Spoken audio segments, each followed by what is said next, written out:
Chapter 201. Under the moonlight, that young girl sat on the windowsill of the wooden house with her feet dangling in the air, one hand on the windowsill, the other on her lap. The night breeze blew over faintly, ruffling the corner of her clothes. Occasionally her feet would gently kick a few times, as if lingering with the wind, and also like a child suddenly floating up, just for fun. On her lips, there was a sudden smile, light but gentle, just like what a 10-year-old girl should have. The night was deep, the moonlight was cold. For some reason, she still had no intention of leaving. She suddenly quietened down, not asking Lu Chen about Atsu's whereabouts, nor did she speak ill of Lu Chen. In that instant, Lu Chen suddenly had a very strange feeling that White Lotus was just sitting there playing. But of course Lu Chen would not really treat this girl as an ordinary 10-year-old girl. What a joke! With the vicious methods that she had displayed previously, Lu Chen felt that if his cultivation was slightly lacking, he would not be able to see the moon tonight. But this stalemate did not seem to be a solution. White Lotus did not seem to care at all, but this place was Lu Chen's wooden house. At least Lu Chen still wanted to sleep tonight. With an exceptionally dangerous girl like White Lotus sitting on the windowsill, no matter how brave Lu Chen was, he felt that he did not dare to close his eyes. So, Lu Chen felt that he still had to speak to White Lotus, thinking that since everyone had nothing to say, wouldn't it be best to go back to their own homes and sleep? When he was about to speak, he suddenly heard a low humming sound coming from White Lotus's mouth, and slowly, she started to sing a little song. The crescent moon, seeing the acacia. Red clothes, dressing for whom? Yeah? Time passes like water, white hair flustered. Seeing the red makeup in the morning, separated by 1,000 mountains at dusk. Yeah, this song was short and simple, and the meaning of the words was graceful. However, when she sang it, it carried a trace of loneliness and loneliness.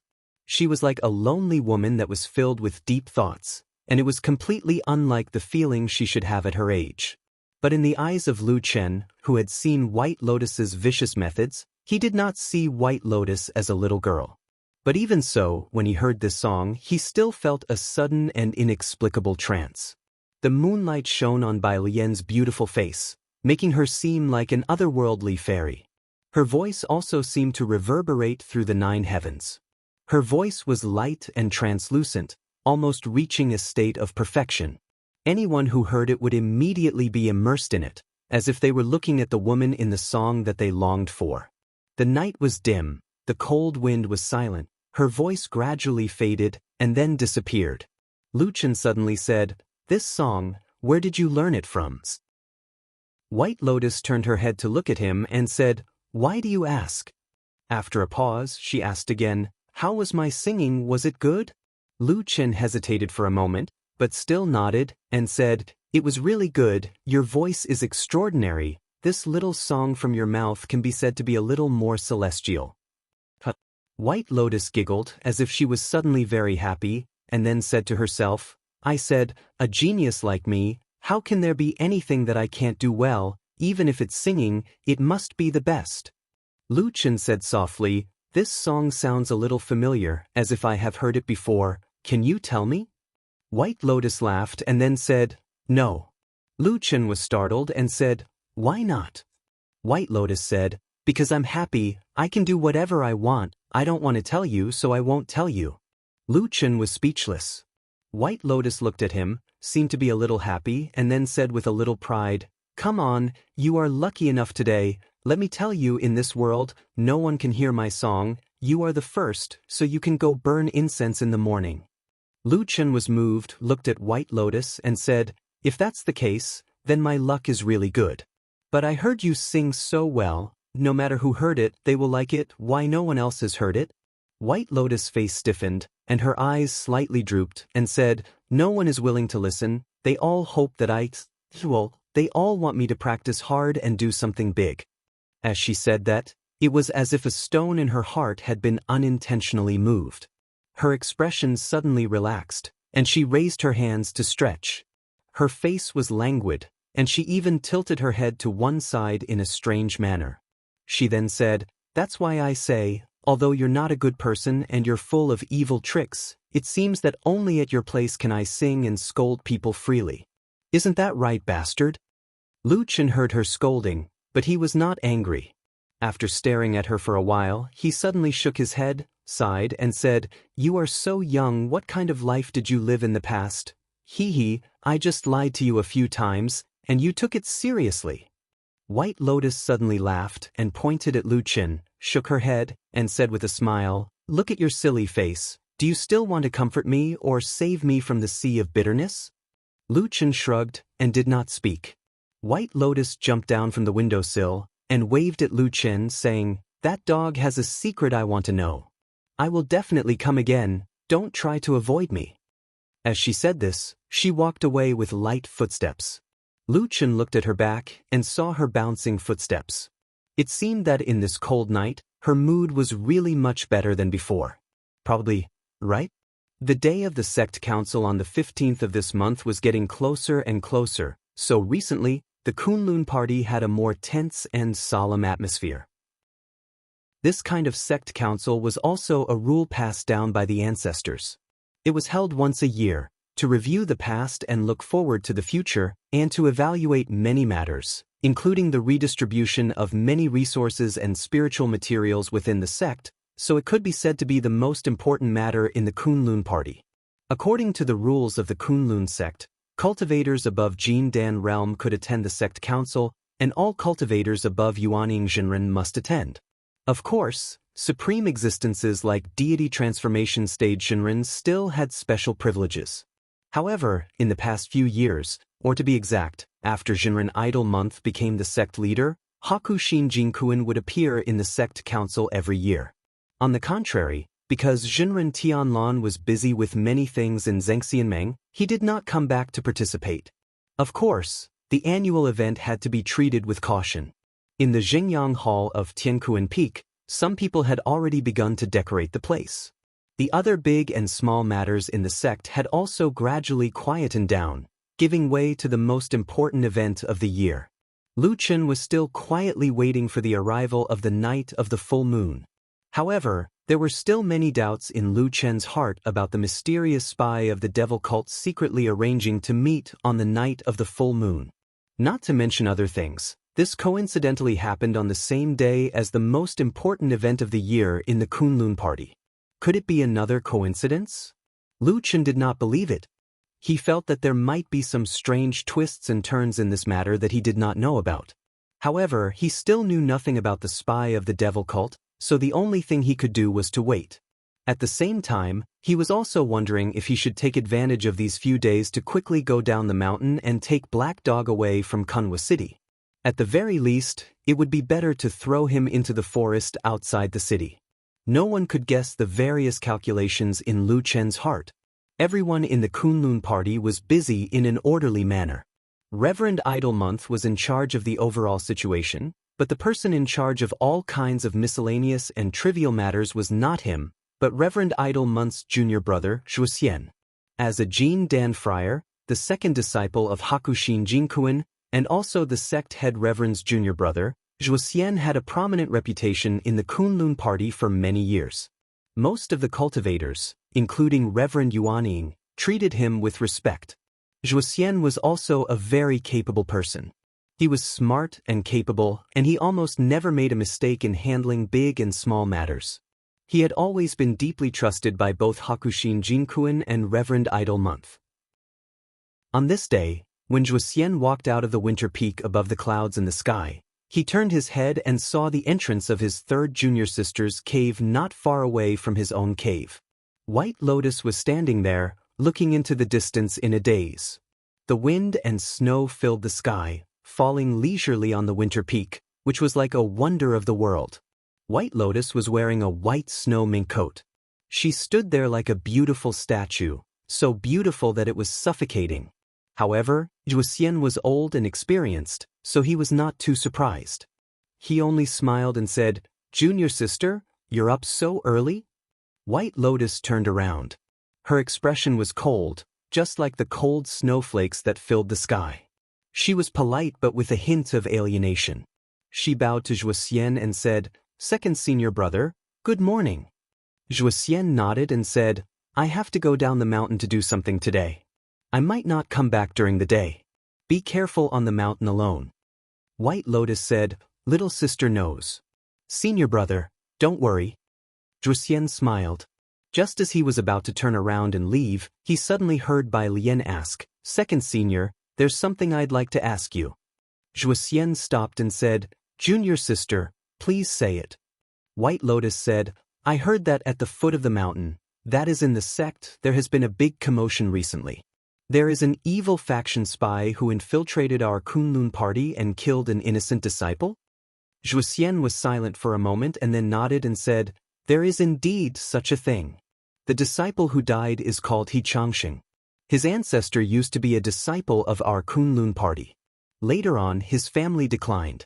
But when it came to his generation, it looked like he wanted to pull himself together. Unfortunately, he met with such a thing." White Lotus frowned and said, "I think I have heard of He family once before, but I don't have much impression of it. But this evil faction kills people and does evil. Why don't we go and catch them?" Zhuxian said, "We have already sent people to investigate. Unfortunately, the evil faction is treacherous. So far, we haven't found anything. Instead, we have caused a lot of trouble for no reason." White Lotus looked at him and asked. Zhuxian was slightly surprised, but then he thought of White Lotus's family background and felt relieved. He said, "It's him. I heard that he hasn't been well recently?" White Lotus asked. Zhuxian looked at White Lotus strangely. Usually this girl would rarely talk so much. But he still patiently said, "Yes, I heard that in the process of investigating he had some conflicts with the Su family in Kunwa City. Recently he was also caught by his master and went back to closed-door training. But how to say it, this time, it seems to be a blessing in disguise, right?" White Lotus was a bit surprised and said, "What do you mean?" Zhuxian indifferently said, "I heard that the day before yesterday he used great willpower to subdue his inner demons. In his anger, he turned his grief into great strength and broke through the Jin Dan realm in one fell swoop. Now he is the same as me, a Jin Dan friar." He looked at White Lotus and faintly smiled. He leisurely said, "At his age, his future is really limitless." Chapter 202. The Kunlun mountain range was majestic and towering on the western continent. It had attracted the attention of countless heroes for thousands of years. At this moment, on a quiet street in Kunwa City, there were two men standing side by side. They were looking at the undulating mountain range from afar. One of them had an ordinary appearance. He was wearing an old robe that had been washed so many times that it had turned white. He looked like a scholar who had studied for many years but had achieved nothing. He looked at the mountain in the distance and suddenly smiled. However, he said to the person beside him, "Brother Qin, are they really not your people?" The man standing beside him was a familiar face. He was Chen He, who had appeared at the gathering point of the demon sect in the Celestial City. At this moment, Chen He shook his head and said, "Brother Fan, it is indeed not us. Actually, when we found out that the reincarnation array had appeared on the Kunlun mountain, we initially thought that it was the work of the spies from the western continent. Elder Gui was worried that you would be too hasty, so he asked me to come and take a look." The man called Fan Tue smiled. His eyes flickered as he said, "Thank you for your kind intentions, Elder Gui. I have troubled Brother Qin to make this trip." The two of them turned their backs to the Kunlun mountain and slowly walked along the street. Chen He smiled and said to Fan Tue, "Then this matter is a little strange. It is not done by the Western Continent sect, nor is it done by the followers of the Celestial City of the Middle Continent. The other sects are also far away from the Western Continent. It is impossible for them to come all the way here to interfere with the affairs of the Kunlun party. So, who is the one who did this?" Fan Tue shrugged and looked helpless. He said, "Perhaps it is a spy who was planted into the Kunlun party long ago but has lost contact with us? Ever since the battle in the Barren Valley 10 years ago, the elites of the Holy Sect have suffered heavy losses. We are leaderless and in a mess. Indeed, we cannot contact many people." Chen He nodded and looked at Fan Tue. He said, "Brother Fan, the situation over the years has been difficult. However, you have persevered in the Western Continent and turned the tide. You have maintained the situation and gradually recuperated to recover your strength. That is why we are where we are today. I admire you very much. Even Elder Gue is full of praise for you. Fan Tue smiled and glanced at Chen He. He did not reply. Chen He continued, but Brother Fan, from the looks of it, our holy church has indeed reached a point where we cannot continue to be in chaos any longer. Someone on Kunlun Mountain who can use such a high-level magical power as the reincarnation formation must be an important figure in our holy church. However, we know nothing about it. Even to this day, we have not been able to contact that person.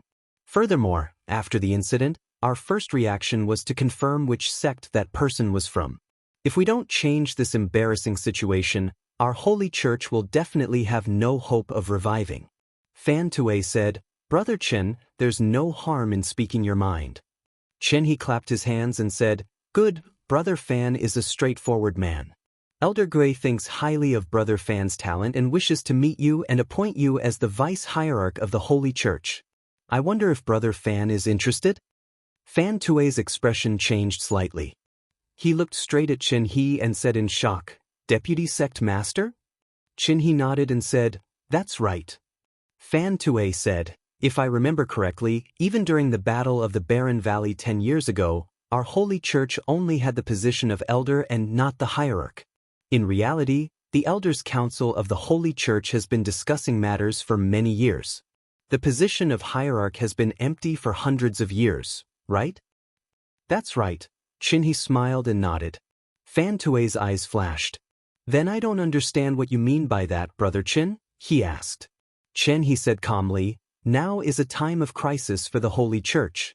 3 of the 5 great elders died in the Barren Valley. A few years ago, Zheng Xianmeng and Fuyunji assassinated us. Elder Feng also died. Now, only Elder Gue is left. Therefore, after much consideration, Elder Gue felt that we should break the old and establish a new one. We should appoint a new hierarch. This way, we can unify the Holy Church and end the current chaotic situation. All the sects in the world will work together to complete the great cause of unifying the 3 realms. Fan Tue took a deep breath. A moment later, he said, Then the position of hierarch, Chen He said directly, Of course it will be Elder Gue. In the entire Holy Church, only he can convince the masses. Fan Tue nodded. After a moment of silence, he suddenly smiled and said to Chen He, If that's the case, your sincerity in giving me the position of deputy hierarch is great. Chen He said sincerely, Brother Fan, as long as you agree to it, you will be above everyone else. In the future, when the Holy Church succeeds, there will definitely be a place for you in the deity temple. Fan Tue said calmly, Brother Chen, you are too serious. The deity temple is the residence of the elites of our Holy Church. I do not dare to hope for it. It is just that the matter that I have just discussed is of great importance and involves many people. I also have a large group of people under me. It is not something that I can decide on alone. Please allow me to carefully consider this matter for a period of time. Chen He looked forward, his gaze slightly cold. However, he quickly replied politely, Of course. The 2 of them walked forward together. As they looked at the bustling Kunwu city with its buildings, Chen He suddenly said, Then what about that person on Kunlun Mountain? Fan Tue pondered for a moment and said, Since the reincarnation array has appeared, that person must be a disciple of our holy church. As for the fact that we have no contact with either of us, that is probably the result of the chaos in the holy church over the past few years. But no matter what, with such a powerful fellow disciple here, we can't just ignore it. Chen He nodded in agreement and said, What Brother Fan said makes sense. That is what I think as well. Furthermore, that person might have done this to spread the news and try to contact us. I think he might be at the Kunlun party. At this point he did not continue. He simply used his hand to draw a random shape in the air. It looked like a circle, but it was a little curved and undulating. It was unknown what it was. However, Fan Tue clearly recognized this gesture. After looking at it, he nodded and said, Yes, I will arrange for someone to go. Chen He glanced at him with a smile and said, Brother Fan, you are indeed impressive. It seems like you can even plant someone into a top-notch sect like the Kunlun party. However, Fan Tue did not look pleased. He only waved his hand and said, This is nothing. Actually, a large sect like the Kunlun party has many disciples. It is not too difficult. However, at most, they will be the lowest-ranking servant disciples. It will be extremely difficult to recruit people from the higher ranks. Chinny smiled and said, "No worries. We still have a long way to go. There will be a chance to let them know how powerful our holy church is in the future." The two of them smiled at each other, as though they had been good friends for many years. It was as though there were no grudges between them. They walked forward shoulder to shoulder and walked past an inconspicuous and secluded alley on the side of the long street. In the deep and quiet alley, the signboard of the Black Hill Pavilion was still hanging on the door frame. It looked at the quiet alley alone, waiting for a customer that seemed like it would never come. Old Ma sat on his favorite recliner, his eyes half closed as he dozed off. Behind him, in the courtyard of the back hall, separated by a long and narrow passageway, Atsu was quietly lying there. On the other side of the courtyard was a large basin. There were many meat bones in it. Based on its usual habits, the abnormally gluttonous Atsu would have finished the large basin a long time ago. However, for some reason, there was still more than half of the food left in the basin today. Atsu was lying on the ground in the courtyard. Its expression was a little lazy and listless. It was as though even the meat bones had lost their attraction to it. On this quiet and lazy afternoon, it was as though the sunlight was gentle and powerless. At this moment, a soft cry suddenly came from the wall in front of them. Atsu's ears pricked up and it raised its head to look up. Between the green tiles on the wall, the figure of a wildcat appeared. The wildcat carefully walked on the high wall. From time to time, it looked left and right. Suddenly, it saw the large basin of meat bones in the courtyard below. Its eyes suddenly lit up. Atsu looked up at the figure of the wildcat. Its only eye was glimmering. Then, it watched the cat look around for a while. Then, it began to carefully jump down the high wall and walk towards the basin of meat. The wildcat was very careful. It kept looking around and naturally, it soon saw the black dog on the other side of the courtyard. Atsu stared at the wildcat closely, but it did not show any strange movements or expressions. It just slowly stood up. The wildcat was a little scared and took a few steps back. However, when it saw that Atsu did not have any intention of rushing over, it waited for a while and slowly became braver. The fragrant meat bones seemed to be particularly tempting, and it could not help but walk over there. The wildcat stared at Atsu while slowly walking towards the meat bones. The small courtyard was very quiet. There was no sound at all. In the depths of Atsu's eyes, there was a faint, beautiful luster that lit up like a green flame. The wildcat knew nothing about it. Most of its attention was now on the basin of meat bones in front of it. After a while, it finally got to the edge of the basin. Then, it could not bear it any longer. It buried its head and took a big bite. However, the wildcat still did not let down its guard. With the meat in its mouth, it immediately looked up at Atsu. However, Atsu still stood in the same place and did not move. The wildcat tried a few times and finally felt relieved. It meowed a few times and was overjoyed to start this hearty meal.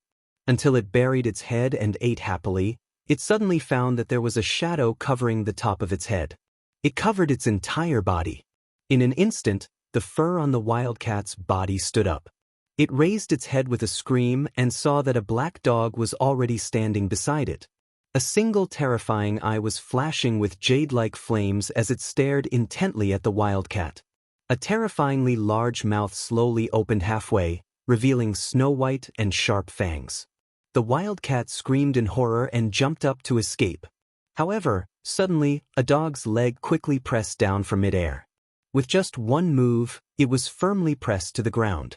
The next moment, the dark shadow completely drowned and swallowed the wildcat. Chapter 203. There were many odd-job disciples in Kunlun Mountain. They were at the bottom of the hierarchy in this famous sect. They did most of the hard work, but they only received negligible rewards. What they hoped for was a very big dream. Most people were like this, but only a very small number of people could reach the sky in a single bound.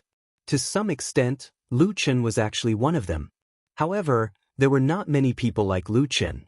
In the fragrance garden where he had worked before, there were still countless odd-job disciples who were still struggling to survive, unable to make a name for themselves.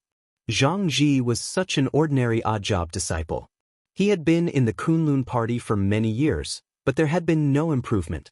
In the beginning, Zhang Ji had actually worked hard, diligently doing all the work that he could do, tenaciously persevering to do his best in the hard work, but even so, there were no opportunities falling on his head from the sky.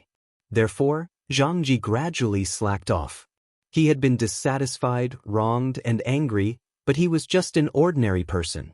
Other than his average ability, he was actually very afraid of death. So in the end, Zhang Ji finally became a wily old fox, and not the kind of madman that occasionally appeared. Because he had been in the Kunlun mountain for a long time, and because he was experienced enough in the fragrance garden, in general, Zhang Ji's life among the odd-job disciples was not bad. However, a few days ago he was at a disadvantage in a dispute with a person called He Changxing, and he was knocked unconscious on the spot. However, the main character of this dispute was not Zhang Ji, nor was it He Changxing. In fact, it was a few high-ranking aristocratic children, and the matter was later left unsettled. Zhang Ji was very angry when he was at a disadvantage, but one day after a while, he heard something. He Changxing had died. He died very suddenly, inexplicably, and it was said that he died very miserably. Zhang Ji didn't see it with his own eyes, but he heard all kinds of descriptions from the people around him. At first, he was happy with the misfortune of others, but after a long time, when he calmed down, he also felt sad for the death of a rabbit. Moreover, they heard that the murderer was very likely to be a sorcerer from the devil cult, which was even more inconceivable. To be honest, Zhang Ji had known He Changxing for a long time. Although their relationship was ordinary, he really did not think that this person would have anything to do with the devil cult. After a period of time, when he had almost forgotten about this matter, another person named He brought him over and interrogated him for a long time. What did He Changxing do? Why was the sect still investigating this murder case after he had been dead for so long? Zhang Ji didn't know why, but when he was confused, he actually felt a little jealous and envious. He knew that if he died in an accident, it would never attract the attention of the Kunlun party. Not many people would even pay attention to it. After all, they were all odd-job disciples. Zhang Ji was such an ordinary person, a selfish person with some human emotions. He had dreams before, fantasizing that one day he would become an immortal and his name would shake the world. Of course, these things seem to be impossible now. But who didn't want to be different? Well, if there was a chance to come. Every day when Zhang Ji woke up and went out, he would look at the house that He Changxing once lived in, which was now empty and abandoned. Then he would have a thought in his heart, thinking that probably now, other than those who wanted to catch the evil sect's evil people, he was probably the only one left who still remembered He Changxing. This was really a very strange thing. Until that morning, when there were still 6 days before the sect council meeting, Zhang Ji did not walk out of the door like usual. Until noon, when a passerby noticed something was wrong and reported, the guarding disciples who rushed over then discovered that Zhang Ji had taken the same path as He Changxing. He was dead in his own house. Heard that his death was quite tragic. Heard that the house was full of blood. Also heard that this time it was done by the damn devil cult sorcerer again. Not sure if the devil cult of the Three Realms paid special attention to the Kunlun party, maybe they should. But now that the sect council meeting was about to be held, and He Changxing's murder case had not been solved, the tragedy of killing Zhang Ji happened again, without a doubt. In front of everyone in Kunlun Mountain, it gave the Kunlun party another hard slap in the face. The devil cult's savagery was outrageous. The one who suffered the most from this slap was, of course, the leader of the Kunlun party, Reverend Idle Month. As the leader of the sect, such things happened continuously. If it happened once, it could be said to be an accident, but if it happened again, it could really make people doubt his ability. Therefore, Reverend Idle Month was furious. His angry roar in the Xingyang Hall of Tianquan Peak could be heard not only from outside the hall, but even the people at the foot of the mountain could hear it. However, although Reverend Idle Month was extremely angry, there were some things that could not be changed by his will, and some people were not afraid of his anger. A few Yuanying realm Zenrins led by Baichao Tang were very dissatisfied with this matter. They said bluntly that the devil cult was so rampant, could people still live in the dignified Kunlun in the future? Did everyone still want their face? Why couldn't they catch the murderer after so long? Was it because the murderer was too cunning, or were they incompetent? These questions were like knives stabbing at Reverend Idle Month, making him tired of dealing with them. He was indeed unreasonable in this matter. No matter what, as the leader of a sect, it was his natural responsibility to protect his weak disciples. Even Hakushin Jinkuin did not know what to say even if he wanted to speak up for him. In order to make up for his mistake and also to show his attitude, Reverend Idle Month, who was furious, pulled a big net and started a round of investigation in the Kunlun party, vowing to catch the abominable murderer of the devil cult. For a moment, the Kunlun party was in a state of panic, and it was a mess. Lu Chen was a little far away from the chaotic situation, so he was not disturbed too much. Flying Goose platform was quiet enough, and Su Qingjuan's past power was enough for him to stay there. However, Lu Chen was obviously not very satisfied with this. After all, he still had his own things to do. And the most important and also the most puzzling point was, who was the murderer who killed Zhang Ji? No one in this world knew better than Lu Chen how He Changxing died, but Zhang Ji's death really confused Lu Chen. Of course, the murderer could not be himself, but it did not seem to be the traitor of the devil cult that he had been searching for. The mysterious traitor of the devil cult had already drawn a map and set a time. No matter how he thought about it, Lu Chen felt that he could not think of a reason for the traitor to suddenly appear and kill again. During this period of time, shouldn't he be hiding more discreetly? Lu Chen had a lot of doubts in his heart, so he found a reason to go to the house where Zhang Ji lived on the same day to take a look. From the outside, the house seemed to be similar to the one He Changxing lived in. They were both the most ordinary rooms for odd-job disciples. Because of the murder case, there were disciples guarding outside the house, and ordinary people were not allowed to approach. When Lu Chen stood in the distance and looked, there was a mountain breeze blowing. Soon he smelled a bloody smell. Lu Chen did not go near there, he only looked from afar.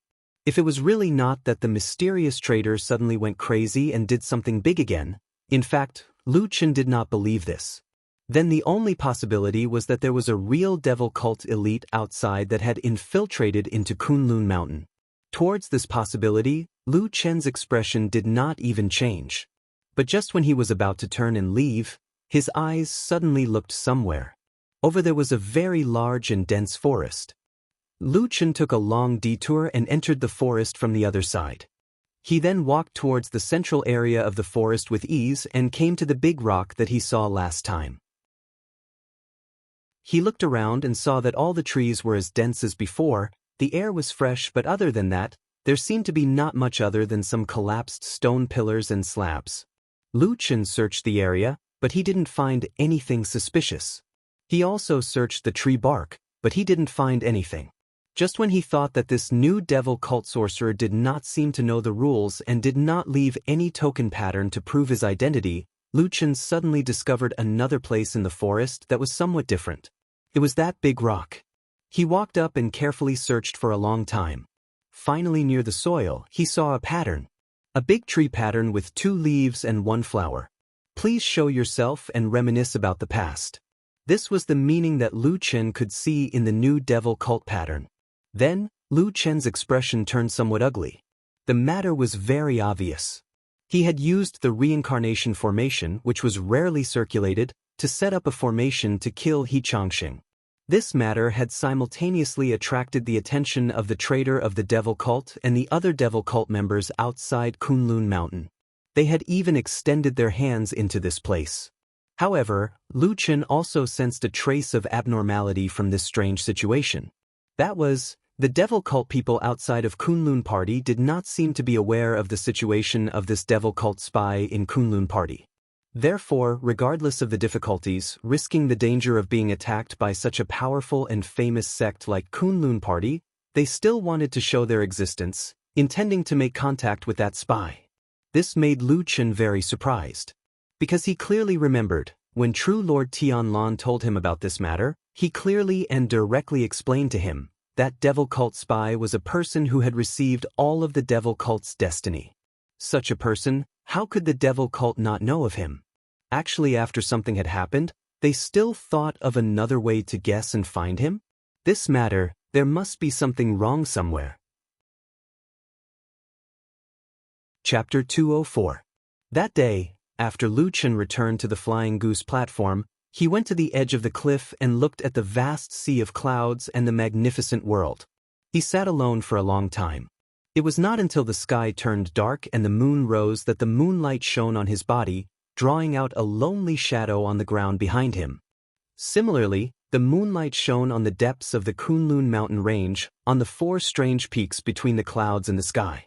On one of the winter peaks, snow still danced in the sky. 2 figures stood side by side on the mountain path under the moonlight. They were the headmaster of Kunlun, Reverend Idle Month, and Zhuxian. Reverend Idle Month did not look too good, and his expression was somewhat grim.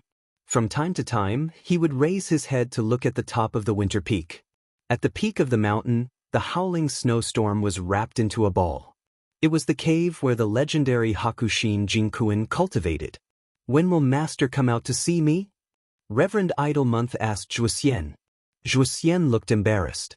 "Senior Marshal Brother, I really can't answer you. Master's closed-door cultivation is a big matter. How can I ask how long it will take?" Idle Month snorted. A trace of anxiety flashed across his face. He paced back and forth on the mountain path, looking a little upset. Zhuxian advised him, "Senior Marshal Brother, don't be too anxious. It's just Qiandeng, Mingzhu, and a few others making a fuss. Can they really overturn the sky? Besides, no matter how bad the situation is, isn't Master still here? When the time comes, as long as Master appears, he will be able to intimidate everyone. I'm sure they won't dare to say another word." Idle Month nodded. It was obvious that he had the same thought in his heart. However, he quickly sighed and said, "Junior Marshal Brother, what you said is not without reason. However, I still feel that something is not quite right this time. I want to discuss it with Master. Moreover, you see, for the past few years, Master has always attended every sect council meeting. If you suddenly don't attend this year, coupled with those evil sect killings, I'm afraid it will cause people to gossip and deliberately sow discord between our master and disciple relationship." Zhuxian was silent. He and Reverend Idle Month had been brothers for many years. They were both disciples of Hakushin Jinkuin. Of course, he understood why Reverend Idle Month was so agitated. Back then, when the Kunlun party was deciding on the next leader, to be honest, among the Yuanying Jinren Idle Month was considered an outstanding figure, but he was not at the stage where he could look down on the others. There were at least 5 or 6 other Yuanying Jinren whose cultivation and strength were not weaker than his, and there were even 1 or 2 who were obviously better than him. But in the end, the one who became the Kunlun party's sect leader was still Idle Month. The biggest reason for this, everyone knew, was their common master, Hakushin Jinkuin. All these years, Reverend Idle Month was actually doing quite well in the position of sect leader. He was diligent and conscientious, but he could not convince the masses. There was never a lack of people who said strange things in the open and in the dark. This time, the incident of the devil cult killing people was getting bigger and bigger, and the criticism of Xianyu Jinren was getting louder and louder in the sect. It was no wonder that Xianyu Jinren was so angry and restless. In a few days' time, it would be the annual sect council meeting. Almost all the important figures in the Kunlun party would be present. At that time, it was almost expected that the evil sect killings would be brought up again. Then the doubts about Reverend Idle Month would also be raised. In front of all the important figures in the sect, of course Reverend Idle Month could not afford to lose his face. He felt that since ancient times, there had never been a sect leader of the Kunlun party who would suffer such humiliation. However, if it was like the previous years, when Hakushin Jinkuin attended and sat in the Tiankuan Peak's Zhengyang Hall, no matter which faction of people wanted to talk nonsense, it would depend on whether they had the guts to do so or not. However, as early as a few months ago, Hakushin Jinkuin had told the both of them that he might not want to attend the sect council meeting this year. Firstly, he really did not have anything important to attend. He was just there to help his disciple. Secondly, everyone felt that Reverend Idlemonth had done a good job in the position of sect leader. His position was more or less stable. Therefore, he was too lazy to make the trip and simply went into closed-door cultivation. That being said, it was not wrong, but no one expected that during this period of time, the incident of the devil cult would suddenly happen, causing a storm in Kunlun sect. From top to bottom, it was restless. Those Yuanying stage Taoist masters seemed to have found an excuse to mock and ridicule Kunlun sect non-stop. Under such circumstances, Reverend Idlemonth felt that it was better to invite her master to attend the sect council meeting again. Therefore, she came to the Winter Peak to ask for her master's help. However, according to Zhuo Xian, Hakushin Jinkuan had been in closed-door cultivation for many days. The both of them did not dare to disturb Hakushin Jinkuan's quiet cultivation. They could only wait on the mountain path. However, after waiting for a long time, there was still no sign of Hakushin Jinkuan coming out. Reverend Idlemonth was anxious. Suddenly, she said to Zhuo Xian, "Junior brother, I have many trivial matters to attend to in the sect. I am very busy and rarely come here. Could it be that now that Master is in closed-door cultivation, even you can't contact him at all?" Zhuo Xian smiled bitterly and said, "Senior brother, to be honest, I really can't contact Master now. But if you are really anxious..." He paused for a moment, then lowered his voice and said softly, "Perhaps Junior Sister has a way?" Little Junior Sister White Lotus? Reverend Idlemonth was stunned. "What way does she have?" Zhuo Xian said, "Master only accepted her as his last disciple when he was old. In addition, she is a rare five-pillar talent. Naturally, he loves her deeply. Aside from instructing her wholeheartedly when he has free time, he has also handed the transcendent artifact, the Wind Speech Compass, to Junior Sister White Lotus. If there's an emergency, you can ask Junior Sister to use the Wind Speech Compass, and perhaps you can contact Master." Reverend Idlemonth was suddenly enlightened.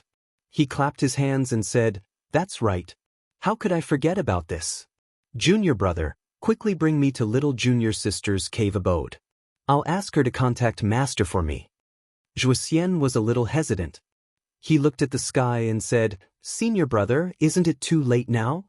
Zhuo Xian looked at the night sky. Indeed, it was already late at night. However, he quickly shook his head and said, "It's urgent. Let's settle it as soon as possible. Junior brother, lead the way. I'll talk to little Junior Sister." Zhuo Xian nodded and said, "All right. Senior brother, follow me." The two of them walked down the mountain path again. After 15 minutes, they arrived in front of the two cave abodes. Zhuo Xian walked over and knocked on the door before shouting loudly. The stone door of the cave abode did not move at all. Zhuo Xian frowned and called a few more times, but there was still no response. Reverend Idlemonth was a little surprised. He walked over and asked, "Is it not in the cave abode?" Zhuo Xian shook his head. "It shouldn't be. It's so late. If I go out, I'll be breaking the sect rules. I'll call again. Maybe it's a little girl who is too sleepy to hear." As he spoke, he raised his hand again and knocked on the door while shouting. He did this for a while, but the cave abode was still tightly shut. There was no response. Zhuo Xian turned around and looked at Reverend Idlemonth. At that moment, both of them had a question in their minds at the same time. It's so late. Where could the little girl have gone? The moon shone brightly in the dark night, shining on Kunlun Mountain in the shadows. On the dark mountain path, a little girl was walking contentedly.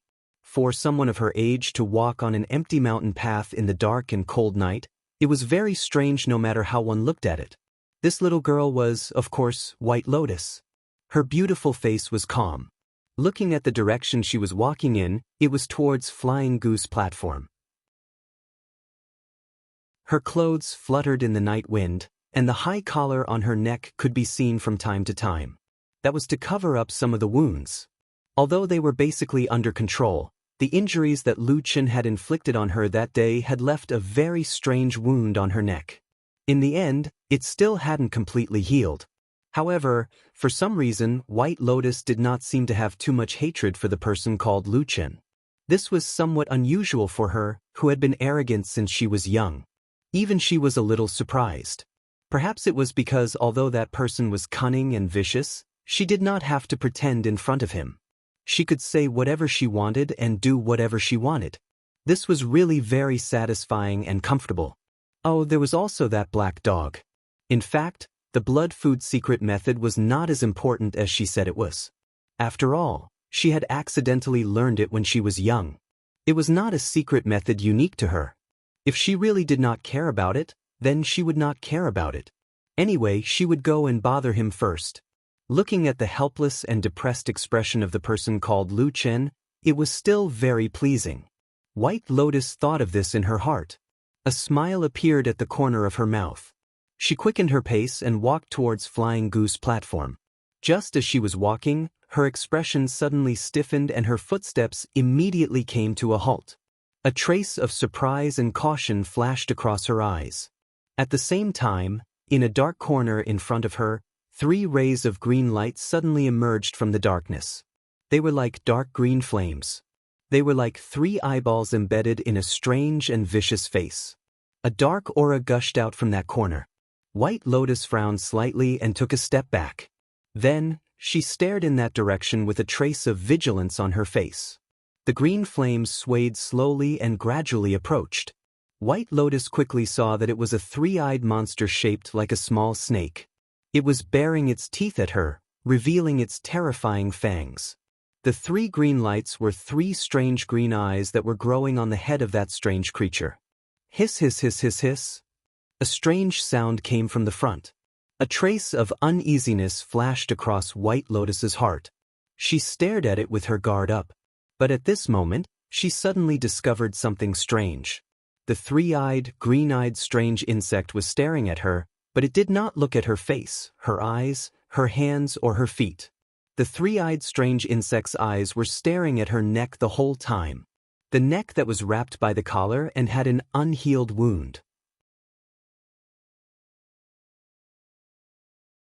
Chapter 205. It was late at night. Lu Chen was already lying on the bed. His eyes were closed and he looked like he was asleep. However, he seemed to wake up from his dream all of a sudden. He sat up abruptly, and a strange black flame burned in his eyes as he scanned his surroundings. When familiar things came into view one after another, Lu Chen realized that he was still in the familiar small wooden house. He sighed softly. He was in a daze for a moment. Then he leaned against the wall and pushed open the window. A ray of moonlight that was as clear as water descended from the sky and shone on him through the windowsill. Lu Chen looked at the bright moon in the sky and realized that it was rounder than yesterday. Perhaps in a few days' time, it would become round again. The moonlight on the windowsill was as white as a veil. The cold wind blew past, cold and lonely. Lu Chen looked at the lonely night outside the window and suddenly thought of the figure sitting on the windowsill the day before yesterday. At that time, White Lotus did not look like a vicious and mysterious person. Instead, she looked more like an innocent and cute girl. However, just as he thought of this, Lu Chen immediately shook his head and threw this dangerous thought to the back of his mind. That White Lotus was innocent and cute? There must have been many people who had this kind of thought and died in her hands. At this moment, Lu Chen's expression suddenly changed. In his eyes, a black flame burned again. Somewhere in the distance, there seemed to be a throbbing power that was very familiar. He had been searching for it for a long time. It was the strange 3-eyed blood-devouring bug. Lu Chen immediately became spirited. After pondering for a moment, he pressed his hand on the windowsill and floated out. Then he took advantage of the night and blended into the darkness, flying towards the mountain path. On the winter peak, in the snowstorm, Perfected Idol Month and Zhuoxian stood at the entrance of White Lotus's cave abode and looked at each other. Immortal Idol Month could not help but ask Zhuoxian, "Where did she go?" "There's a curfew in the middle of the night. If Junior Sister is still on Kunlun Mountain and someone sees her, it'll be a crime of disrespecting the sex rules." Zhuoxian smiled bitterly and said, "Senior brother, I really don't know. Little Junior Sister is extremely intelligent and has always been personally taught by Master. I don't usually talk to her much." Taoist Master Idol Moon raised his head to look at the moonlight, and then looked at the even more beautiful spectacle of lightning under the moonlight, surrounded by the violent snowstorm. Then he exhaled deeply and then sighed again. Lu Chen moved forward in the darkness, heading towards the strange aura in the distance. That aura was very strange. For some reason, it actually triggered the power of the black fire that was hidden in the deepest part of his body. Lu Chen even had a faint feeling that it was the hunger of the black fire and the divine black flame board. They were like hungry and terrifying hunters, and their prey was the blood-devouring worms. As long as he could kill the blood-devouring worms, he could absorb even more terrifying aura of the undead. The dark aura was too obvious. It was like a beacon guiding Lu Chen's direction. However, when he rushed to the mountain path, even though Lu Chen had always been bold and calm, he could not help but change his expression. On the dark mountain path in front of him, there was a petite figure standing there. Her hands were raised high, and there were traces of ice and snow flowing from her fingertips. On the ground beside her, Lu Chen actually saw the corpses of several blood-devouring worms. Almost all of the blood-devouring worms were tightly wrapped in ice and snow. They looked extremely stiff. They were probably frozen to death. At this moment, White Lotus also seemed to have seen Lu Chen. She raised her eyes slightly and looked at him. Then she suddenly laughed and said, "How is it? Am I considered powerful?" Lu Chen glanced at the corpses of the blood-devouring worms on the ground and could not help but smile bitterly. Then he nodded and said, "Powerful." White Lotus seemed to be happy all of a sudden. She put down her raised hands and walked towards Lu Chen. Then, she said casually, "I originally wanted to go to the Flying Goose platform to find you, but I did not expect to encounter such strange things on the way. They were extremely vicious, so I simply killed them all." "Admirable." Lu Chen nodded and said to White Lotus. White Lotus laughed and kept walking. At the same time she said, "Are your words sincere or not?" Lu Chen thought for a while and said, "Your cultivation method might just be able to restrain this kind of monster. But no matter what, it is still powerful." White Lotus laughed. At this time, she had already walked in front of Lu Chen. Then she smiled sweetly and said, "Then why are you here? Are you here to pick me up? Stop dreaming. How could I come to pick you up?" Lu Chen snorted at White Lotus's words. Just as he was about to say a few more words to mock her, he suddenly saw White Lotus's body suddenly shake a few times. She closed her eyes and did not make a sound. It was as if she had suddenly become a walking corpse and fell down. Lu Chen was shocked and subconsciously reached out to hug White Lotus's body. But as soon as he touched her body, Lu Chen's expression changed greatly. It was like the roar of darkness in the night, suddenly exploding in front of him. A wave of darkness surged over and instantly wrapped around his body. This feeling was the aura of the strange three-eyed worm. It could not be wrong. Lu Chen's expression changed several times. Suddenly, he stretched out his hand and tore open Bai Lian's right sleeve with a ripping sound. Immediately, a strand of black qi appeared on her abnormally white wrist. At the same time, a twisted, protruding mark suddenly sprang up from the back of her hand. Then, it crazily rushed up, and it looked like it was about to rush past her shoulder and into her chest. Lu Chen snorted coldly. He suddenly grabbed White Lotus's shoulder with one hand and then fiercely clawed down. His 5 fingers instantly turned black. Then, black flames gushed out from his hand and directly burned into White Lotus's flesh. White Lotus lost her voice and cried out in pain. But at the same time, the black gas that was rushing up suddenly stopped. It seemed to have seen the most terrifying thing in the world. For a moment, it did not dare to rush forward. Instead, it turned around and fled. But at this time, Lu Chen grabbed White Lotus's shoulder with one hand. His other hand followed the route and directly wrapped around White Lotus's elbow. After a moment, there was a sudden scream.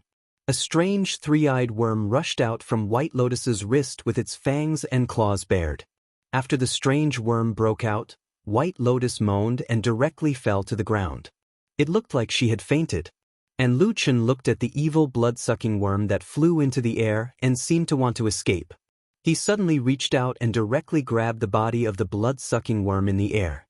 The blood-sucking worm roared and turned its head. It seemed to be completely enraged.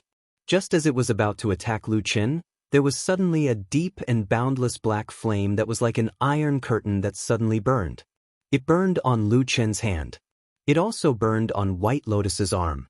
Even from her neck, there were a few strange black lights that lit up.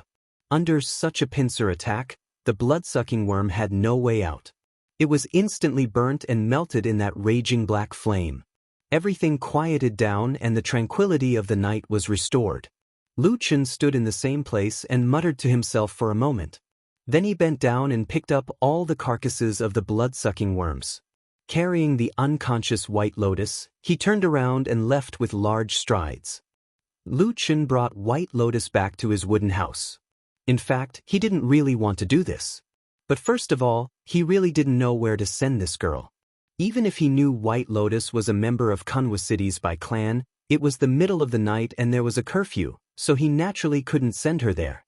Everything could only wait until the sun rose tomorrow. Apart from this, Lu Chen had another reason why he couldn't give up on White Lotus. It was the sudden appearance of the strange three-eyed worm. Why did this vicious worm, known as an ancient killing weapon, suddenly besiege White Lotus? He felt that he had to get to the bottom of this matter. White Lotus's body, or the foundation of White Lotus's cultivation, was far more powerful than Lu Chen imagined. At first, Lu Chen expected White Lotus to sleep for half a day, but in fact, White Lotus only woke up after an hour. What happened? After seeing that White Lotus had woken up, Lu Chen didn't bother to inquire about her well-being and directly asked her. White Lotus also seemed very straightforward. She said, "I don't know. I'm asking about those strange three-eyed worms. Why did they suddenly attack you?" "I don't know either." White Lotus sat up with some difficulty. Then, like how Lu Chen sat most of the time, she leaned against the wall next to the window and said, "In any case, there were no signs at the beginning. Several of them suddenly rushed out and almost swallowed me alive." Lu Chen furrowed his brows, clearly a little puzzled. On the contrary, White Lotus seemed to be more at ease.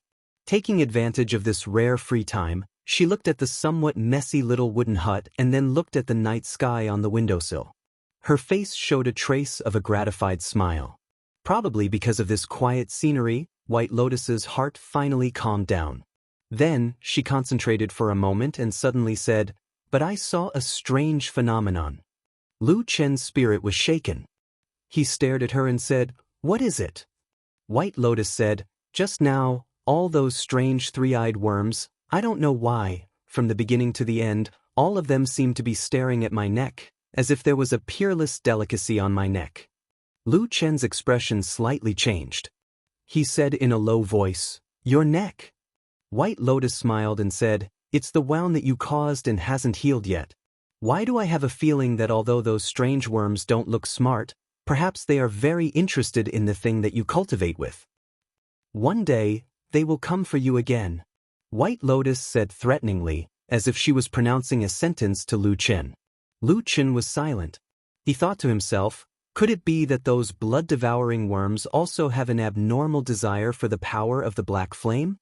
He then thought of the unimaginably terrible dark power that had appeared in the depths of Kunlun during the great earthquake in Kunlun. Lu Chen stared at White Lotus and did not speak. White Lotus felt a little uncomfortable under his gaze. She frowned and asked, "What are you looking at?" Lu Chen sighed and said, "Young girl, put on your clothes first." Chapter 206. White Lotus stared blankly for a moment, then suddenly cried out in alarm, subconsciously raising her hands to cover her chest. However, her right arm was injured, and she had only raised it halfway before her face paled. She groaned in pain and directly drooped down. In the end, she could only use one hand to cover her chest. But very quickly, just as she was about to yell at Lu Chen for being despicable and shameless, White Lotus suddenly discovered that most of her clothes were still intact. The only thing missing was her injured right arm. The sleeve from the shoulder down had been torn off, revealing her white, jade-like skin. It was an exceptionally moving sight.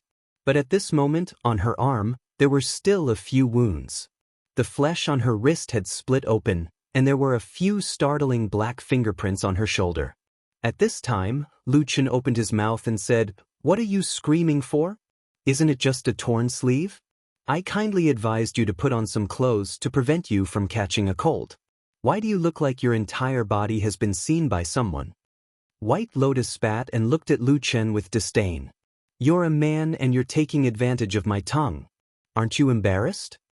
Lu Chen rolled his eyes and said, Hey little girl, speak clearly. What do you mean I took advantage of you? Just now, I risked my life to save you from the mouth of that strange three-eyed insect. White Lotus sneered and said, Don't give me that. You stinky men, do you think I don't understand? Don't you all see that I am beautiful and want to take advantage of me? You have all kinds of dirty thoughts. Do you dare say you don't? I don't. Lu Chen's expression was solemn as he said to White Lotus, I have to make this clear to you. I don't have the slightest bit of that kind of thought. White Lotus looked at him and said, Then let me ask you, what do you think of my appearance? Is it considered beautiful? Of course not. Lu Chen paused for a moment. It seemed that he still couldn't deceive his conscience. He muttered and said, All right, you are indeed beautiful, but I am not interested. Only a ghost would believe you. There isn't a single good man in this world. Lu Chen said, You're just a little girl, where did you learn so many messy things? I won't talk about those cruel and vicious methods. You're so young, what do you know about these matters between a man and a woman? White Lotus said angrily, Don't look down on me. I know everything.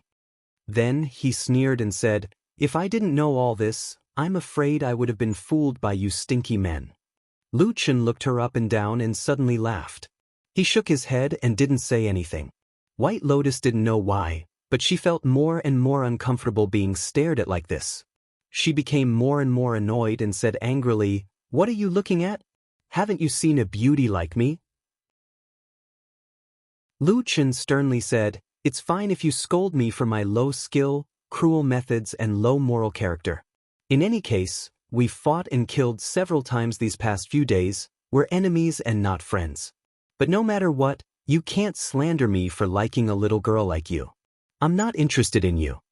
White Lotus was furious. She slapped the windowsill and said angrily, Tell me clearly, what do you mean by this?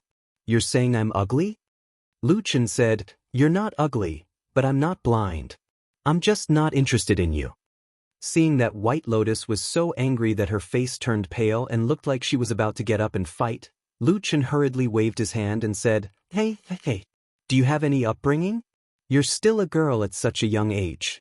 You're always talking about killing people at the slightest provocation. Can you listen to me properly? White Lotus angrily sat back down and glared at Lu Chen. Tell me, what do you mean by your words? Lu Chen shrugged and said, I don't mean anything. I do like women, but they have to be mature women.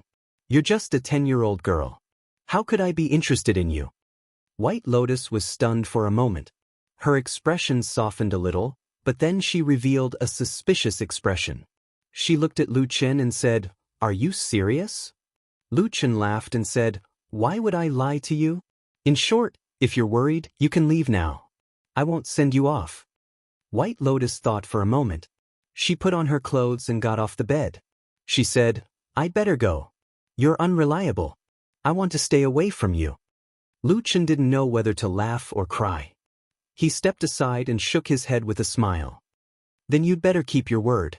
Stay away from me in the future. Don't come looking for me. White Lotus walked a few steps and suddenly turned her head to look at him. She said, Have you slept with other women before? Lu Chen was stunned. Then he nodded calmly and said, Yes. Disgusting. White Lotus said. What do you know? Lu Chen scolded with a smile. White Lotus thought for a moment and said, I don't believe that the women you slept with before were more beautiful than me. What makes you say that I'm not as good as them? Lu Chen was speechless for a moment. After a moment, he waved his hand to drive away White Lotus. He said, You're getting more and more outrageous. Is this something a little girl like you can ask? White Lotus was unmoved. She sneered and said, Can a little girl kill and bleed like me? Lu Chen rolled his eyes. White Lotus said to him, Tell me clearly and I'll leave immediately. Otherwise, I won't feel comfortable if I don't understand this matter. Lu Chen looked at her elegant and beautiful face. She was like a fairy. Suddenly, he had a kind of illusion. After a moment, he sighed. He thought that this world was really full of evildoers. Eccentric people could be seen everywhere. All right, you can leave after I say it. Lu Chen said to her, women and girls are different. Besides a face, there are many parts of a woman's body that are equally charming. You're still young and don't have it yet. So, I like other women, but I'm not interested in you. You don't have to worry that I'll do something indecent to you. Can you understand what I'm saying now? White Lotus stared at him. Lu Chen looked calm and met her gaze. The two looked at each other for a moment. White Lotus suddenly blushed. She reached out and hugged her chest. She spat and said, shameless. Vulgar. Shameless. After saying that, she turned around and ran away like a wisp of smoke. Only Lu Chen was left in a daze. He was stunned and speechless. After a long while, he said blankly, what did I do this time? She called me shameless, vulgar, and shameless again. There were only 5 days left until the night of the full moon. The Kunlun party could be said to be tight on the inside but loose on the outside. The sect council was closely related to the majority of high-level cultivators. However, for the vast majority of the lowest-level disciples, it was like 2 different worlds. The head of the Heavenly Soldier Hall, Dukanjinren, was in a good mood recently. The biggest reason was, of course, his beloved disciple, He had recently rushed to the Jindan realm and became a Jindan friar. In terms of age, He was not even 30 years old. Although he was a few years older than Misato Kihara's disciple, Su Qingjun, at his age, to be able to practice to the Jindan realm was still an astonishing achievement. His future achievements could absolutely be said to be limitless. At least, in the praises and comments of the elders, the evaluation of He was almost exactly the same as that of Su Qingjun. Yuanying was within reach, and there was hope for a true monarch. For the younger generation of cultivators, there was almost no higher evaluation than this sentence regarding their talent, innate aptitude, and potential. It was also because of this that Dukanjinren was very proud. However, in this happy mood, there were still some flaws. For example, his most supported senior brother, Idle Month, was not having a good time recently. Another example was his newly advanced disciple He. Although he had cultivated to the Jindan realm, he did not look ecstatic and looked solemn all day long. Dukanjinren, of course, was well aware of the reason for this. And to be honest, these 2 things were caused by one thing, and that was the evil devil cult killing people. The first thing had just calmed down, and the result was that it happened again.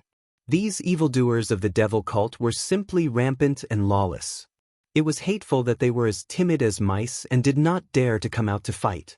They only dared to hide in the dark corners and plot against those almost powerless odd-job disciples. It was despicable.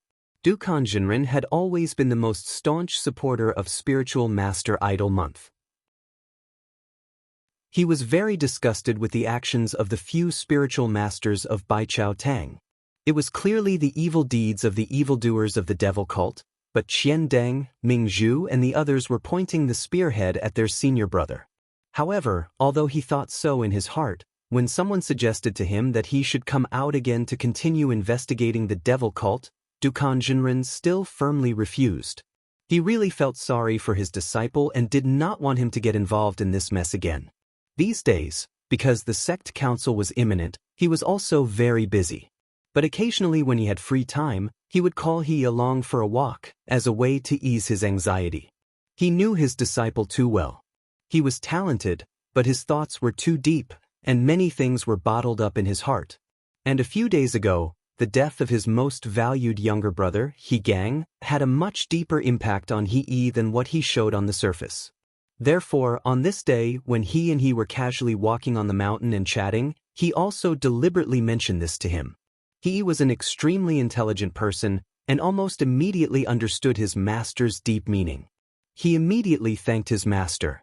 Dukanjinren had a gratified smile on his face, but he still sighed in his heart. The more normal he behaved, the more it showed that the knot in his heart had not been untied, and could only be left for the future. The two walked for a while, and when they were ready to return to the mountain, he said to Dukan Jinren, "Master, I don't want to go back for the time being, so I'll just walk around here. You are busy, so you should go back first." Dukan Jinren glanced at him and said, "All right, then you take care of yourself, remember what I said to you just now." He smiled and said, "Master, rest assured, disciple understands." Dukan Jinren smiled and flew up into the air. He looked at his master's disappearing figure. The smile on his face slowly disappeared. Not long after, he heaved a long sigh, but his face revealed some melancholy as he turned around and walked away. Just that he had only walked a few steps when his footsteps suddenly froze, and his expression changed greatly. He suddenly discovered that beside him, a huge figure had suddenly appeared there. Like a ghost, even with his current cultivation, he did not sense it at all. Chapter 207. To a Jean Dan friar, in terms of cultivation realm, it could already be said to be extremely powerful. Looking at the entire cultivation world, countless cultivators, countless families, wherever he went, he could be considered as an elite. And with Jean Dan friar's sharp senses, perhaps if they really fought, he might not be a match for the more powerful Yuaning realm Jinren, but for a Yuaning Jinren to suddenly approach Jean Dan friar without anyone noticing, that was also extremely difficult. But right now, he suddenly met such a person, a huge and fat figure, suddenly appeared beside him. So close at hand. At that moment, it was like the blood in Heyi's entire body had frozen, and he practically instinctively let out a furious roar as he retreated. At the same time, he swung his arm and struck out with his strongest Dao art and divine ability. A bright light suddenly lit up, pierced through that shadow, his body like an arrow leaving the bow retreated, looked like he was about to break through the darkness. But the strange thing happened again. That huge figure like a shadow followed, directly followed up, and following what seemed to be a casual sound of a sleeve fluttering, an instant later, all of Heyi's supernatural powers were all broken, dissipated into nothingness. Heaven and earth were silent, all living things were silent. A gust of aura came from the shadow in front of Heyi. That tall and sturdy figure had a mountain-like imposing manner, like covering the sky and covering the earth, pressing down on him. Heyi's body shook violently, staggered back. Suddenly his legs softened, he almost knelt down. But he tried his best to hold on, until that tall and fat man lowered his head, a pair of eyes landed on his face. Like a sudden clap of thunder, instantly exploded, Heyi's mind went blank. In that instant, he directly sat on the ground, his entire body drenched in sweat, his face pale, almost devoid of blood. The pressure like landslide and tsunami swept over. He felt that his entire body's flesh and bones seemed to be out of control. Perhaps the next moment it would collapse and explode. His heart was also extremely shocked. This was the first time in his life that he met such a terrifying person, almost not like a mortal, like a deity. Deity! At that moment, his eyes suddenly widened. He stared at the tall and sturdy figure in front of him. For some reason, even though he was right in front of him, even though that person seemed to be looking at him, his mind still couldn't reflect that person's face. Was this the might of a true monarch of the divine transformation stage?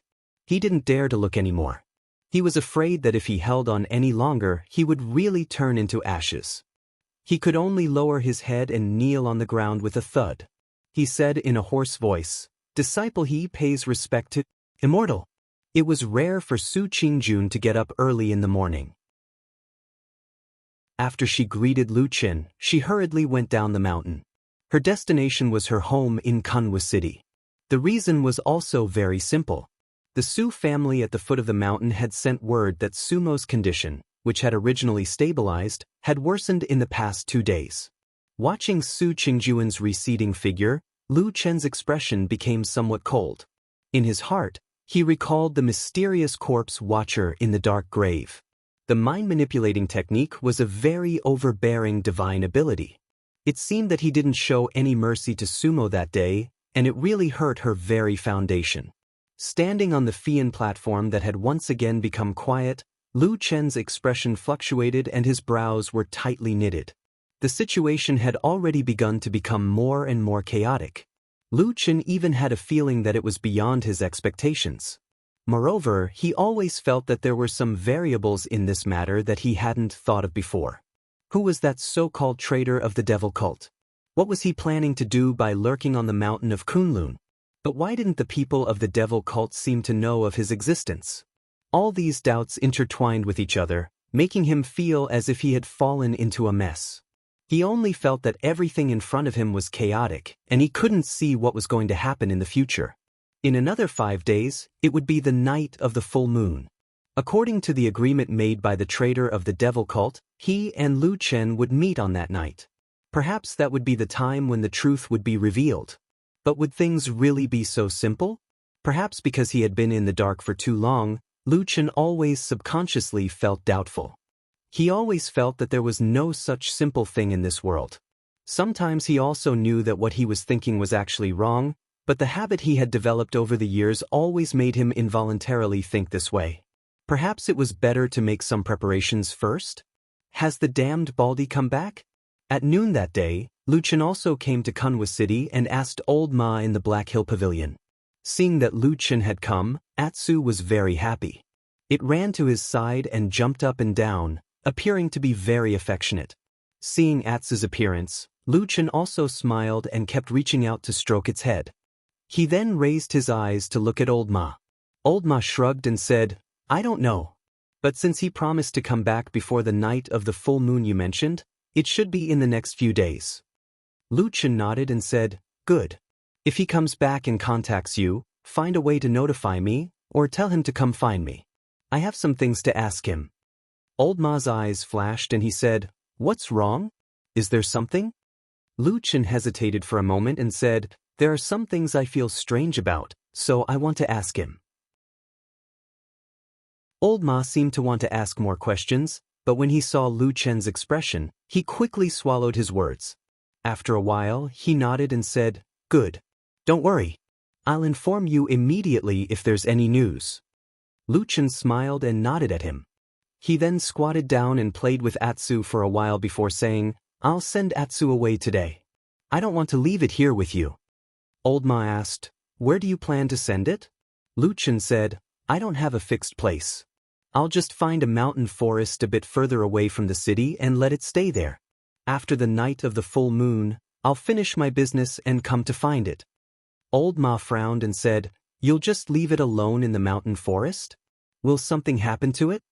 Lu Chen laughed and patted Atsu's head. Then he stood up and said, "It's okay. This dog has become stronger recently. It will survive. Right, Atsu?" He lowered his head and asked Atsu. Atsu wagged his tail and barked a few times, as if he was responding to his words. Old Ma glanced at Atsu and suddenly made a gesture to Lu Chen, asking him to follow him to the side. Then he looked slightly serious and said to Lu Chen, "What's wrong with this dog?"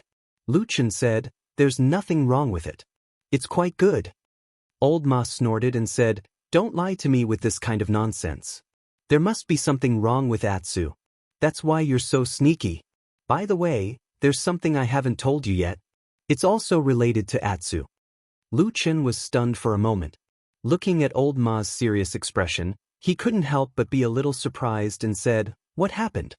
Old Ma took a deep breath and said in a low voice, "Recently, I found that some animal corpses often appear around this house.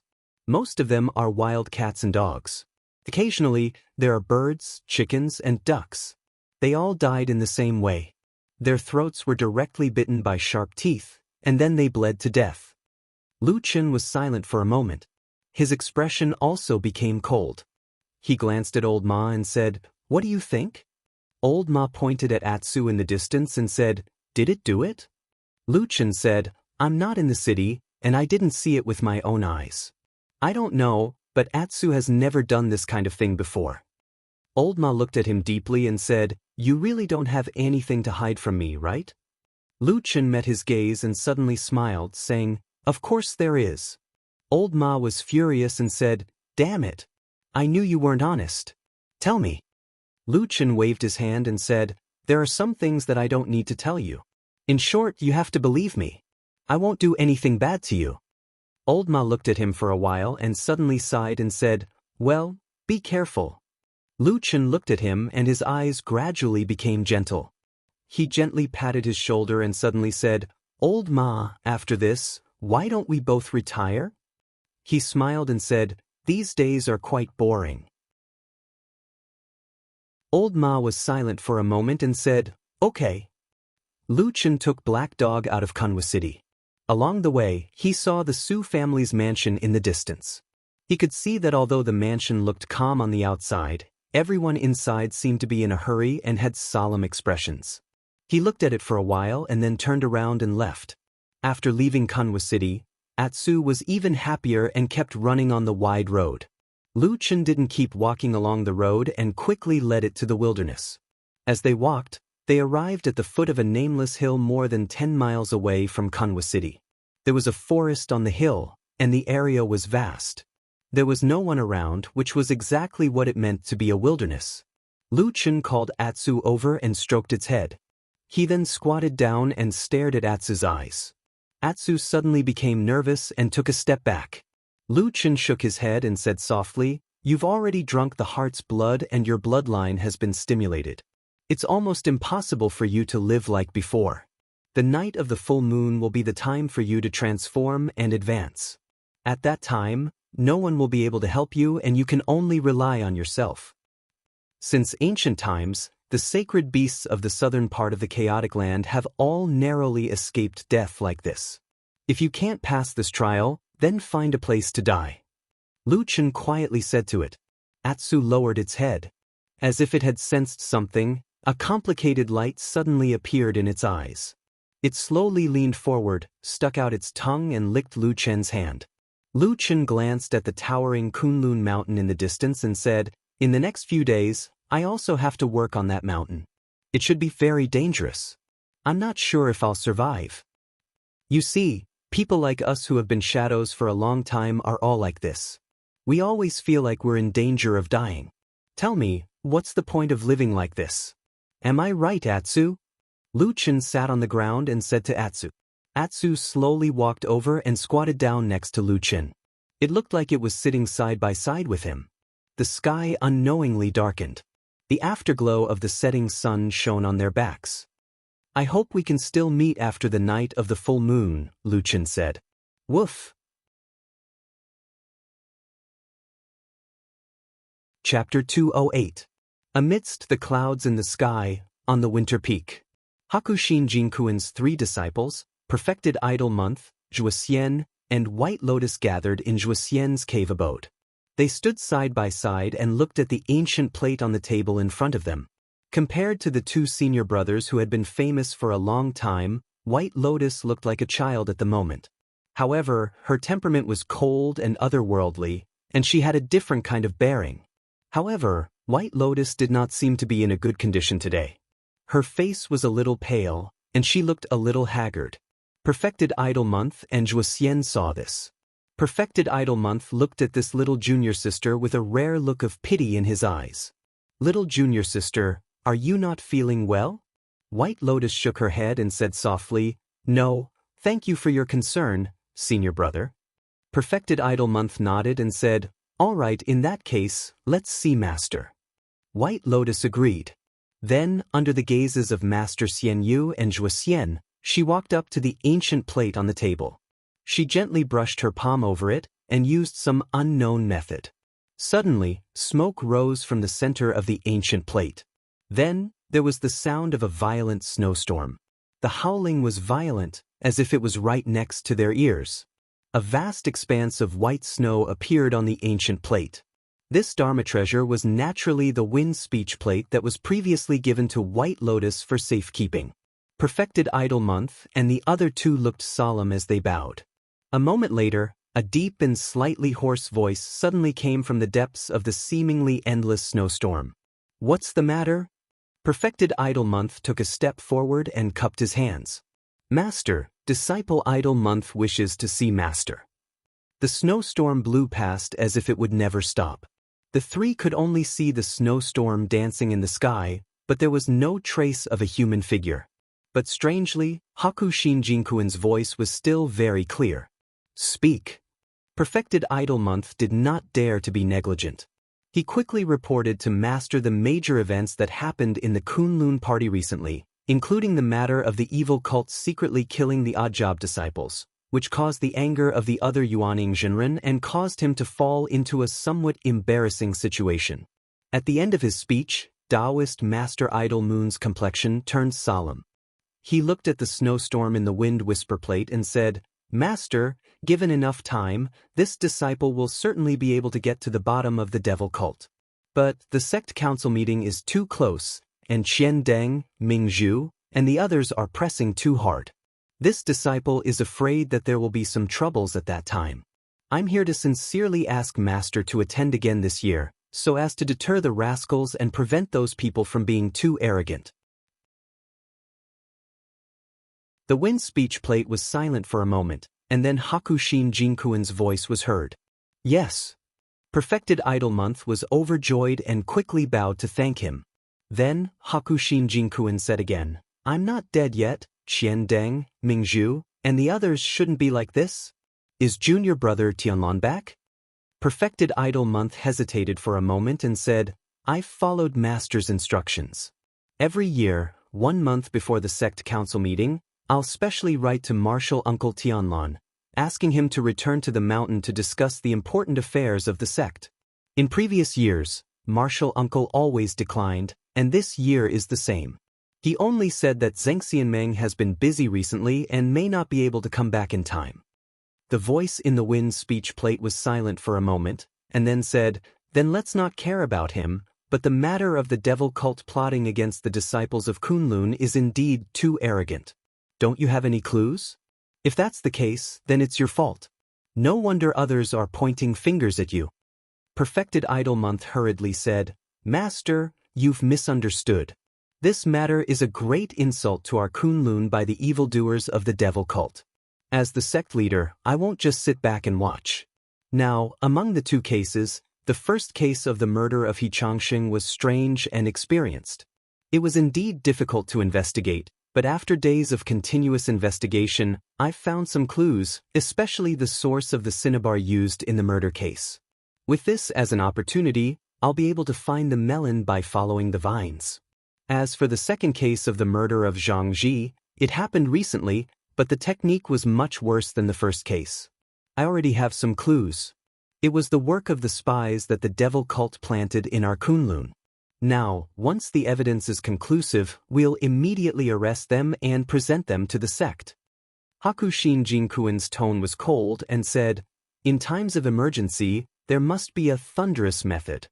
Perfected Idol Month's body trembled slightly, and then he took a deep breath and said, "Yes, I understand." The sound of the wind and snow gradually subsided, and the wind speech plate also gradually returned to normal.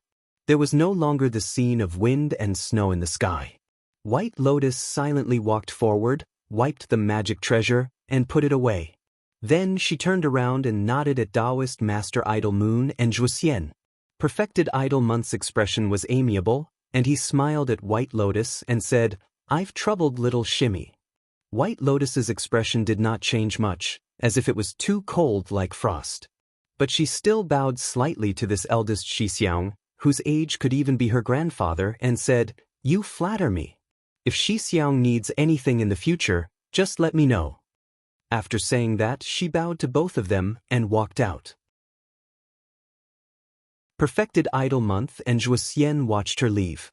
After White Lotus's figure disappeared, Perfected Idol Month suddenly frowned and said, "I heard that although the power of the magical technique recorded in the Book of Snow is extremely great, it can also affect a cultivator's will and temperament. These days, I haven't seen little Shimmy many times, but I can feel that her temperament seems to be getting colder." Zhuxian nodded and said, "Probably so. This mysterious book was obtained by Master in his later years. You and I have long succeeded in our cultivation techniques, and we don't have the supreme divine ability of Master in the deity transformation realm, which allows us to do as we please, so it's not suitable for us to cultivate. On the contrary, little Shimmy should have just entered the sect, like a piece of unpolished jade, but she can directly cultivate this kind of supreme magical technique from the beginning. It's also a rare opportunity." Xian Yu Jinren nodded and said, "That's right. Junior sister is a peerless genius who was born with the 5 divine pillars. Moreover, Master has been so attentively training her. Her future is really limitless. Maybe in a few decades, my position as the sect master will be taken by her. Zhuoxian's body trembled slightly, and a strange light flashed in his eyes. After a moment, he said in surprise, "Shixiang, why do you say that? You're in the prime of your life, and you're good at governing. You should be advancing bravely. Why do you need to think about these things? Besides, I think Master only accepted little Shimmy as his last disciple because he loves her talent. In any case, little Shimmy is still young, so how can she bear the responsibility of the great Kunlun lineage?" Perfected Idol Month smiled, then reached out and patted Zhuoxian's shoulder, and said with a smile, "What Shimmy said makes sense. I was thinking too much. But Master must have made arrangements for these things, so it's not up to us to think too much." Zhuoxian said, "Shixiang is thinking too much. I think the person Master relies on the most is still you. Otherwise, why would he hand over the heavy responsibility of the sect master to you?" Perfected Idol Month made a sound of and didn't say anything else. He just slowly walked out of the cave with his hands behind his back. Zhuoxian looked at his back and slightly frowned, as if he was thinking about something, then he also followed him out. The next day, at the foot of Kunlun, in front of the mountain gate, an execution rack was suddenly erected. The disciples of the sect and the people in Kunwa City, who were far away, quickly received the news. In an instant, many people swarmed over and surrounded the mountain gate. There were all kinds of people in the crowd, including many itinerant cultivators and cultivators from other sects who were passing by. There were even ordinary mortals and villagers who lived in the nearby cities or villages. All of them rushed over to watch the commotion. In a hidden corner of the crowd, there were two men who didn't seem to attract any attention. They were Fan Tue and Chen He from the Three Realms Demon Sect. At this moment, the two of them did not look good, especially Fan Tue. His face could be described as ghastly pale, and his fists were tightly clenched under his sleeves. His gaze was fixed on the person who was tied to the wooden rack. Chen He sighed softly and pulled Fan Tue with his hand without batting an eyelid. He used a little more strength in his hand. Fan Tue turned his head and looked at him. After a moment, he slowly nodded and said in a low voice, "I'm fine." Chen He was silent for a moment, then said, "We have also underestimated the Kunlun party. Thinking about it, for such a large and famous sect to be able to prosper after 5,000 years, they must have their own strengths. We should be more careful when dealing with them in the future." A hint of embarrassment flashed past Fan Tue's eyes. He didn't say anything and only clenched his teeth. At the other end of the crowd, Old Ma was also standing in the crowd. Strangely, Lu Chen, who was dressed in casual clothes, was also standing beside him. However, the two of them didn't show any signs of conversation. It was as if they were two strangers who didn't know each other. They didn't even look to the side. Their gazes were also looking at the execution rack at the foot of the mountain gate, looking at the person who was tied to it. Looking from afar, that person's limbs were tied up, and his head hung limply in front of his chest. There were many bloodstains on his clothes, and he looked a little wretched. From time to time, whispers could be heard from the surrounding crowd. Old Ma stared for a moment, then suddenly said as if he was talking to himself, "I remember that the Kunlun party had also captured many spies from the Devil sect in the past, but they had never done it in public like this, right?" His voice wasn't loud, and probably only Lu Chen, who was standing a few feet away from him, could hear him. However, Lu Chen's expression didn't change at all, as if he didn't have any reaction to the fatty's words. It was only after a while that Lu Chen let out a faint smile. Without turning his head, he said in a low voice, "That sect leader must have been forced into a corner recently." Old Ma grunted, a hint of disapproval in his eyes. Just as he was about to say something, there was a commotion in the surrounding crowd. The two of them looked over and saw a person walking out from among the Kunlun party disciples at the Kunlun mountain gate. That person had a dignified aura, and his footsteps were steady. It was he.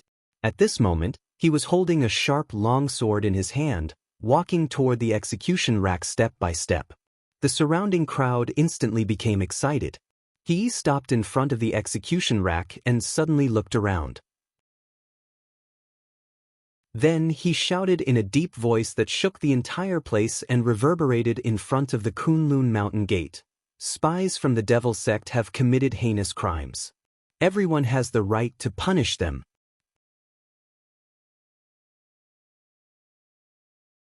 Chapter 209. He Yi's loud shout was like a clap of thunder, instantly silencing the entire place. Countless gazes landed on the sharp long sword that was as bright as autumn water in his hand. In the crowd, Fan Tue and Chin He's expressions turned extremely ugly. On the other side of the crowd, Old Ma frowned and shook his head. While everyone's attention was attracted by He Yi, Old Ma glanced to the side and was suddenly stunned. He saw a strange expression on Lu Chen's face. There seemed to be a sudden blankness on his face. His mouth was still tightly shut, and his eyes flickered with uncertainty. He stared blankly at the execution rack in the distance. His gaze only stopped on the evil sect spy who had already completely lost the ability to resist and had become the prey of others. A wave of cheers suddenly erupted from the surrounding crowd. At first, it was those mortal villagers without any cultivation. Their feelings were the simplest and most direct. Their hatred towards the evil sect was the most straightforward. After he shouted, these mortals quickly started cursing. They cursed the person who was tied up to 18 generations of his ancestors. Some even threw a large pile of rocks, junk and rubbish. Then, it was the cultivators in the crowd. Those rogue cultivators with the lowest cultivation were a little agitated. There were also noises. The rest of the people would be quiet for a while, but most of them were watching coldly from the sidelines. They definitely did not have any intention to disturb. Those clamorous and crazy cursing voices reverberated nearby. Lu Chen stood in the crowd. His expression gradually turned indifferent. He then stared deeply at the person who was about to die. Old Ma seemed to have thought of something. His expression changed slightly. He wanted to speak but stopped. A bitter smile appeared at the corner of his mouth. He then sighed softly. But in the end he did not do anything. Or maybe he could not do anything. The whistling sound of the drums was like a tidal wave, surging forward violently. It could be seen that the evil cult's malicious reputation had already penetrated deep into the hearts of the people of the world, coming wave after wave from all directions to the scene. He stood under the execution rack. A strange feeling welled up in his heart at this moment. Towards the evildoer of the evil cult behind him, he of course did not have any sympathy. In reality, his hatred with the evil cult was as deep as the sea, and because he had been investigating this matter for the past few days, he was arranged to come here today to personally kill the evil person. But no matter what, the evil cult spy who was tied to the execution rack did not have any power to fight back. After being caught yesterday, the Kunlun party did not treat him politely. After forcing him to say everything that he should know, what awaited him was today's ending. Perhaps in the past, the Kunlun party would have been merciful enough to lock up such people, but this time, the order passed down from above was unusually decisive and fierce. Nobody questioned this order, even that Yuanying Jinren who often disagreed with Reverend Idlemonth these few days did not dare to question it. The time is right. The evil cult evildoer has forced our Kunlun too far. Kunlun will definitely not be lenient. He coldly laughed, but in his heart, he did not feel too pleased with himself. With his knowledge and current skills, he did not feel that standing here today would be a particularly glorious thing. But the ones who arranged for him to come here were the sect leader Jinren and his teacher. He had to come. They probably felt that this was for their own good. They could vent their resentment, or maybe they could increase their reputation in front of the crowd. He Yi's expression was cold and indifferent, yet he laughed with ridicule in his heart. For some unknown reason, another extremely tall figure had suddenly appeared in his mind at this moment, and it was like an insurmountable mountain, like the lofty Kunlun mountains. He closed his eyes to compose himself, then indifferently extended his sharp sword and placed it across the neck of the evil cult spy. In an instant, the surrounding crowd was in an uproar. Everyone widened their eyes and looked at the point where the sharp sword connected with the flesh, anticipating the moment when blood splattered. Blood seemed to always be able to stimulate the hearts of people. It had never been the same since ancient times. In the corner of the crowd, Chen He's eyes were slightly closed, his lips moving slightly, as though he was softly reciting some scripture. Fan Tue, on the other hand, had a cold gaze and stared at He Yi's face like a sharp sword. Further away, Old Ma looked at Lu Chen with a hint of worry in his eyes. Lu Chen's breathing was a little hurried, the corners of his eyes twitching slightly. Everything seemed to be waiting for that moment. In front of the mountain gate of Kunlun, all sounds suddenly disappeared. It was silent. Everyone held their breath and stared, waiting for the arrival of death. The long sword suddenly shone brightly. It was bright and dazzling, like a brilliant ray of sunset in autumn. It was also like a willow leaf that floated past in spring. It was beautiful but brief, flashing across the sky. That person's head was lifted up by the long sword and was seen by the world. That face was young and handsome. There were traces of blood and he looked a little haggard. His eyebrows, his eyes, his mouth, and his ears were no different from those of an ordinary person. He seemed to have been unconscious all this while. However, perhaps the coldness of the long sword had woken him up, or perhaps the roaring curses had woken him up. The young man suddenly opened his eyes. The first thing that was reflected in his eyes was the dazzling radiance of the sword. The image of the sharp sword filled his eyes, and the entire world turned cold. In that instant, he seemed to have suddenly seen everything around him clearly. The sharp sword, He Yi, the execution rack, and the countless onlookers. In that instant, his entire body seemed to tremble, and there was an unconcealable fear in him. However, when the radiance of the sword swept across the sky and landed on him, the young man suddenly quietened down. He laughed out loud. He tried his best to raise his head and look at the clear and bright sky. The sky was blue, and it was like a gentle gaze. At the same time, it was like a boundless ocean. The waves were about to drown him and merge his body into the clear sky. The young man's face suddenly lit up. It was as if he had seen a magnificent scenery. The crowd was in an uproar, and they were all shocked. Chen He and Fan Tue's bodies trembled at the same time. There was shock on their faces, and a glint of tears flashed past Fan Tue's eyes. In the distance, Lu Chen suddenly took a step forward. His expression was a little twisted. However, at that moment, a hand suddenly reached out from the side and grabbed him. That hand was plump and warm, and it was as strong as iron. Lu Chen immediately quietened down and lowered his head. The descent of a true god, the unification of the three realms. The young man suddenly shouted at the top of his lungs. His voice was as shrill as a cicada in autumn, and it shook people's hearts. However, after a moment, all the sounds stopped. It stopped at the bright radiance of the sword. He calmly swung his sword, chopping off the young man's head. The decapitated head landed on the ground and rolled forward for a while. Following that, fresh blood spurted out and splattered all over the place. It was so red that it was glaring and suffocating. There was a look of disgust in He Yi's eyes. He retreated and avoided the spurt of fresh blood. Then he slowly turned around, faced the crowd, and raised his sword.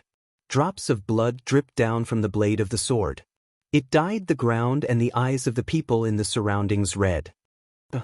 A wave of cheers erupted from the crowd. Laughter and shocked cries mixed together. Coupled with the countless faces with different expressions, it was like a painting of the world.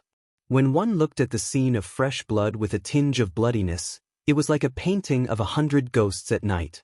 The gazes of many people landed on He, with awe and envy. He took 2 steps forward and said in a clear voice, "This bastard is a spy of the devil cult. He secretly sneaked into our Kunlun school. He has been scheming and has committed many evil deeds. Just a few days ago, he became even more ferocious and plotted to kill Zhang Ji, a disciple of our Kunlun school. The brutality of his methods is truly outrageous." At this point, He Yi's voice became much lower. He looked around at the countless people around him and said, "When I saw Junior Marshal Brother Zhang's corpse that day, I only had 4 words, too horrible to look at. The evildoer of the devil cult has committed all kinds of evil deeds. Although the heaven and earth have the virtue of cherishing life, our Kunwu disciples will never die in vain. Our Kunlun party will never allow such evildoers to do whatever they want in our school. Today's punishment is our Kunlun party enforcing justice on behalf of the heaven. This last sentence was said with a sonorous tone and imposing manner. For a moment, everyone turned to look at Hee, who casually tossed his sharp sword into the air. He then turned around and strode away, heading straight for Kunlun Mountain. Behind him, there was a sudden sound of wind. The sound was sharp, and the sound of the air being torn apart instantly became urgent. The long sword descended from the sky like a sharp blade of the heavens. It was unstoppable and went straight into the torture rack. With a poof, it pierced into the chest of the corpse and came out. The crowd was silent for a moment. Suddenly, a deafening cheer erupted. Countless people were cheering for him, especially the mortals who had no cultivation. They were extremely excited and shouted with all their might. Fan Tu, who was in the crowd, was so angry that his entire body was trembling. He gritted his teeth and forcefully suppressed the roar in his heart. He used the softest voice he could muster to shout angrily to Chin He, who was beside him, "This bastard. I must kill this person." Chen He nodded slowly. His eyes also looked toward the back of Kunlun Mountain with a cold gaze. That day, the Kunlun party publicly executed a traitor of the evil sect. They announced that it was this person who had plotted against and killed their servant, Zhang Ji. It had only been a few days since Zhang Ji's death. The Kunlun party's thunderous and iron-blooded determination shook the mountains and rivers. The blood-stained torture rack was erected outside of Kunlun Mountain. It was not taken down for many days, and no one collected the corpse of the evil sect's demon. After this incident, the atmosphere in the Kunlun party suddenly changed. Zhenren Idle Month's reputation soared, and the voices of criticism immediately decreased. Qian Deng, Ming Zhu, and the rest of the Yuaning Zhenren also expressed their appreciation for this. They praised Zhenren Idle Month's methods and said that he was a great talent with deep foresight and decisiveness. This was a blessing for the entire Kunlun party. On the night of that day, when the moon rose once again, the sky was dark. Lu Chen sat alone on the cliff of the Flying Goose platform. He looked up at the cold and lonely moon with a cold expression. He thought to himself, there are only 4 days left until the night of the full moon.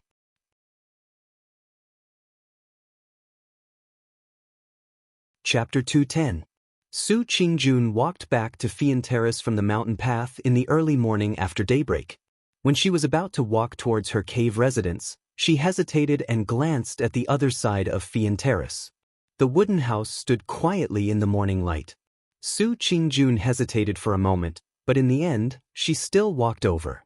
Just as she was about to knock on the door, she seemed to suddenly remember something. She looked at the sky, where the sun had yet to rise, and lowered her raised hand.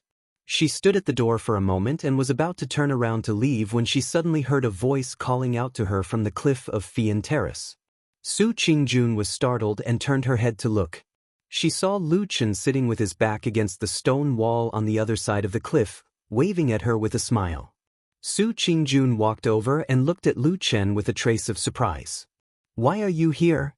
Lu Chen pointed at the vast sea of clouds below the cliff and said, "I suddenly thought of something last night. I've lived here for so long, and I've seen quite a few sunsets, but I've never seen a sunrise here." Su Qingjun sighed and looked at the sun that was about to rise on the horizon. She said, "What's so good about a sunrise?" Lu Chen glanced at her and said with a smile, "What's wrong? You don't seem to be in a good mood." Su Qingjun shook her head and wanted to say something but stopped. Then she suddenly saw a wet patch on Lu Chen's shoulder from the corner of her eye. She then saw that there was a drop of dew on the tip of his hair that was leaning against the stone wall. She couldn't help but be startled. She said, "What happened? You actually sat here all night?" Lu Chen followed her gaze and glanced at his shoulder. He then smiled and said, "Yes, I couldn't sleep last night and wanted to see the sunrise, so I just ran over. Do you want to come over and sit? The scenery here is very good." As he said this, he even patted the ground beside him. Su Qingjun hesitated for a moment, but in the end, she sat down beside him. The two of them sat side by side as the mountain breeze blew past. Under the morning light, They could see the white clouds rolling up and down like waves. A round red sun shone brightly in all directions. After a night of dormancy, it finally rose slowly. The golden light illuminated the heaven and earth. At that moment, the world seemed to be filled with dazzling light.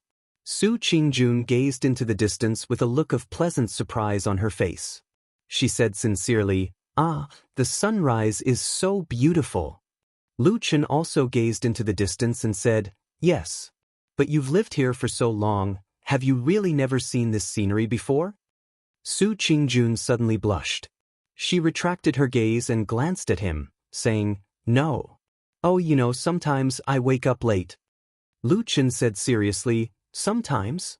Su Qingjun suddenly felt a little embarrassed.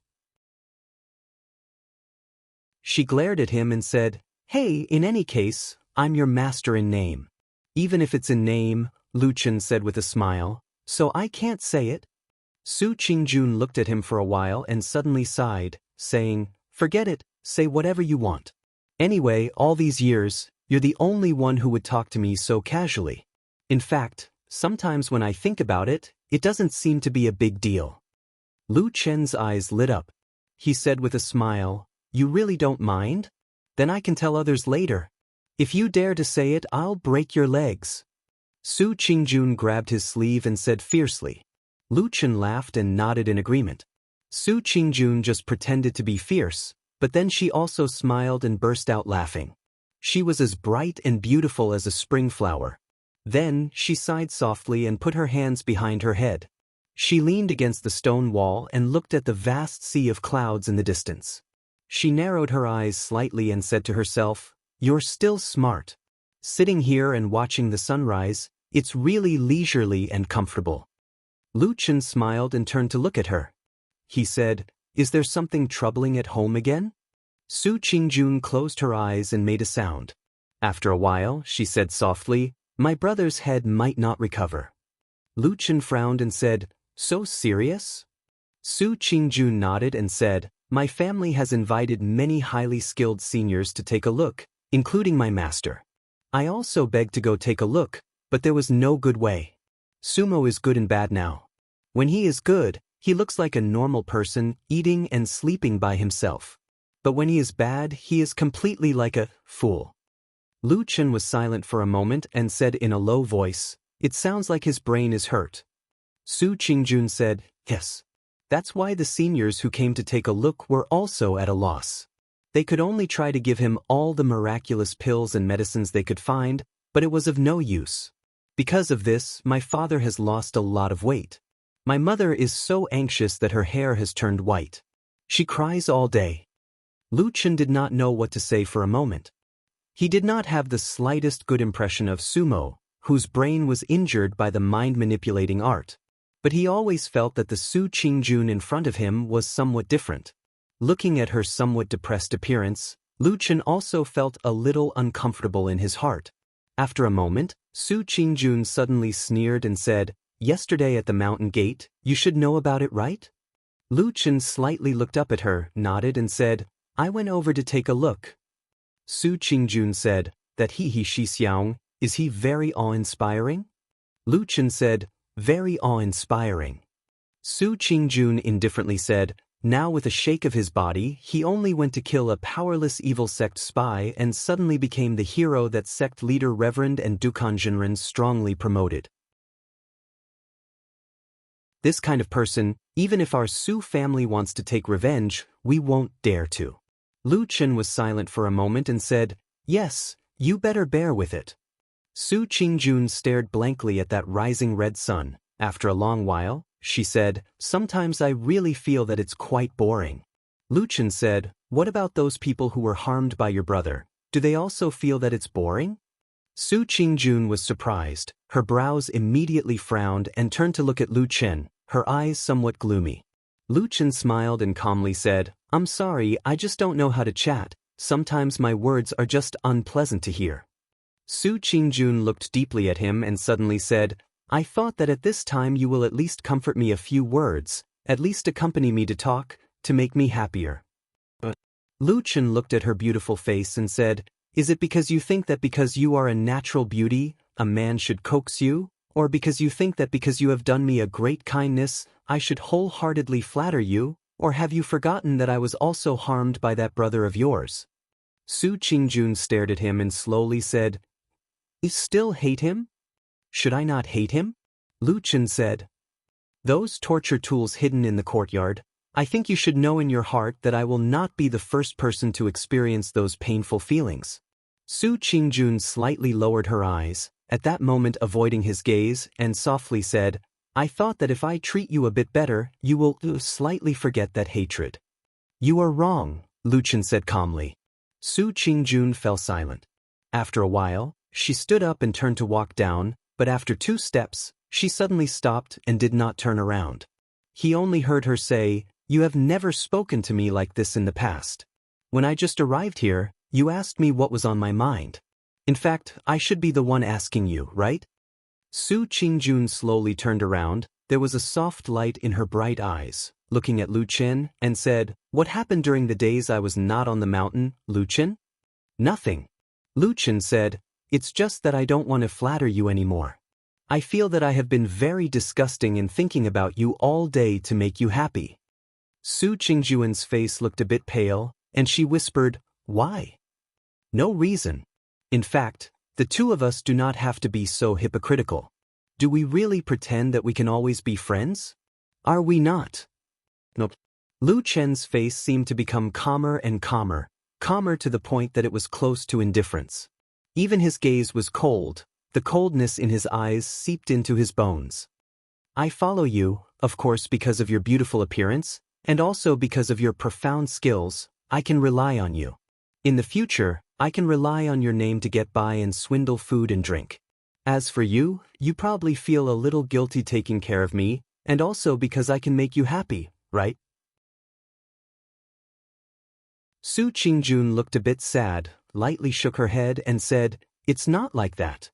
Lu Chen became a bit impatient, waved his hand at her, and said, Anyway, that's what I think. Do you know how much I have suffered in the hands of that brother of yours? But every day when you come back, you only talk about his name. Hearing it makes my heart feel annoyed. I think, in the end, we are still 2 different people. Most likely we can't be friends. You are the #1 genius of the Kunlun party, Jean Dan Friar. How can you really look up to a good-for-nothing odd-job disciple like me?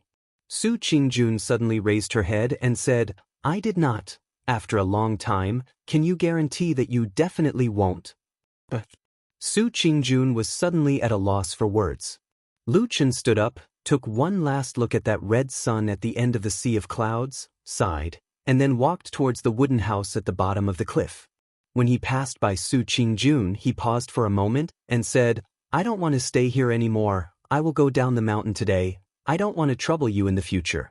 Can I ask you to cancel the title of Master in name? Su Qingjun nodded blankly, her expression complicated, lightly gritting her teeth. She watched as Lu Chen returned to the wooden house, and not long after, he came out with a small package, and then walked with large strides towards the mountain path. He didn't say anything, didn't say goodbye, looked like he was going to directly go far away like this. Looking at that man's back, Su Qingjun suddenly shouted loudly, and said, I didn't look down on you. I have always treated you as a friend. The footsteps of the person going down the mountain paused for a moment, but in the end he still didn't turn back. He only stretched out a hand and waved in the wind, as if bidding farewell to the past period of time, and then he walked with large strides down this hill.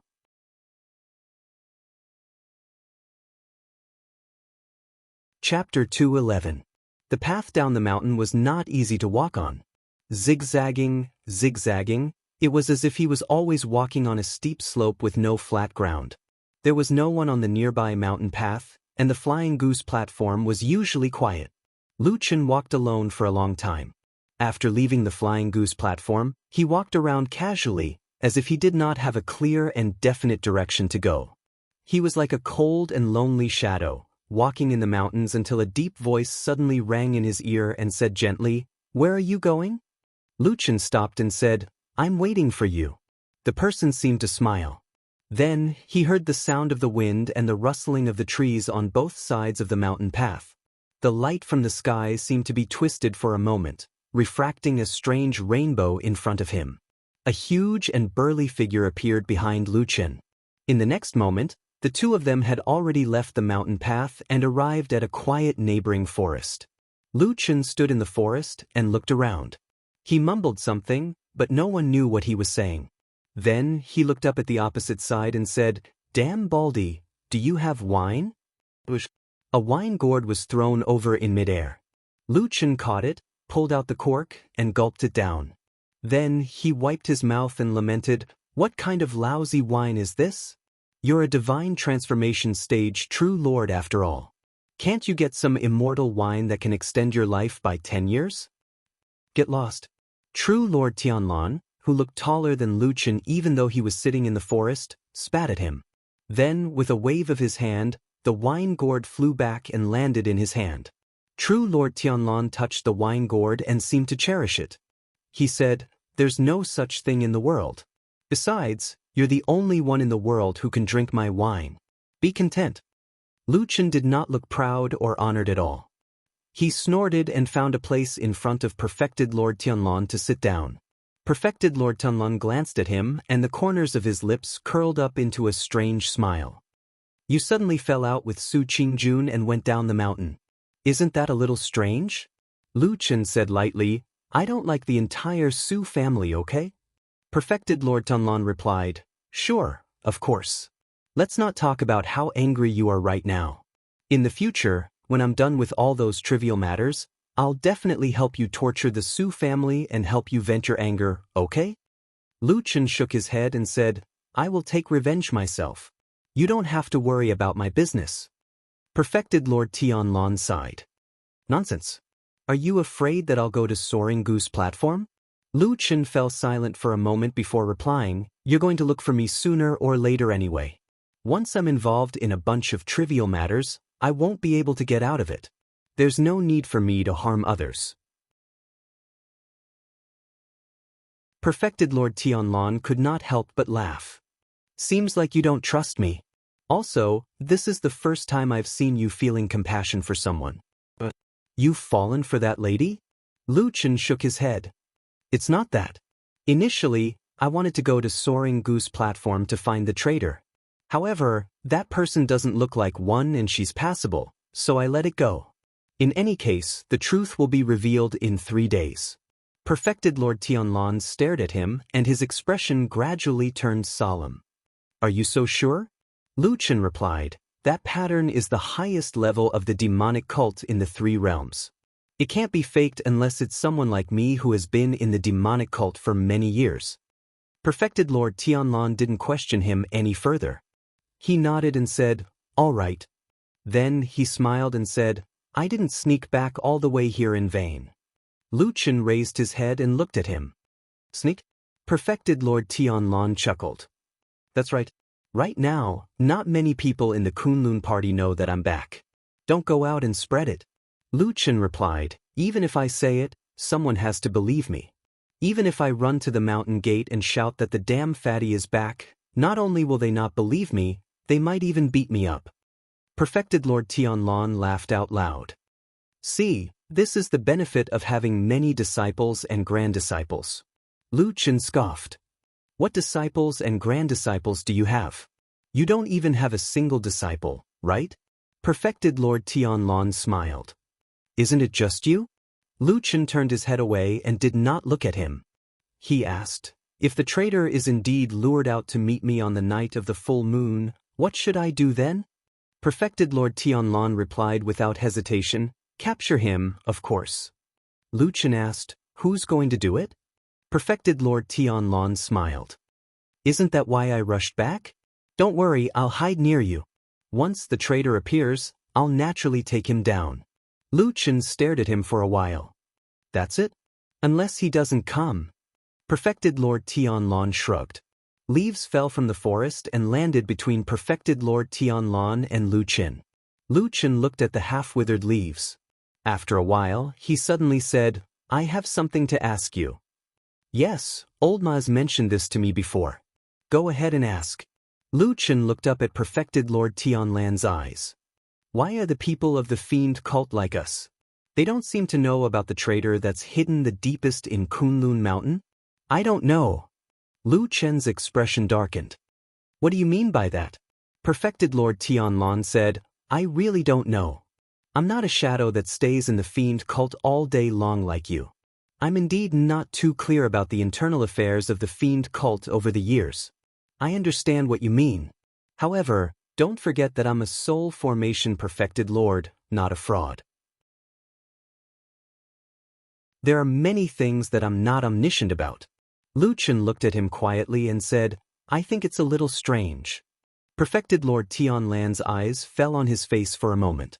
Then he smiled and said, So, you secretly tracked down the second spy of the fiend cult and then revealed the identity of that person to Idle Month through Old Ma? Lu Chen said lightly, That guy is an idiot. He doesn't care about hiding at all. Not to mention me, even an experienced person in Fuyunji can find him directly. Perfected Lord Tianlan grinned and said, So that person is dead. Lu Chen looked down. After a moment of silence, he nodded and said, Good. All the people of the fiend cult should be killed. He looked sincere and said to Tianlan, You did really well this time, Perfected Lord Tianlan said. I didn't misjudge you. You're the only one in the world who can find such a well-hidden spy of the fiend cult. Lu Chen said, But I haven't caught him yet. Perfected Lord Tianlan paused and said with a smile, It'll be soon. It'll only take a few days. Lu Chen thought for a while and suddenly asked him, But I killed a servant disciple of the Kunlun party this time. Don't you blame me for killing good people? Perfected Lord Tianlan said, Do you think that he Changxing is a good person? Lu Chen wanted to say something but stopped. After thinking for a while, he shook his head and said, I'm not sure. Perfected Lord Tianlan smiled and said, I don't blame you because I trust you. He said with some emotion, Back then, when you sneaked into the devil cult alone, it was a real dragon's pool and tiger's den. Under those circumstances, I could trust you for many years. Today, on this Mount Kunlun, why wouldn't I trust you? Lu Chen nodded. After a while, he said, Okay. On the night of the full moon, I'll wait for you in the dense forest at the foot of the mountain. Lu Chen said. Perfected Lord Tianlan nodded and said, Don't worry about me. Just go there by yourself. I'll hide in the dark and show up to catch the spy when necessary. Lu Chen frowned and said, Don't tell the other people of the Kunlun party? For example, Immortal Idle Month, the head of the sect? Perfected Lord Tianlan shook his head and said, Not for now, in case there are too many people talking, right? Lu Chen nodded slowly. After pondering for a moment, he said, What if we find out that the spy is an important figure in the Kunlun party? Perfected Lord Tianlan said, Isn't that even better? It means that we've caught a big fish and we're not afraid of anyone. Lu Chen said, Even if it's perfected Yuanying? Perfected Lord Tianlan smiled and said, What perfected Yuanying can compare to me? Don't worry, I'll catch one for you when the time comes. What about someone more powerful? Lu Chen asked. Perfected Lord Tianlan frowned and said, What do you mean? Lu Chen said, Can you catch someone more powerful than perfected Yuanying? Perfected Lord Tianlan's expression turned serious for the first time. He looked at Lu Chen and said, You mean my senior brother Bai Chen? Lu Chen said indifferently, Can you catch a soul formation perfected lord for me as well? Perfected Lord Tianlan suddenly laughed and shook his head. Do you have any proof? Lu Chen said, No, I'm just talking nonsense. Let's see how you're going to answer me. That's impossible. Perfected Lord Tianlan smiled and said, As a soul formation perfected lord of the Kunlun party, he has nothing. How can he be an elder of the fiend cult who is like a stray dog? Do you think he's stupid? Lu Chen looked at him for a while and nodded. You're right. It can't be Hakushin Jinkuan.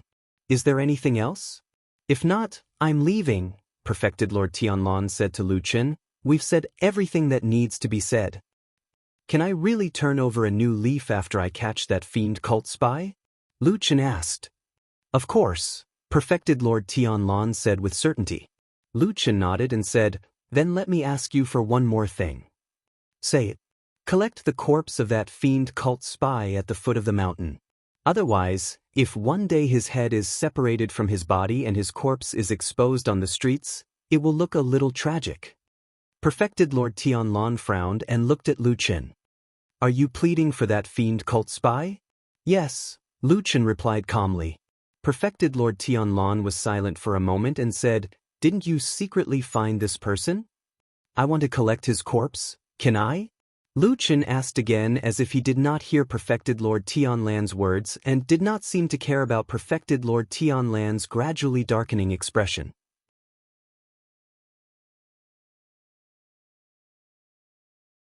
Chapter 212.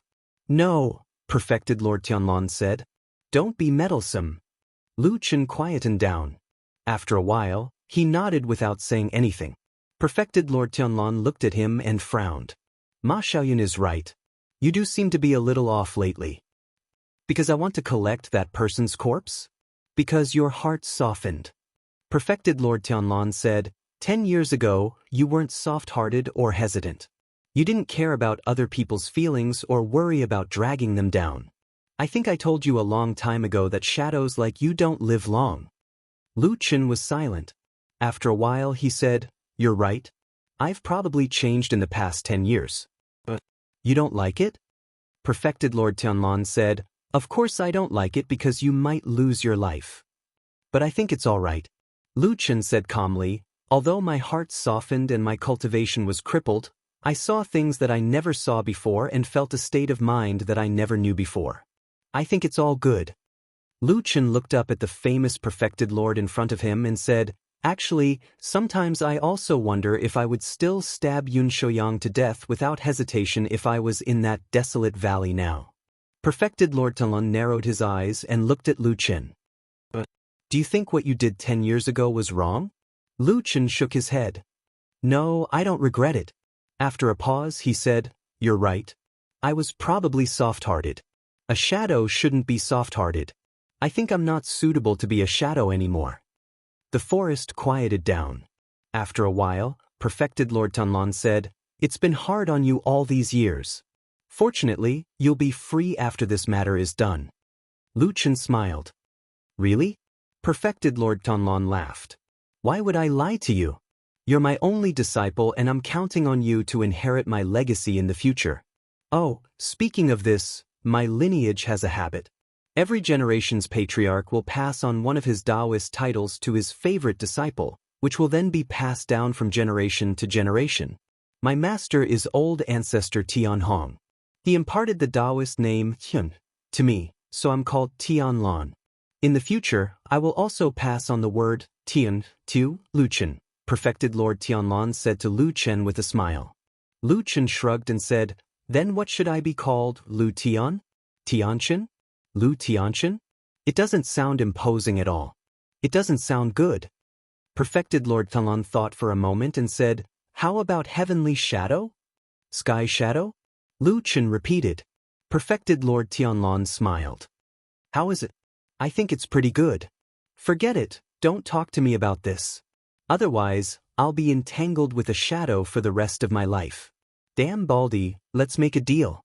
This is the last time. Lu Chen said to Perfected Lord Tianlong with a smile. Perfected Lord Tianlong nodded. Yes, it's the last time. But this name is really not bad. Think about it again. Amidst the laughter, he stood up. His wide sleeves fluttered like floating clouds.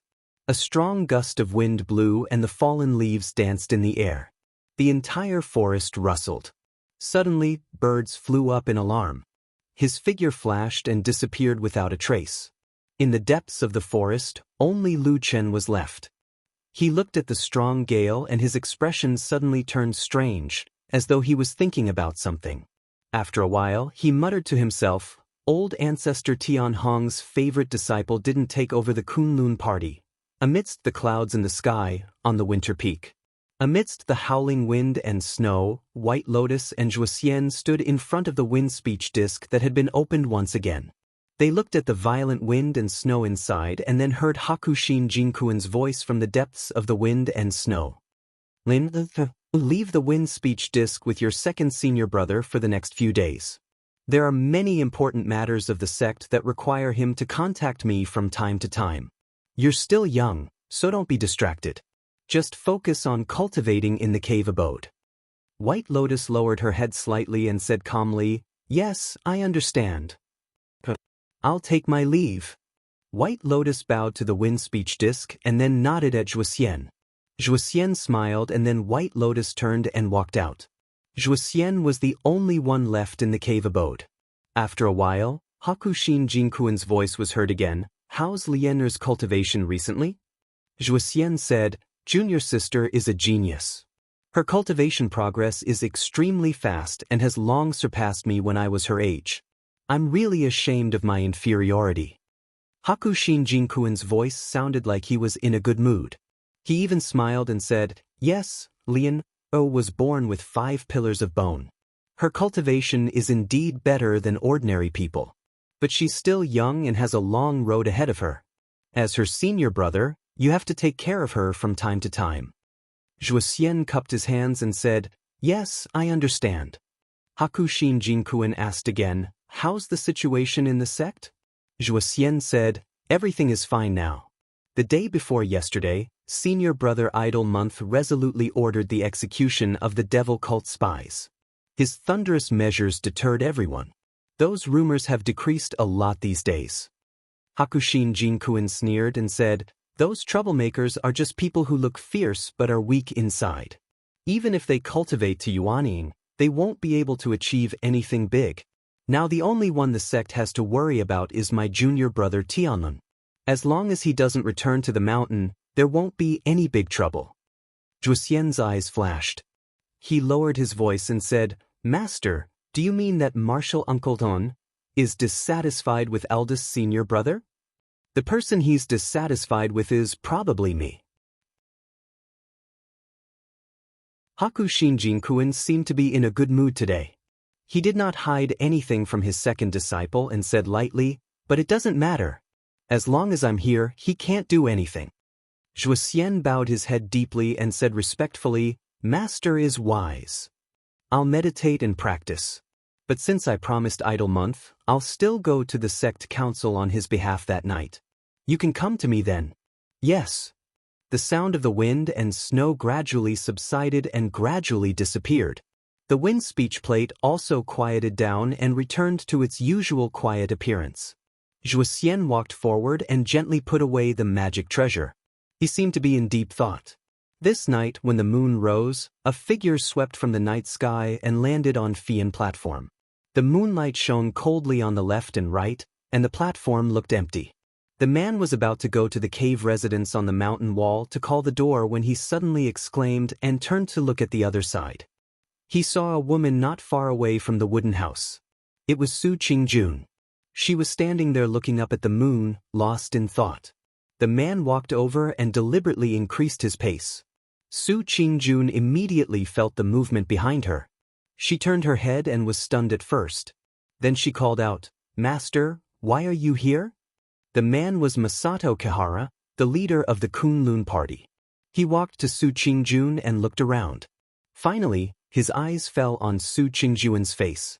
He said with some surprise, "What are you doing here?" Su Qingjun said, "Tonight's night is not bad. The moonlight shone on the sea of clouds. It is quite magnificent. I wanted to come over and take a look." Masato Kihara rolled his eyes and said, "You have lived here for a few years. You should be tired of it." Su Qingjun was silent for a moment and said, "No. I was immersed in cultivation for the past few years. After I came back, I often hid in the cave residence.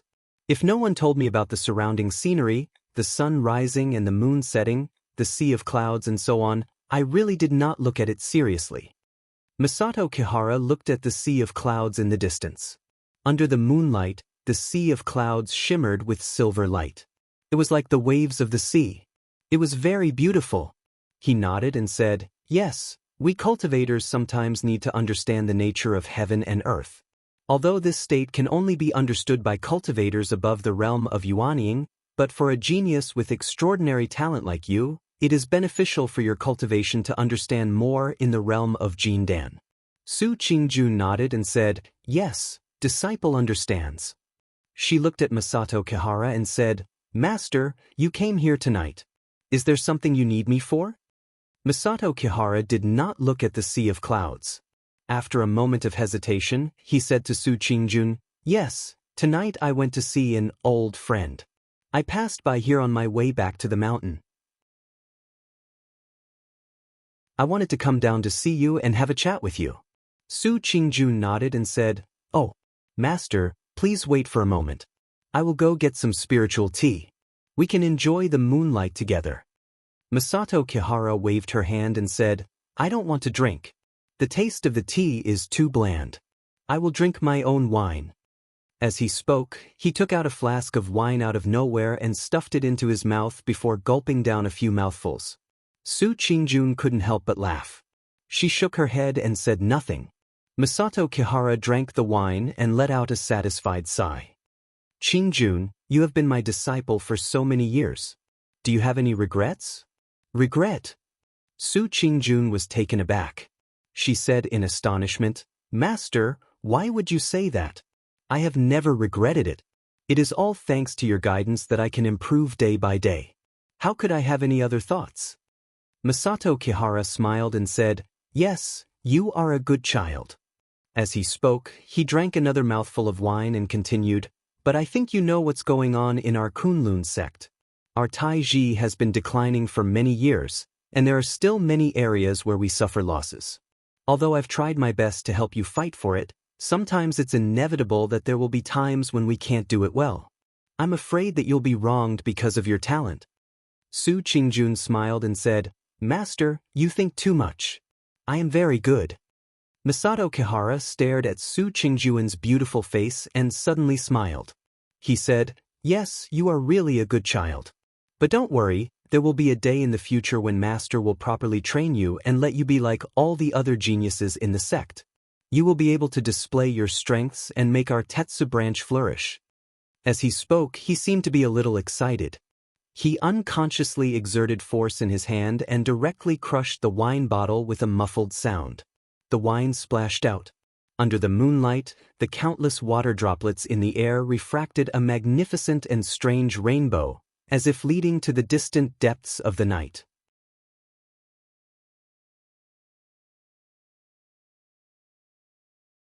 Chapter 213. In the dead of night, the bright moon hung high in the sky. Outside Kunwa City, in a nameless mountain forest. Hurried screams and desperate running mixed together, piercing through the silence of the mountain forest, creating ripples in the darkness like water. A black shadow rushed out of the forest. It was a huge black bear. Under the moonlight, one could see that the fur on its body, chest, and back was already covered with a hard, plate-like skin.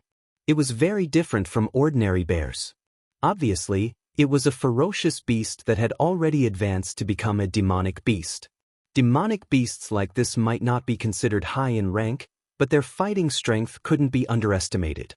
Their strength was often several times greater than that of ordinary beasts, and their temperaments were even more ferocious, making them very difficult to provoke. In an ordinary mountain forest, this kind of demonic beast was enough to occupy a mountain or a forest, becoming the king of beasts in this area. But in this dark night, this black bear demonic beast looked somewhat panicked. There was fear in its eyes as it ran forward with all its might. It seemed as if it wished it could grow wings and fly as fast as possible, leaving this dark mountain forest as quickly as possible.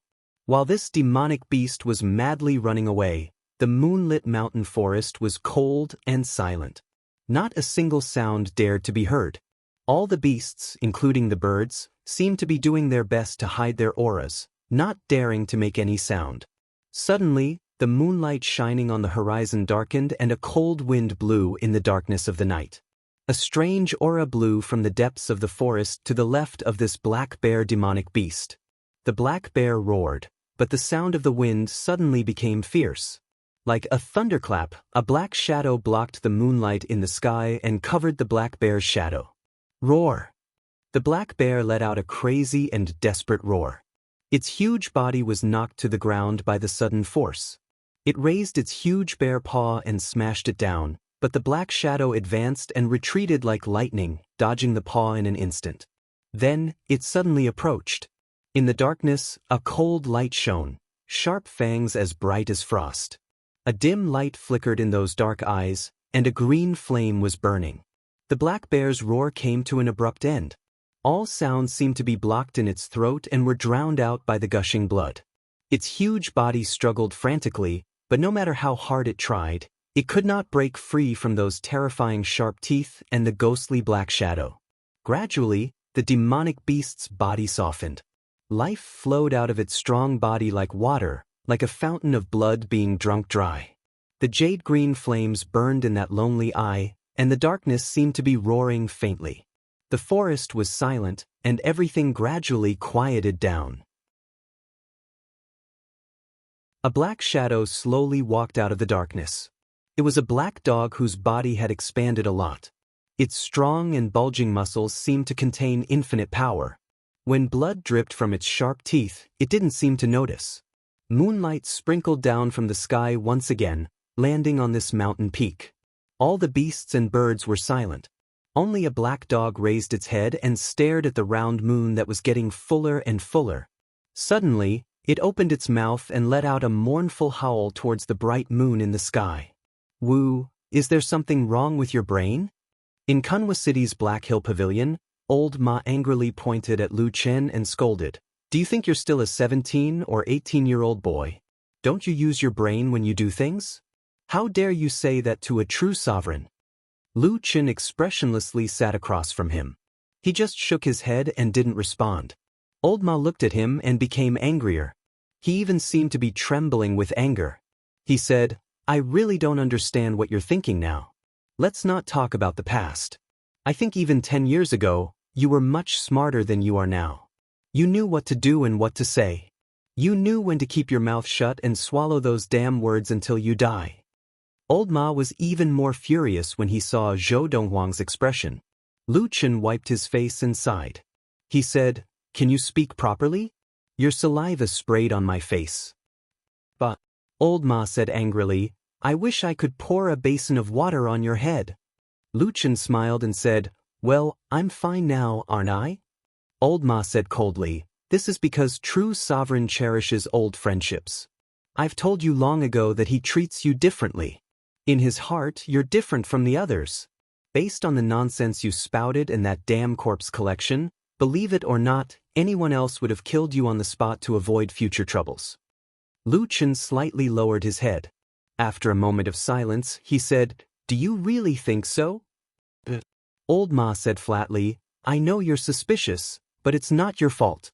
You've been a shadow for so many years. Back then, in the devil cult, you were tense day and night and couldn't sleep at night. For more than 10 years, you were tormented by life and death every day. To be honest, I admire you for not going crazy.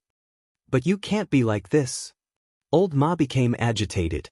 He suddenly walked up and grabbed Lu Chen's clothes, roared at him, and then gritted his teeth and said, "Lu Chen, listen, you can doubt everyone in this world, and you can even doubt me, but you really can't doubt true sovereign. Do you understand?" Lu Chen didn't resist Old Ma's action. He just frowned slightly, looked at Old Ma and said, "Why?"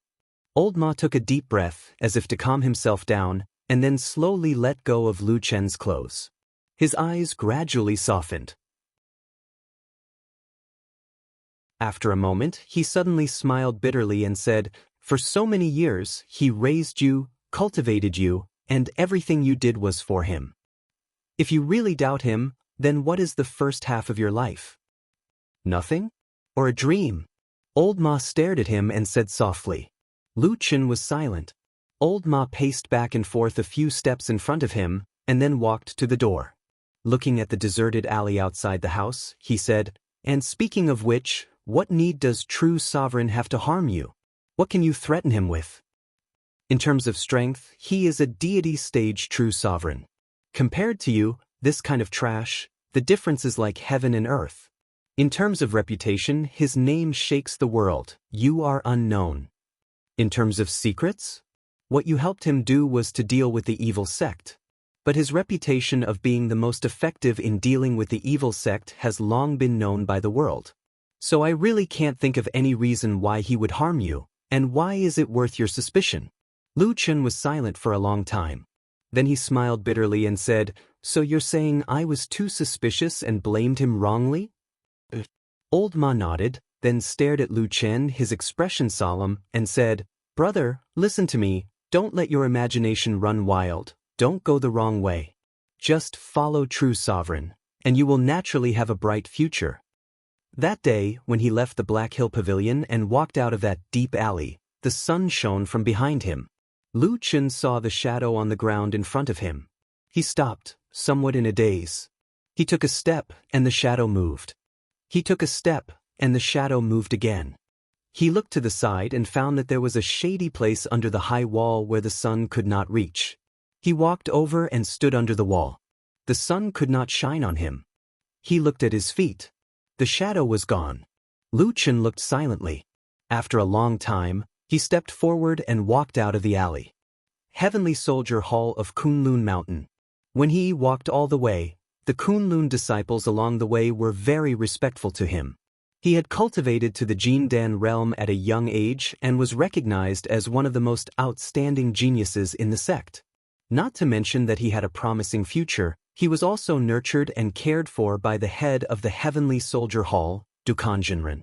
Even the head of the sect, Immortal Idol Month, valued him very much.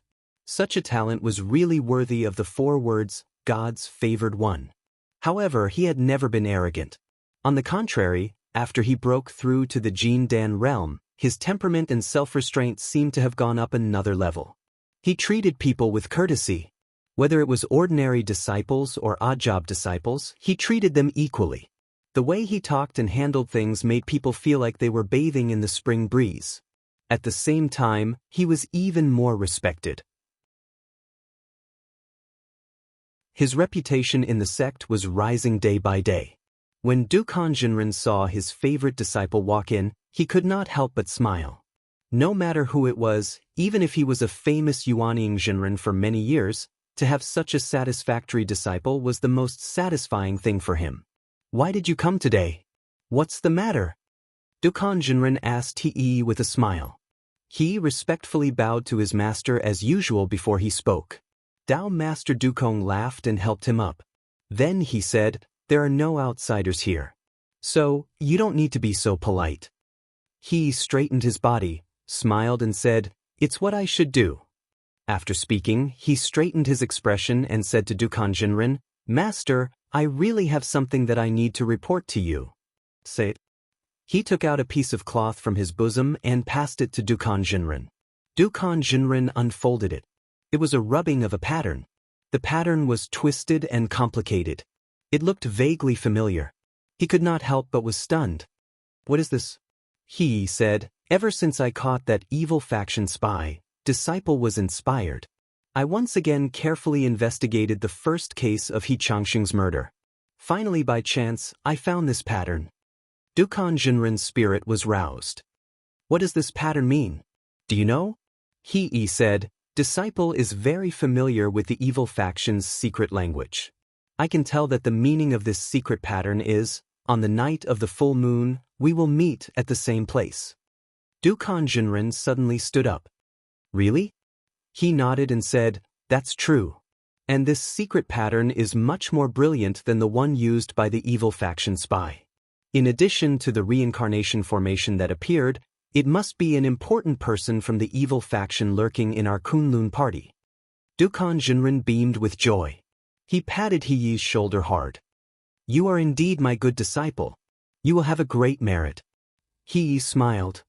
"Actually, disciple came here this time to report to master. With my meager skills, I'm afraid I may not be able to accomplish such a big thing. Perhaps if we really have to capture this person, master will have to do it yourself. Therefore, the one who deserves the greatest credit should be you, master." Dukan Jinren was shocked. He nodded his head. "It has to be you."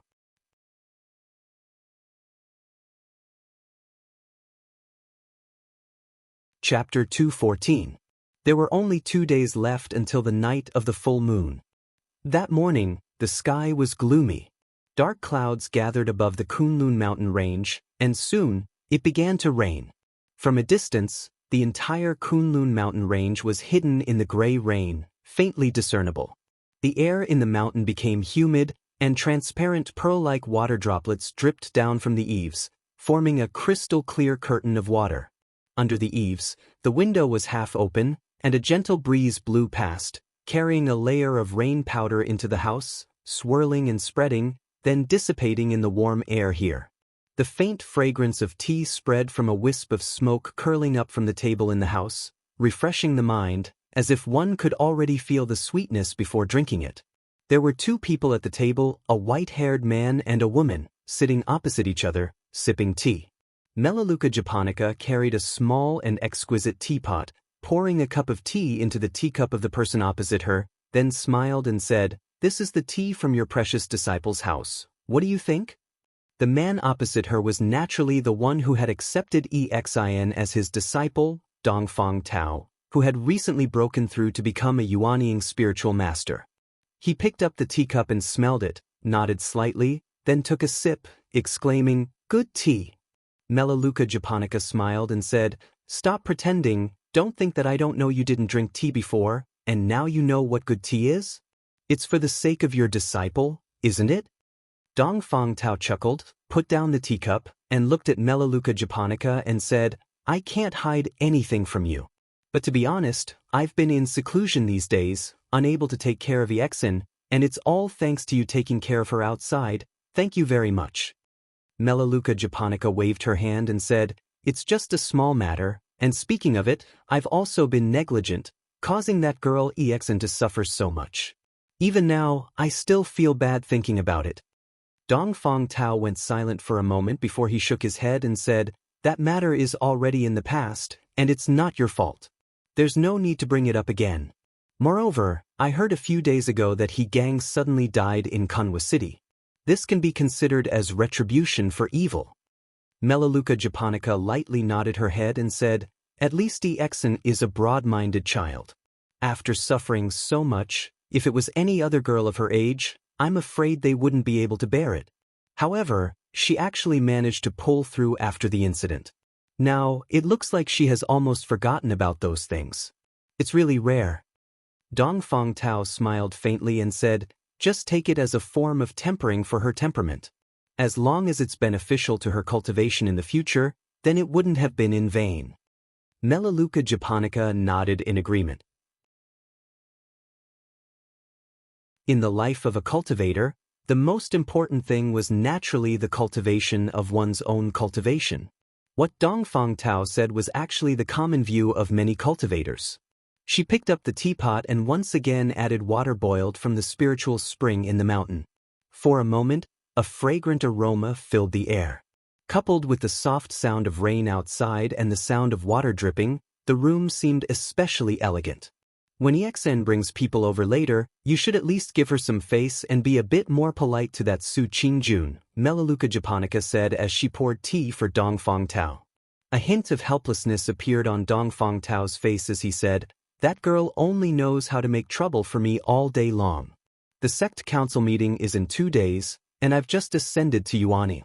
It's the time to make friends with fellow cultivators in the same realm as me in the sect. But she's really good. She's been begging me for half a day, insisting that I go and treat someone." Melaleuca japonica smiled and said, Exen is a kind-hearted child. She's good friends with that Su Qingjun, and they even address each other as sisters. This time, I heard that the Su family is really at their wits' end. They've begged everywhere, but to no avail. Su Qingjuan's younger brother is probably in a desperate situation. She's begging to come over and let you see if there'll be any pleasant surprises." Dongfang Tao snorted and said, "I'm not one of your Baichao Tang people. I can't treat people." Melaleuca japonica scolded him with a smile and said, "Don't talk nonsense. In any case, you're already here today. You should at least see her. Moreover, I've seen that girl Su Qingjun a few times. She's well-educated and has outstanding talent. Especially now that she's only 22 years old, she's already cultivated the Jin Dan. This achievement is much better than when we were young. I'm afraid she'll be an amazing genius in the future. Your disciple will also benefit in the future if he's on good terms with her. Old man, Don't be unreasonable here. Just think of it as paving the way for your good disciple. Dongfang Tao rolled his eyes. Although he was now a spiritual master of Yuanying, he was very casual in front of Melaleuca japonica. Obviously, the two of them had a very close relationship. Even if Melaleuca japonica scolded him with a smile, he didn't care at all. He just shrugged and agreed.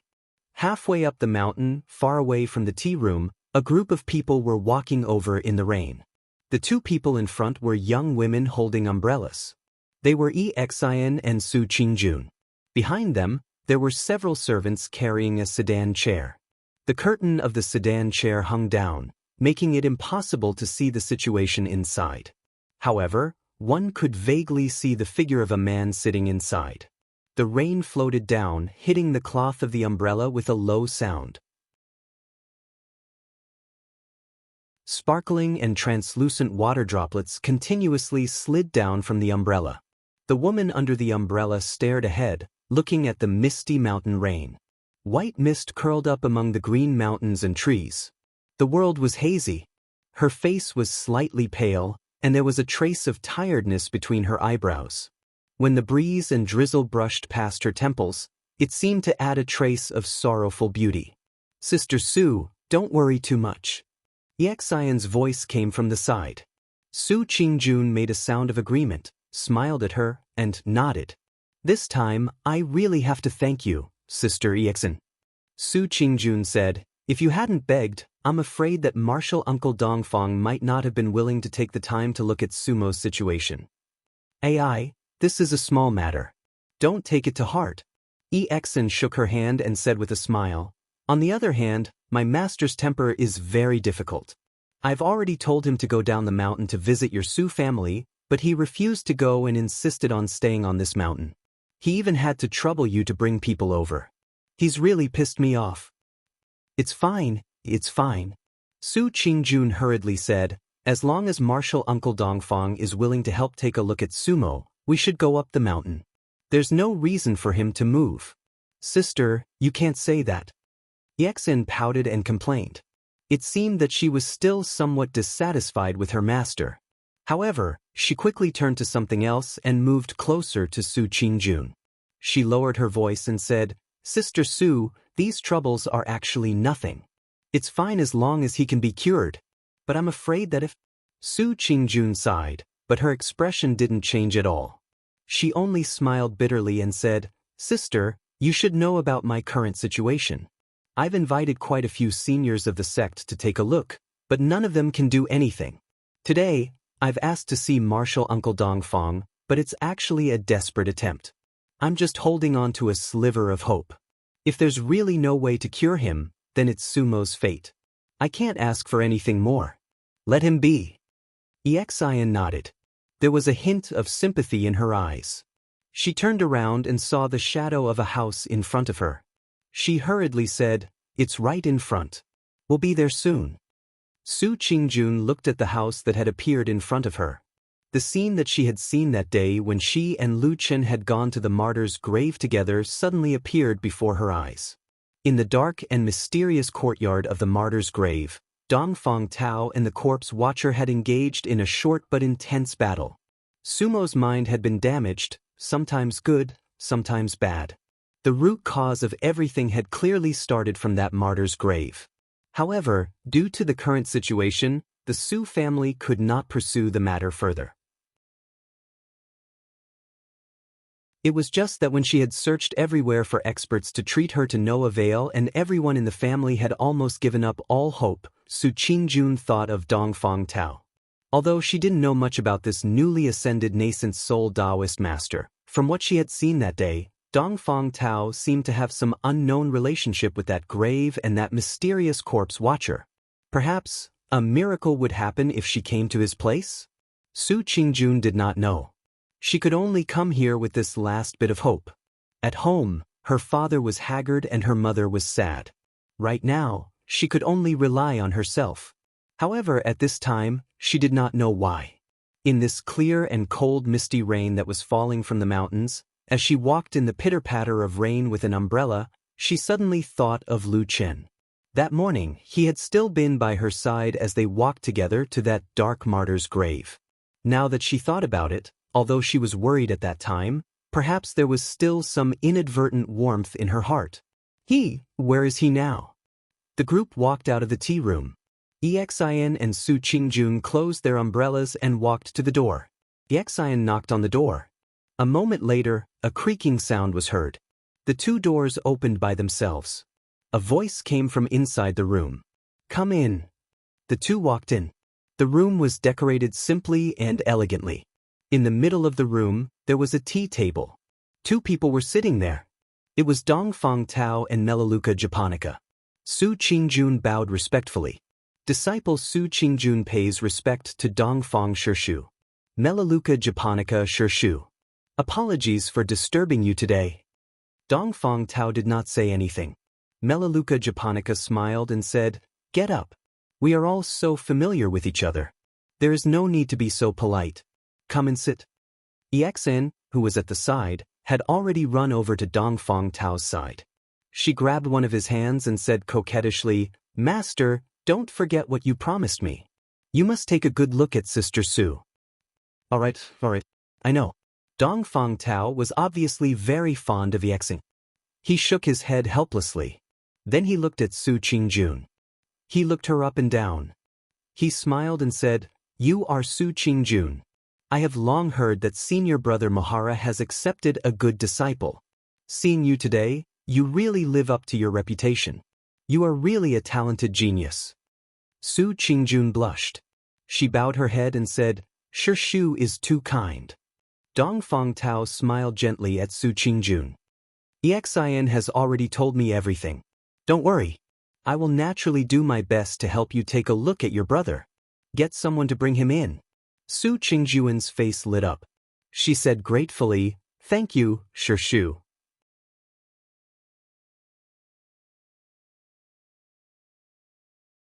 Chapter 215. Because Dongfang Tao wanted to examine Sumo carefully, the two young women, Exin and Su Qingjun, left first and stood in the corridor not far from the tea room, waiting. The corridor was built of pine wood and painted with colorful paint. The horizontal sill was painted with all kinds of exquisite patterns of mountains, rivers, and all kinds of auspicious beasts were carved on the left and right eaves, lively and lifelike. Outside the corridor, there were all kinds of trees, tall and straight. The leaves of the closest banana trees had been washed by the rain until they were verdant and tender. It was a very lovable sight. The raindrops fell on the eaves and the ground, making pitter-patter sounds, adding a trace of serenity to the originally quiet place. Su Qingjun looked at the misty rain outside the corridor, her brows slightly furrowed, as if she was in a trance. "Sister Su, don't worry, there's always hope." Exin saw Su Qingjun's expression and couldn't help but comfort her. Su Qingjun smiled and said in a low voice, "I know, thank you, sister." Exin nodded and also looked at the rain outside the corridor, but there was no melancholy on her face. After a while, she seemed to remember something and said to Su Qingjun, "Right, Sister Su, I want to ask you something." "Yes, what is it?" Su Qingjun said. Exin said, "I went to Flying Goose Terrace yesterday because I hadn't seen Brother Lu and Atsu for a long time. But when I went to see, I found that Brother Lu and Atsu were not there, and," she stole a glance at Su Qingjun and said, "Brother Lu's things don't seem to be in his wooden hut anymore. It looks like he's moved away." Su Qingjun was silent. After a while, she nodded lightly and said, "Yes, Lu Chen moved away." Exin was shocked and said, "What's going on, Sister Su?" Su Qingjun hesitated for a moment, but she still roughly told Exin about what happened that day. Then she smiled bitterly and said, "I didn't expect Lu Chen to be like this. These days, my family was in a mess because of Sumo. Maybe I had neglected something in my daily life. I forgot that Sumo had hurt him before, so I didn't pay attention to his feelings. That's why he left angrily and even asked me to cancel his title as a nominal disciple." Exin was stunned, and then said with some distress, "This Brother Lu, what is he doing all of a sudden? I've never seen him so impulsive in the past." Su Qingjun pursed her lips and said, "Perhaps he was dissatisfied with me, so he was impulsive. On the contrary, in front of you, he has always been fine. I also don't understand what he is thinking. EXN giggled and said, Sister Su, don't worry, leave this matter to me. Su Qingjun asked curiously, what are you going to do? EXN said, I'll go find Brother Lu later and ask him what is going on. This person is getting old, maybe he has become stupid. He clearly had such a comfortable life with you on Flying Goose platform, but he just doesn't want to live it and wants to make trouble. I have to scold him to wake him up. As she said that, she pursed her lips and looked a little unconvinced as she complained, Look at him, he still calls me stupid all day long. The most stupid person should be himself.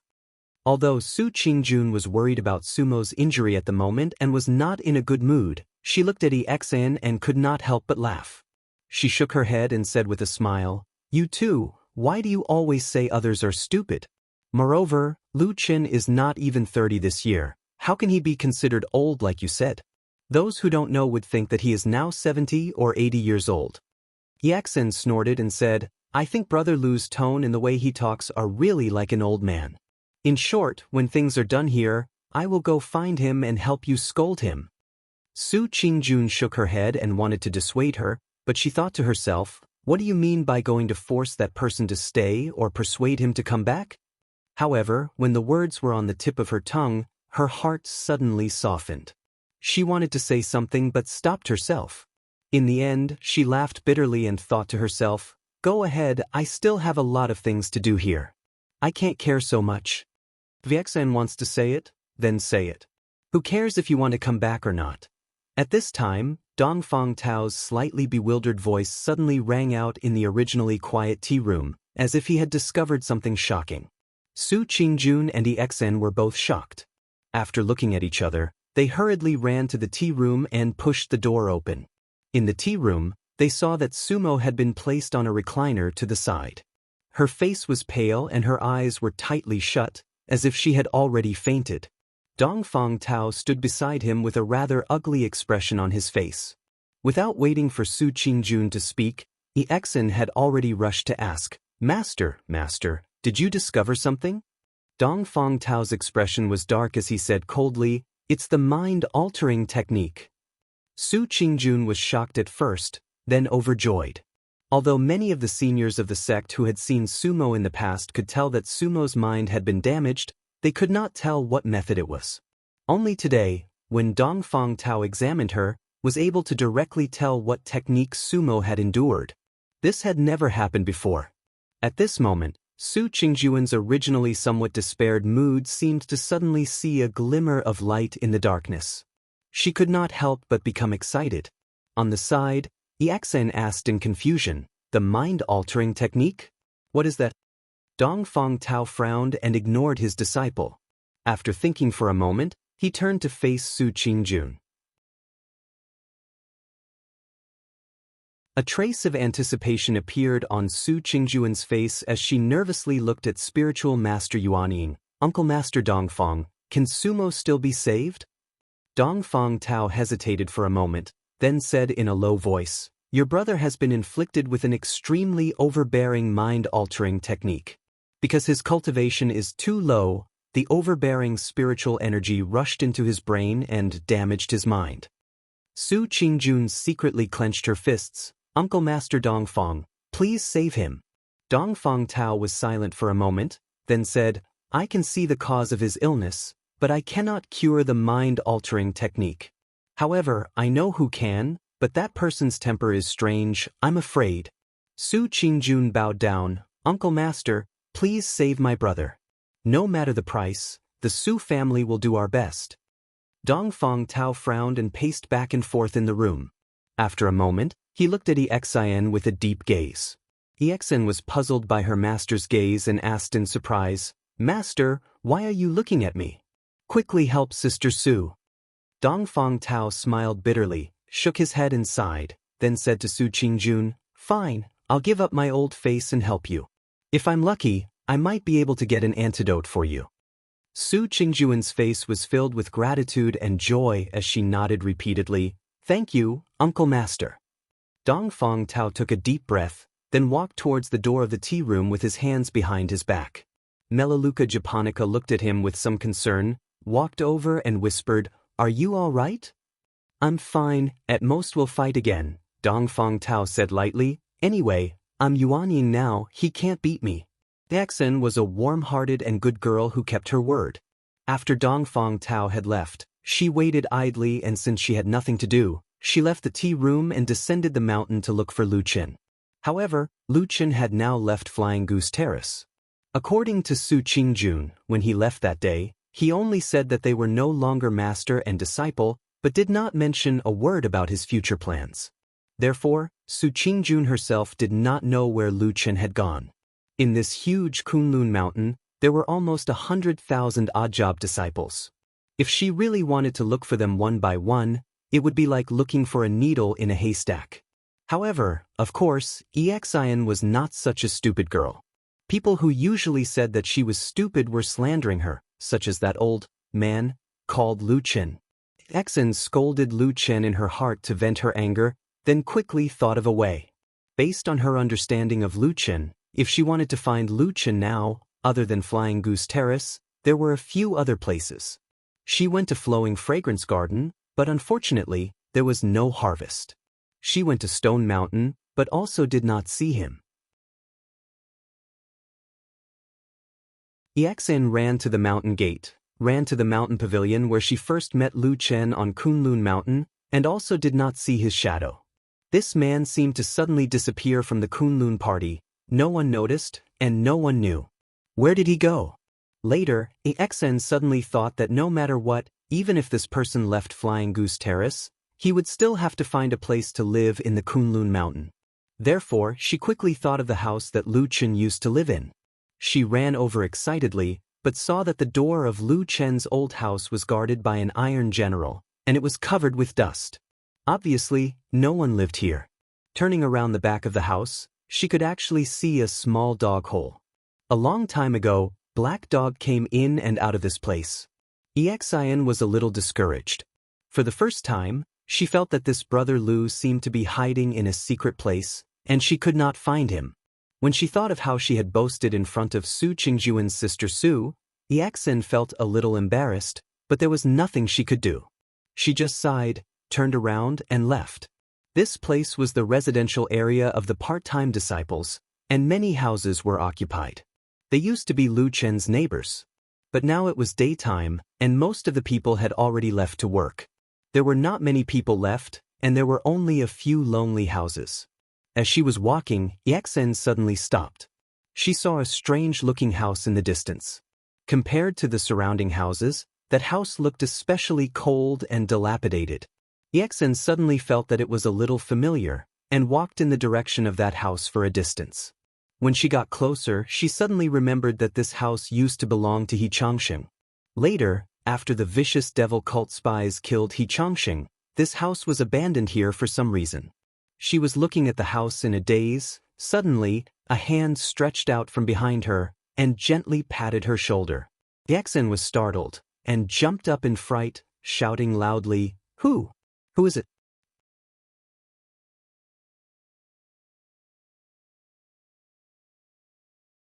Chapter 216. The surroundings were cold and quiet.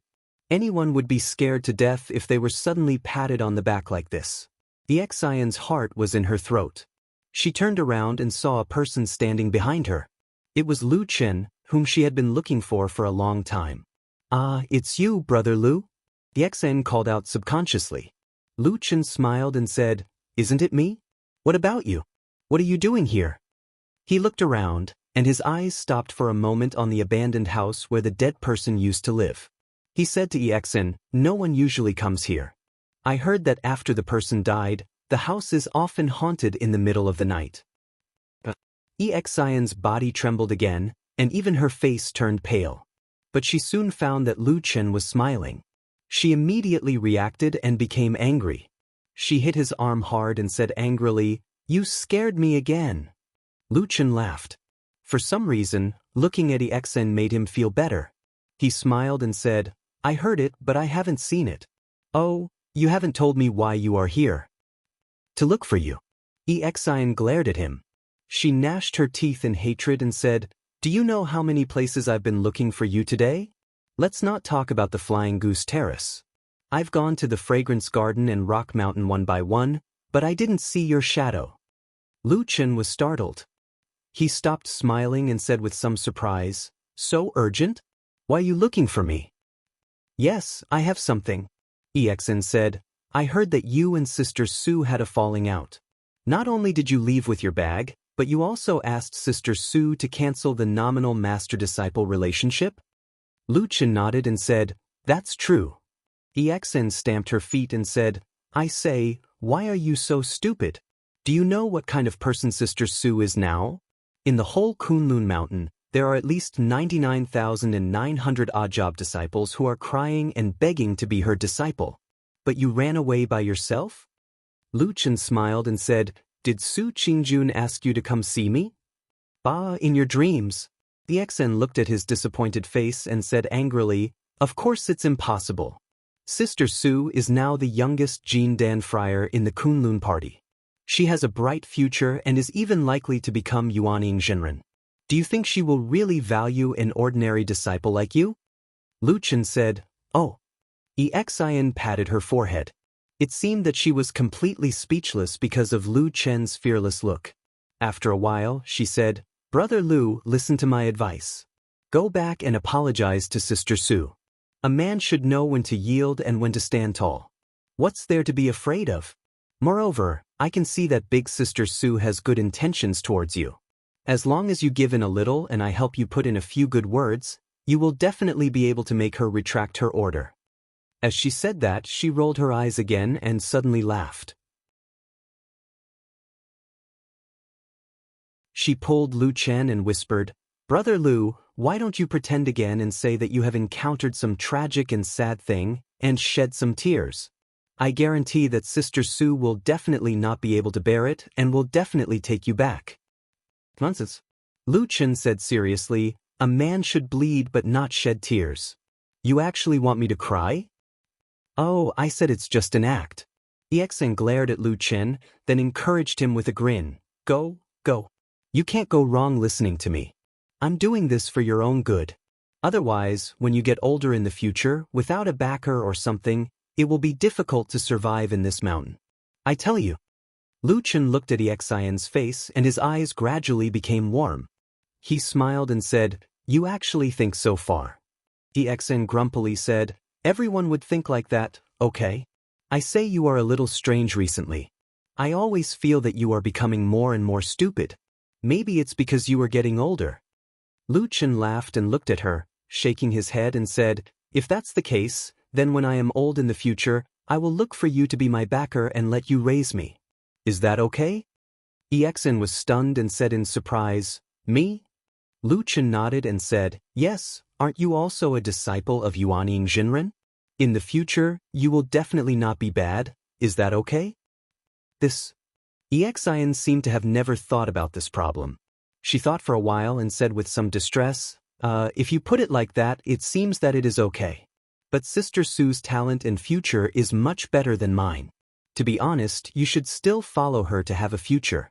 If you really can't do it, then you can look for me." When she said the last sentence, EXIN's cheeks suddenly seemed to brighten a little. She looked a little proud. She raised her head and put her hands on her hips and said, "Hey, you come, call me master for me to hear." Lu Chen laughed and put his hand on her head and pushed her away. He scolded with a smile, "Little girl, you have learned bad things." EXN took a step back and pouted her head. But very quickly she became happy again and said to Lu Chen, "Hey, I won't joke anymore, Brother Lu. Listen to me and go talk to Sister Sue.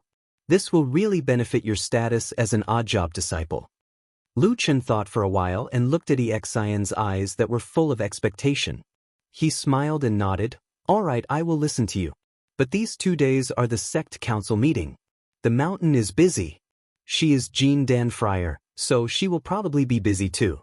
After these few days, we will go look for her together." EXN thought for a while and said, "Well, this is also good. Sister Sue has been really busy recently. Today she even sent her brother to Melaleuca Japonica Martial Ant's tea room to ask my master to help treat him. Then in a few days I will look for you. Lu Chen smiled and said, "All right, it's a deal." Xen waved to him and turned to leave. After 2 steps, she suddenly turned back and asked, "Oh right, Brother Lu, I haven't seen Atsu recently. How is it?" Lu Chen said, "It's very good. It eats well and runs fast. It's so wild outside all day that it doesn't want to go home." Exine smiled and continued to walk forward. This time, after walking for about a few feet, she stopped again and shouted to Lu Chen, "Brother Lu, where do you live now? I can't find you." Lu Chen was startled for a moment, then smiled and said, "It's okay. I will look for you when the time comes." Exine smiled and nodded, then turned and left. Seeing that Exine was getting further and further away, even her figure gradually disappeared from his sight, the smile on Lu Chen's face slowly faded. He looked up at the sky. The continuous drizzle was still falling, drenching the houses in the forest.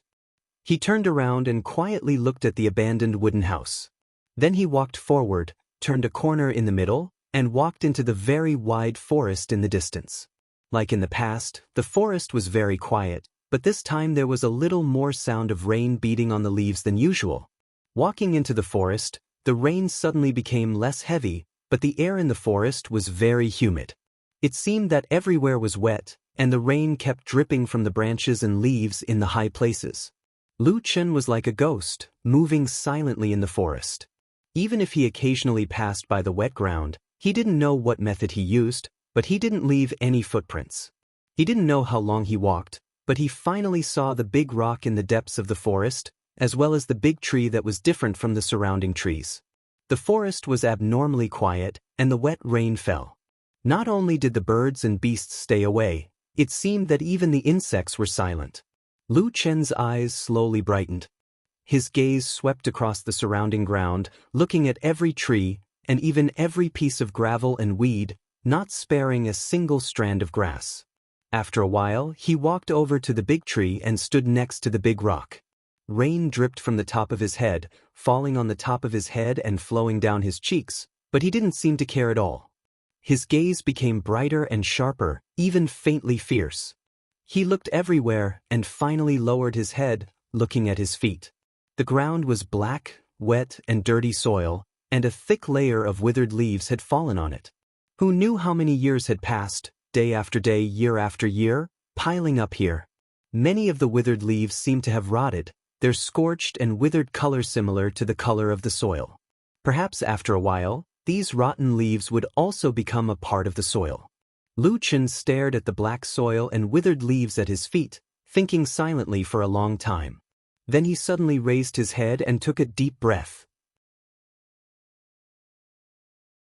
In the ancient land of the divine Central Plains, there had been a saying passed down from ancient times, to be buried in peace. This meant that no matter how a person lived, they would eventually die.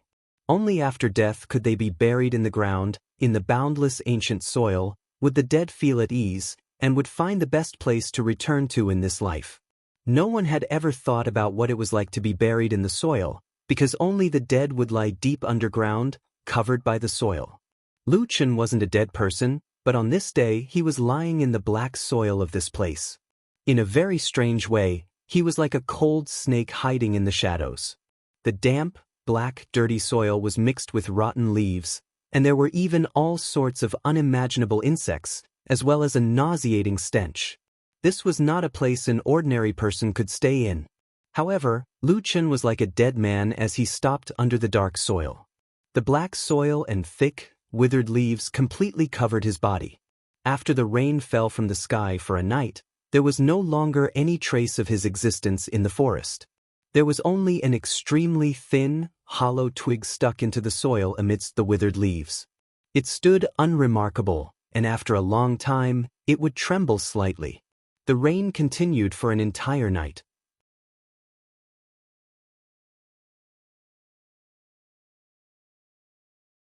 Chapter 217. Another night passed. The rain stopped in the morning, but the sky was still hazy. The dark clouds continued to gather, and it looked like it would rain again at any time. After a night of rain, Kunlun Mountain appeared much clearer and brighter in the morning. A fresh breeze blew across the mountain range, bringing with it a moist smell. However, amidst this beautiful scenery, there were a few places in Kunlun Mountain that remained unchanged. One was the forbidden area with thick fog beneath the clouds in the sky. All the rain that fell on the fog seemed to disappear, not affecting it in the slightest. The other place was the martyr's grave. This place that was hidden in a dark corner at the back of the nameless mountain seemed to always be dark and gloomy. Even the morning breeze seemed unwilling to blow over. However, on this morning, in the dark courtyard of the martyr's grave, there were waves of dull echoes. Sometimes it was intense, sometimes it was soothing. Rays of strange light flickered incessantly in the darkness, emitting magnificent splendor. At the same time, a powerful aura burst forth. Sometimes, even the ground beneath their feet would tremble a few times. After a long time, the fierce battle in the courtyard of the martyr's grave finally came to a stop. The various rays of light dimmed and disappeared. All kinds of sounds stopped as well. Everything seemed to have returned to normal. In the dark courtyard, Dongfang Tao and the corpse watchers stood facing each other. Dongfang Tao's expression was solemn, while the corpse watcher's expression was ugly. Of course, the corpse watcher's expression had always been extremely ugly, so it was impossible to tell what he was feeling at the moment. After a while, Dongfang Tao was the first to speak. "How is it?" The corpse watcher glared at him fiercely, but after a moment he still fished out a small bottle from his bosom and tossed it to him. Dongfang Tao reached out to catch it and opened it to take a look. There was only a white spirit pill in the bottle. He frowned and asked, "How do I take it?" The corpse watcher said in a hoarse voice, "Just take it with water. After that, you'll feel sleepy. Sleep well for 2 days, and you'll naturally be fine." Dongfang Tao nodded and closed the lid again, putting it back into his bosom. The corpse watcher looked at him coldly and suddenly sneered, "Sure enough, after cultivating to the Yuaning realm, you've become arrogant.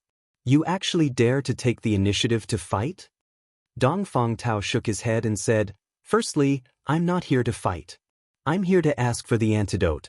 You were the one who insisted on forcing me to have a spar with you. I had no choice but to do so.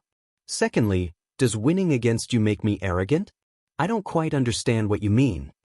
The zombie's face turned uglier by the second, but he probably knew that since he had lost, there was nothing more to say. He grunted coldly and turned around, wanting to leave. However, at this time, Dongfang Tao opened his mouth to stop him, saying, "I say, this kind of mind-controlling technique of yours is too overbearing. If you act so recklessly in the future, it will easily attract trouble." The zombie paused for a while, but he did not seem to mind. He said coldly, "I didn't expect you to think for me." Dongfang Tao said indifferently, "After all, we are fellow apprentices. By the way, are there any taboos after taking this antidote?" The zombie said rather impatiently, "What taboo? It's fine. It's just that the mind-controlling technique involves some hidden dangers in the brain. If it wasn't for the sudden great change of heaven and earth during the course of the medicinal effect within 2 days after taking the medicine, other than the possibility of affecting the medicinal effect, there wouldn't be any problems at all." Dongfang Tao nodded, appearing to be at ease. In the first place, the great change of heaven and earth was a major event. It was hard to say if it had happened even once in tens of thousands of years, much less thousands of years. The possibility of it happening was extremely small. When Exian came to find Su Qingjun outside the flowing fragrance garden tea house, the latter was standing in the corridor looking at the green banana leaves that had been washed by the raindrops. She looked a little lost in thought. Exian jumped over and pulled Su Qingjun, calling out with a smile, "Sister Su." Su Qingjun was startled, but when she saw that it was Exian, she immediately smiled and said, "Little sister, you've come?" Exian grunted in response, then looked around and asked, "Why are you standing here? Are you waiting for someone?" Su Qingjun said, "Oh, Sumo is resting in the guest room now. This morning, Senior Uncle Dongfang Tao went out to find the antidote for my brother. I'm feeling a little uneasy, so I wanted to wait here for him to return." Exian nodded and smiled. "It's fine. Since my master said so, he'll definitely be able to do it. Don't worry, Sister Sue. Su Qingjun smiled and nodded. EXN looked around to make sure no one was around, then pulled on Su Qingjun's sleeve and said, "Right, Sister Sue, I've been looking for a long time yesterday and finally found Brother Lu." Su Qingjun raised her eyebrows slightly, and there seemed to be a glimmer of light in her bright eyes, but her expression didn't change. She only said softly, "Oh, how was it?" EXN smiled and said, "I caught him and gave him a good scolding. I scolded him until he bled like a dog. I helped you vent your anger." Su Qingjun was taken aback and said, "You? Why did you scold him?" EXN stole a glance at Su Qingjun's expression and said, "That person is too stupid. I had to scold him. I scolded him for his own good. I must scold him to wake him up." Su Qingjun wanted to say something but stopped. After a while, she smiled bitterly and shook her head without saying anything. EXN said, "I told him that he is cruel and unscrupulous. He doesn't know what's good for him. From the beginning to the end, it was Sister Sue who treated him kindly, taking him in and taking care of him. Why did he, a servant disciple, become so arrogant and arrogant? Am I right, Sister Sue?" Su Qingjun looked a little embarrassed and said, Sister EXN, you can't say that." EXN stretched out her hand to stop Su Qingjun and said, "Sister, don't worry about it. Anyway, I told him clearly that he must come back and apologize to you. If you don't forgive him, let him kowtow to you and ask for forgiveness. Well, let him kneel in front of your cave residence's stone door for 10 days to half a month. Let's see if he still remembers." Su Qingjun's cheeks turned red and she shook her head repeatedly. No. If you say that, Lu Qing, he'll probably die of anger." EXN snorted and said, "He still dares to be angry? He still dares to show you his face after doing something wrong. I'll be letting him off easy if I don't hit him." As she spoke, her expression changed, and she pulled Su Qingjun's hand with a grin. "But sister, look at Brother Lu. He's all alone. He's lost his parents since he was young, and he's suffered countless hardships. In addition, his talent is poor. He's already so old, yet he still hasn't accomplished anything. He's also not handsome. He really doesn't have anything. It's too miserable. Why don't you just take pity on him and let him come back?" Su Qingjun sighed and said, "Your words are too harsh. Actually, I'm not angry at him. From the beginning to the end, he left on his own. If he really wants to return to Flying Goose Terrace, then come back." As she said that, her voice became softer and a trace of red flashed across her face. But she still said it clearly. EXN was overjoyed. She clapped her hands and said, "That's good. When I get back, I'll tell Brother Lu and let him come back to apologize to you. If you ask me, men are so stupid. They can live a peaceful life, but they insist on making trouble." As she said that, she had a disapproving look on her face. It seemed that she despised Lu Chen very much. Su Qingjun smiled and nodded. But when she thought of how Lu Chen looked when he left that day, she felt that it wasn't as simple as EXN said. But thinking about it, EXN wouldn't lie to her. She said that she was going to find Lu Chen, so she must have found him and said those words. When Lu Chen's face flashed across her mind, Su Qingjun had a faint, strange feeling. After a moment of silence, she said to EXN, "Sister EXN, how about this? Tomorrow is the Sect's Council meeting. As Jean Dan Friar, I have to participate. I can't leave. After tomorrow, he's willing, you can bring him to see me at any time. Okay?" EXN clapped her hands and said with a smile, "Okay, I got it." Actually, when I told Brother Lu about this yesterday, he also mentioned this point. He said that you'll be very busy these few days and asked me not to disturb you. As she said that, EXN smiled and said, "See, the two of you have telepathy. You're thinking of the same thing." Su Qingjun blushed and said angrily, "Hey sister, don't talk nonsense. These things. Everyone can think of these things, they can see it. What's there to care about telepathy? Nonsense." EXN covered her mouth and giggled. Su Qingjun didn't know why, but her mood suddenly seemed to be a lot better. She felt relaxed and said to EXN, "Anyway, this matter is settled. You can come with him later." "Oh, but there's still a troublesome matter." EXN said, "What is it?" Su Qingjun said, "I'm going to attend the sect council tomorrow. Dongfang Shirshu and Melaleuca japonica Shirshu will also be there. But Sumo can't leave him alone yet. It feels a little—" "It's fine," EXN said readily. "I'll help you look after him. It's only a day." Su Qingjun said gratefully, "Then I'll trouble you, sister." "Thank you." EXN smiled and said, "No need to thank me. It's just a small matter."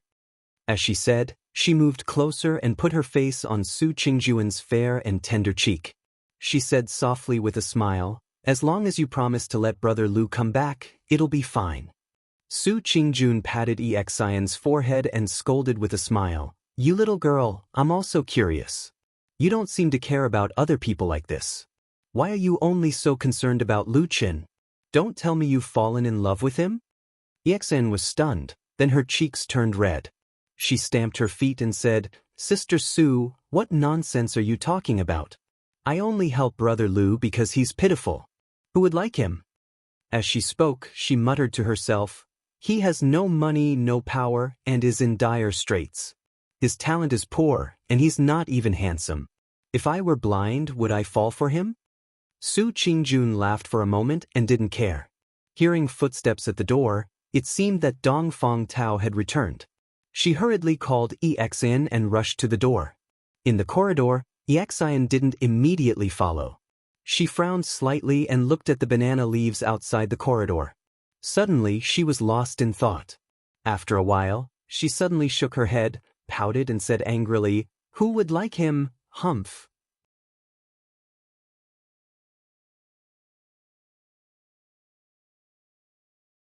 Chapter 218. There was only one night left before the night of the full moon, but it was still cloudy in Kunlun Mountain.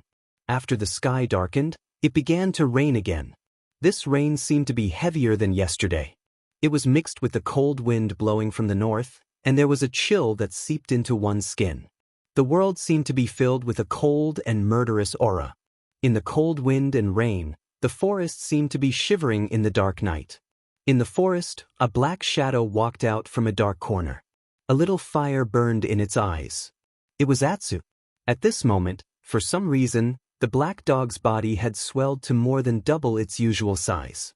At the same time, a pair of sharp, snow-white fangs emerged from its mouth, emitting a chilling glow in the night.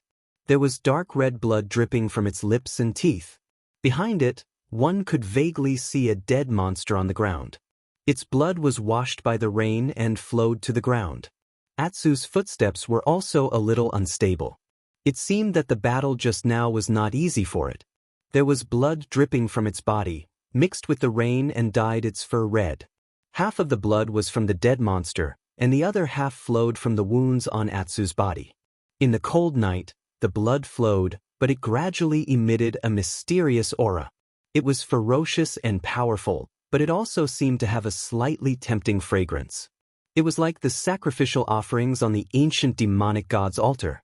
The fragrance was carried away by the wind, drifting through the dark night, the ceaseless rain, and the mountains and forests. Gradually, the dark night started to stir. There was a beast's roar in the distance, rising and falling. Atsu stopped and turned its only eye to look into the distance. Then, it looked back at the wounds and blood on its body. The rain gradually became heavier. The cold wind blew mournfully, and the cold rainwater wrapped in knives hit its body. The darkness in front of him surged, as if attracted by this fragrance that suddenly appeared.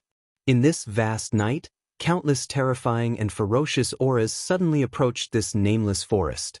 The green flames in Atsu's single eye flickered. Then, he shook off the rain on his body and continued to move forward. The night grew darker, and the wind and rain became more intense. It slowly walked up to the highest point of the mountain. However, when it raised its head to look at the night sky, in the cold and dark sky, there was only wind and rain and dark clouds. There was not a trace of the moon. On this night that was only one day away from the full moon, on this night that should have been bright and full, only the cold rain covered the world. It carried with it the endless darkness and the terrifying aura of the shadows as it pounced towards the black dog. It was late at night, and it was raining heavily on Kunlun Mountain. This night was unexpectedly cold. Even the cultivators who had always cultivated and were not afraid of the cold and heat would feel a chill. Therefore, except for the disciples who patrolled the mountain, most people stayed in their residences. They either meditated or listened to the sound of the rain, waiting for the heavy rain and the dark night to pass. Zhenren Idle Month was alone in his room. Because of his special identity, as the Zhenren of the Kunlun party, he did not have his own cave like most Yuanying realm Zhenren, nor did he live on the winter peak between the clouds because he was the eldest disciple of Hakushin Jinkuan. Although, logically speaking, he could receive both kinds of treatment. Since he was the Zhenren of Kunlun, he could only live in one place, which was the Jinyang Hall of Tiankuan Peak. This was the place where the previous Zhenren of the Kunlun party lived. It was the center of the power of the entire Kunlun party. For thousands of years, many extraordinary people and peerless figures had appeared here, and many shocking events had happened here.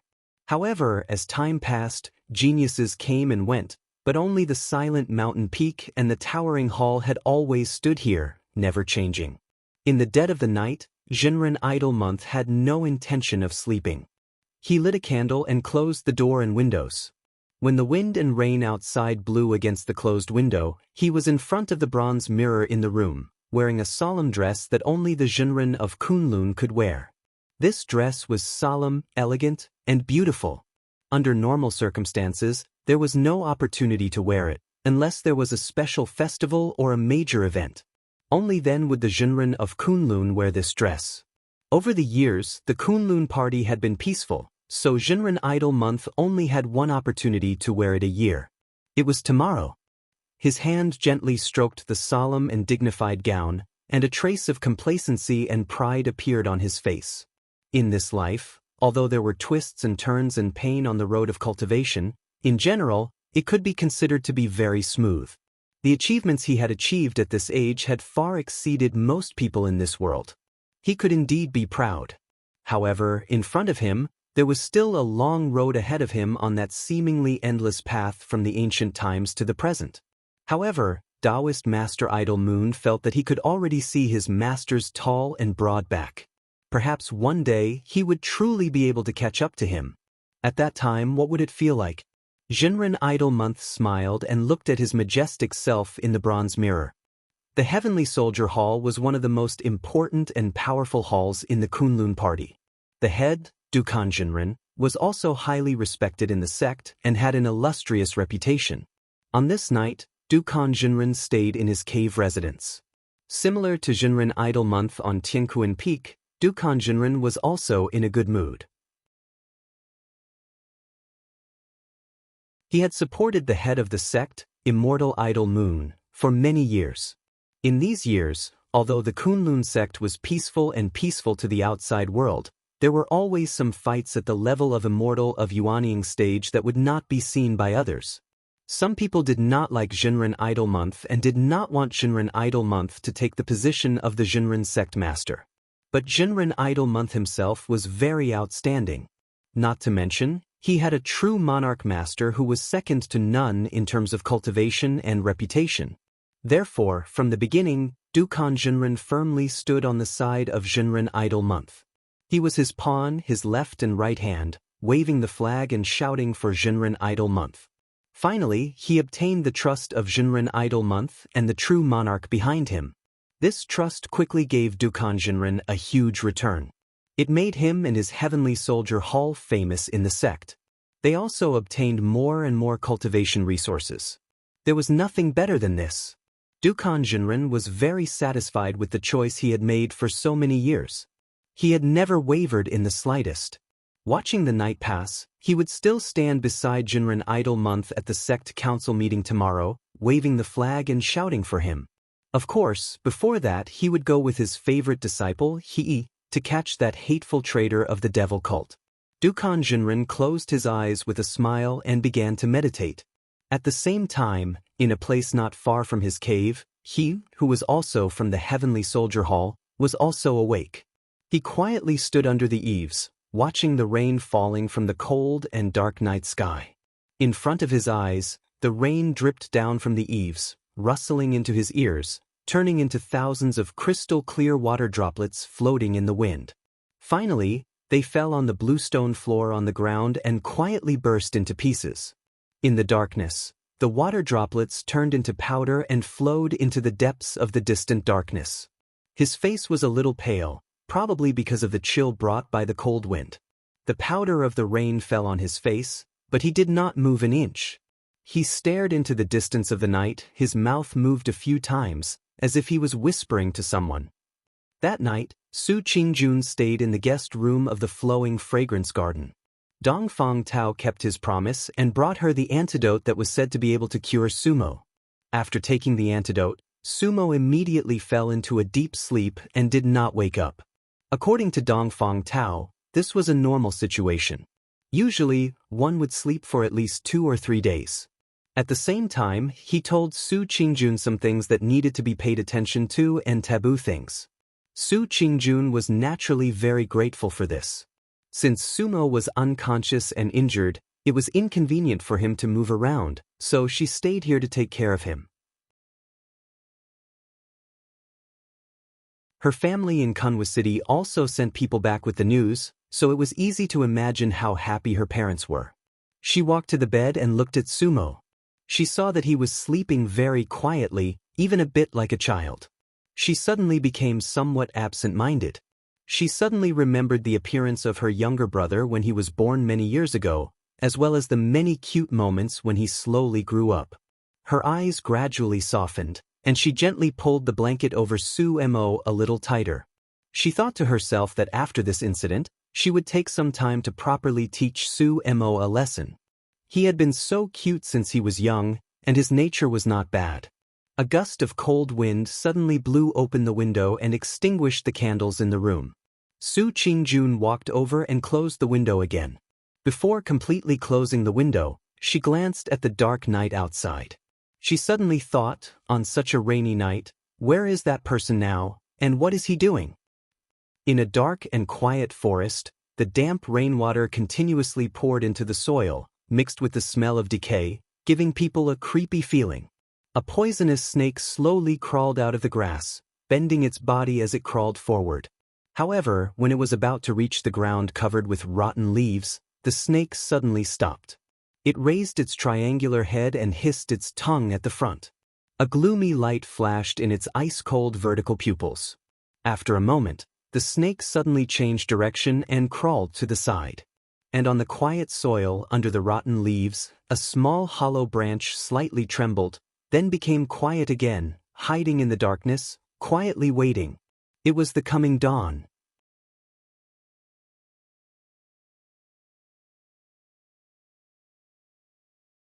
Chapter 219.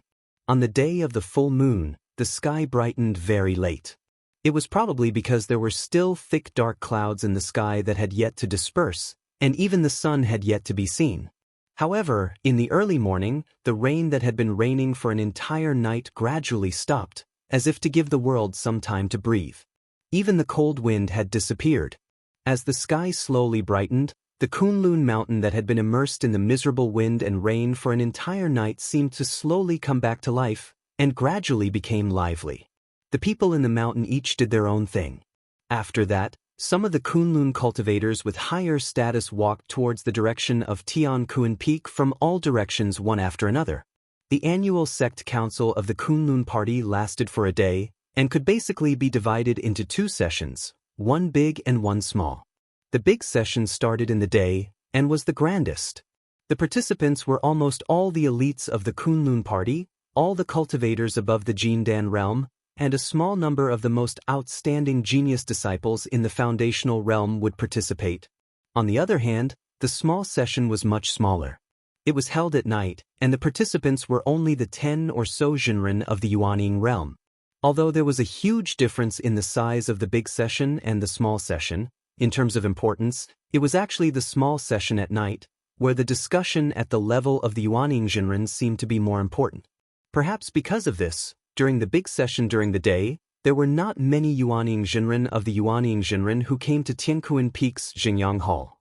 Those who could come, in fact, had tacitly expressed their support for Jinren of the idle month. Most people below the Yuanying Zhenren of the Yuanying Zhenren would not feel these subtle things that could only be understood, but the Kunlun party was so big, and there were also many elite cultivators.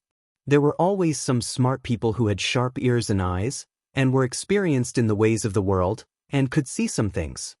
At this time, there were already many people in the majestic and spacious Xinyang Hall. At the same time, there were still people coming from outside the hall, making the solemn hall that symbolized the center of power of the Kunlun party become lively, which was rarely seen. Dongfang Tao and Melaleuca Japonica also came here. When they walked into the hall, many Jin Dan Friar and foundational realm cultivators who passed by saluted to Dongfang Tao. This was a natural respect for the strong cultivators of the Yuanying realm. It should be known that among the countless cultivators in the world, those who could cultivate to the level of Yuanying Zhenren might not even be 1 in 100,000, let alone 1 in 10,000. Dongfang Tao's expression was indifferent, and did not reveal any arrogance, nor did he reveal any overly gentle expression. In general he looked up. This was the expression that most Yuanying Zhenren of the lower level. Yen Luo looked around and said with a smile, "It's indeed impressive. It's different now that you're a nascent soul-perfected cultivator." Dongfang Tao's expression did not change. His expression was still solemn, but he said in a low voice, "This is all because I am afraid of trouble. If I were to give those people a slightly better attitude, do you believe that there would be people who would immediately try to befriend me and ask for advice?" Melaleuca Japonica smiled. She did not refute his words.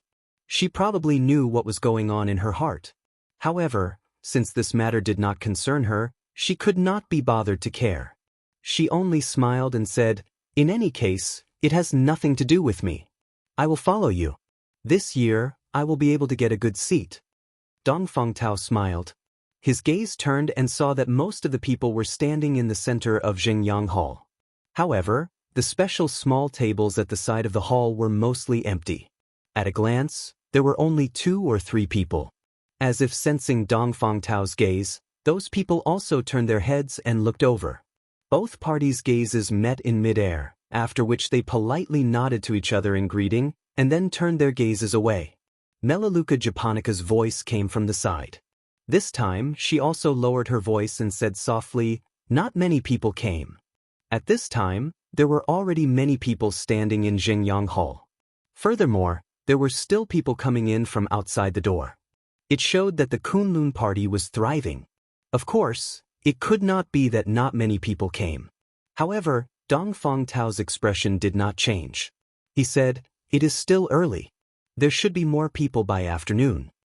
Melaleuca Japonica looked at him and said, "I thought you would only come at night." Dongfang Tao was silent for a moment. Then he sighed and said, "You also understand these things in the sect. Those who came today during the day more or less have an explanation. At least, it can let the sect leader and the true monarch know my intentions."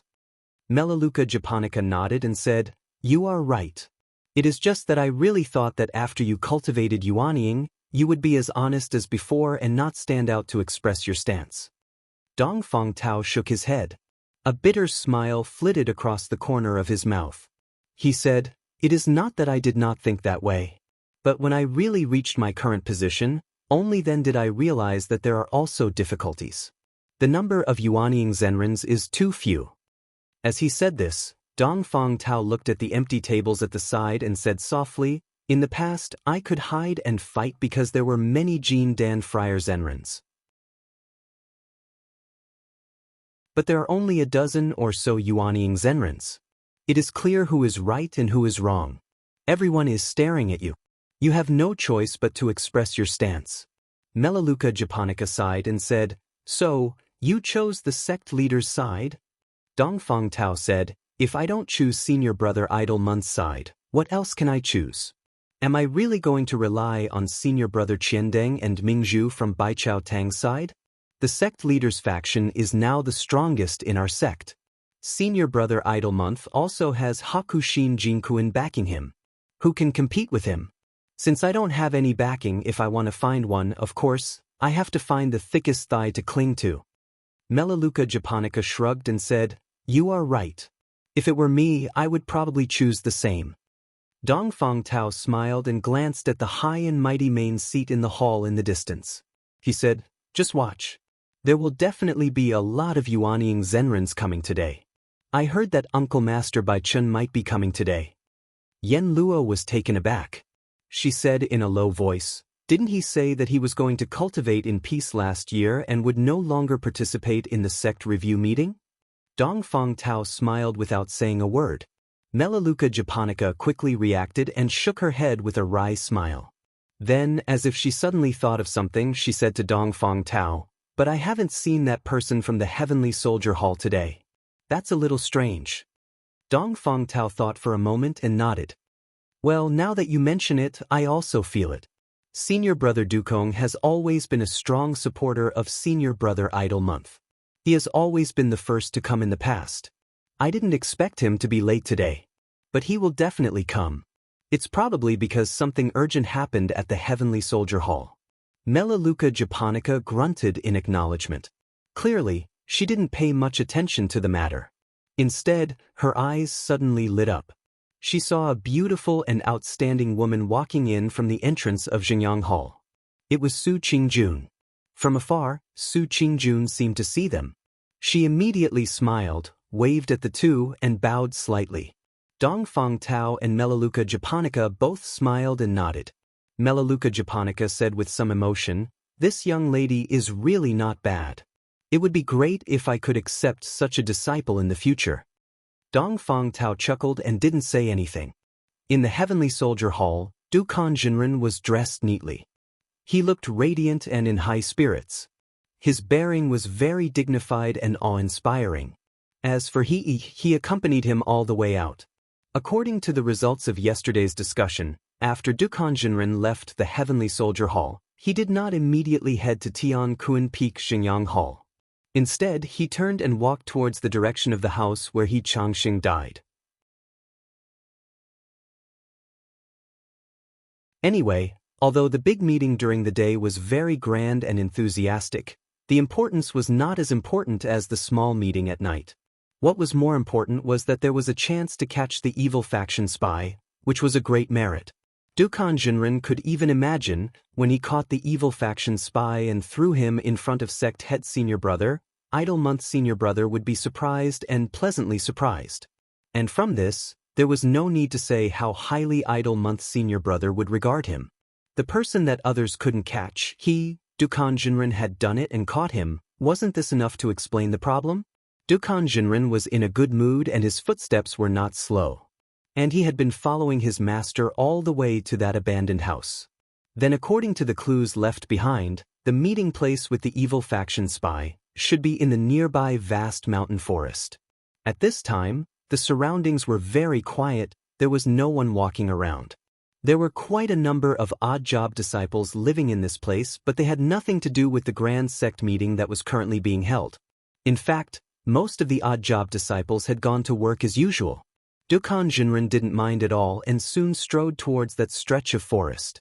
He watched his master's back figure, a trace of complicated expression flashed past his eyes, but very quickly he still followed closely. Just that when both of them walked to the edge of that stretch of forest and were about to enter, Dukan Jinren suddenly frowned and stopped his footsteps. He was stunned for a moment and said, "Master, what's wrong?"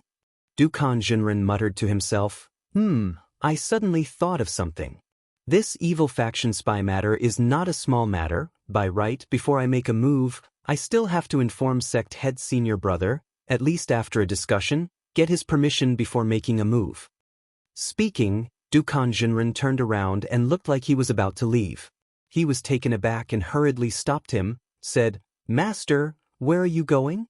Dukan Jinren said, "I am going to Tian Kuan Peak to discuss with Idol Month Senior Brother. In case he has other plans and temporarily doesn't want to catch the spy, wouldn't I be beating the grass and alerting the snake by going in this time?" Speaking, he smiled and said to Xiao Yi, "We have to consider everything thoroughly before doing things. We must not be rash. Let's go see Idol Month Senior Brother first."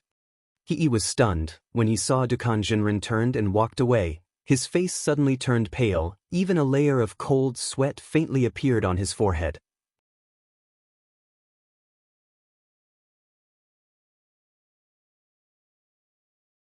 Chapter 220.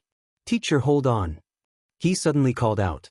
Dukan Jinren halted his steps, turned back and looked at Yi, said, "What is it?" Yi's mind turned rapidly, his eyes flickered slightly, his mouth instead said, "Disciple thinks we still have to continue to the forest to capture that evil faction spy." Dukan Jinren frowned, for a moment pondered, although he had already decided to return to Tianquan Peak to discuss with Reverend Idle Month before taking action, but he was his proudest and most valued disciple. The weight of his words was naturally different from others, so for a moment he was somewhat hesitant. He took advantage of this rare moment, his eyes flashed and then suddenly took a step forward, stood beside Dukan Jinren, lowered his voice and said, "Teacher, disciple thinks this matter is a great merit, but this merit should be personally received by you." Dukan Jinren's eyes flashed, after a moment of silence, said, "What do you mean by that?" He took a deep breath and said, "After you capture the evil faction spy and detain him to Tianquan Peak, then the merit of eliminating the spy will be mostly credited to you. But if you first make a trip to Tianquan Peak, at that time, I'm afraid everyone will say that this matter was planned by sect head reverend who commanded the overall situation, and teacher, you are at most a hired thug. Do you think what I said makes sense?"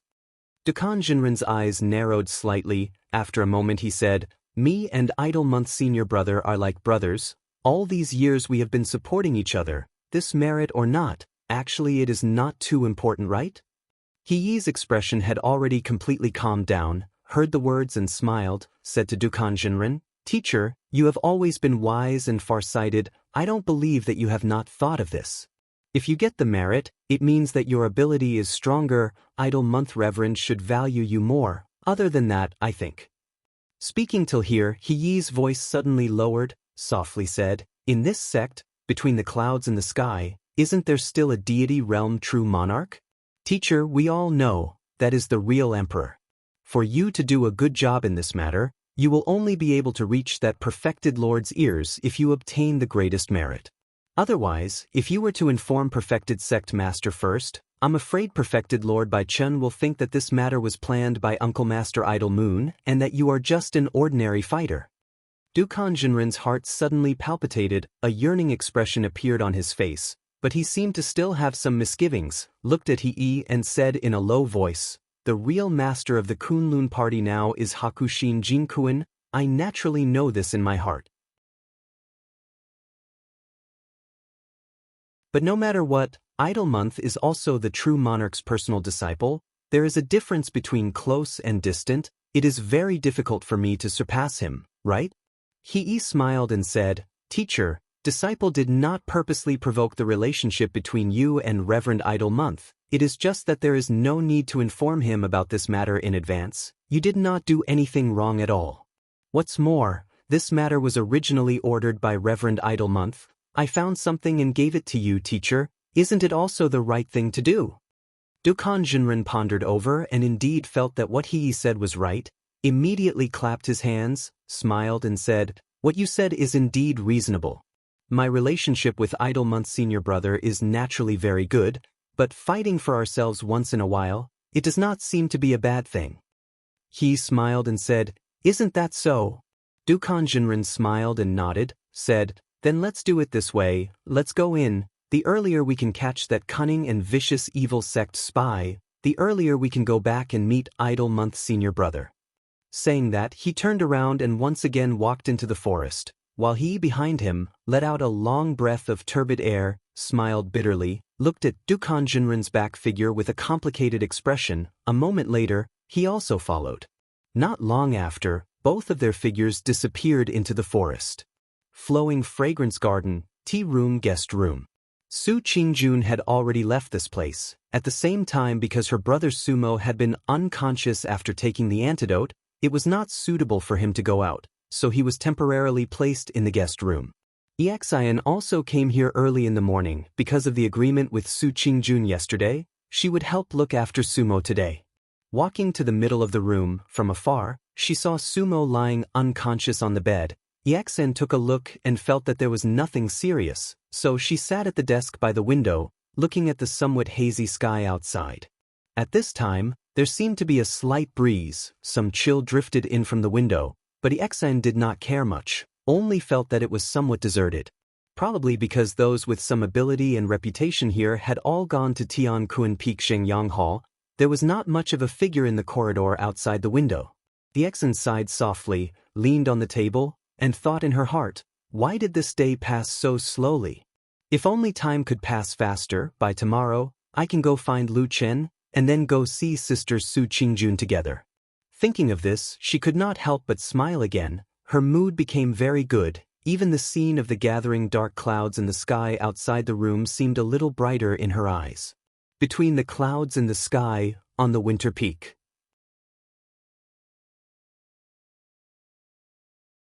This morning, after White Lotus woke up, she felt a little uncomfortable in her heart, a little lazy, but she did not really want to stay in bed. Her mood became inexplicably strange and contradictory. White Lotus remembered that she did not have such strange feelings in the past, but in the recent 2 months, it would suddenly appear every 10 days to half a month. It was also strange. Could it be that this winter peak was too deserted, so my heart felt uncomfortable? But it could also be because of cultivating the ice and snow scripture. White Lotus always felt that ever since her master began to teach her this magical power, this strange feeling gradually appeared from nothing and gradually increased.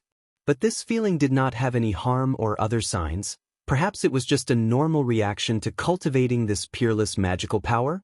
White Lotus was not very clear about the reason here. She thought in her heart whether she should find a chance to ask her master. After all, her 2 senior brothers did not cultivate this ice and snow scripture, so the only person who could explain her doubts was probably her master. It was just that during this period of time, Hakushin Jinkuin almost always cultivated in his snow-wind cave at the peak of the winter peak. He would not easily show up, even his 3 disciples rarely saw him. Now that the sect meeting was imminent, the old man might come out, but he probably did not have time for White Lotus, so after thinking about it in her heart, White Lotus thought that she would probably have to wait for a while.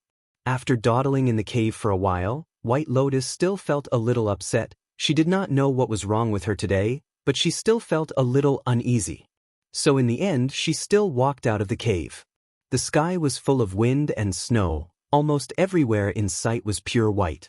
This was the unique scenery of the winter peak, one of the 4 magical peaks in the sky, almost every day of the year.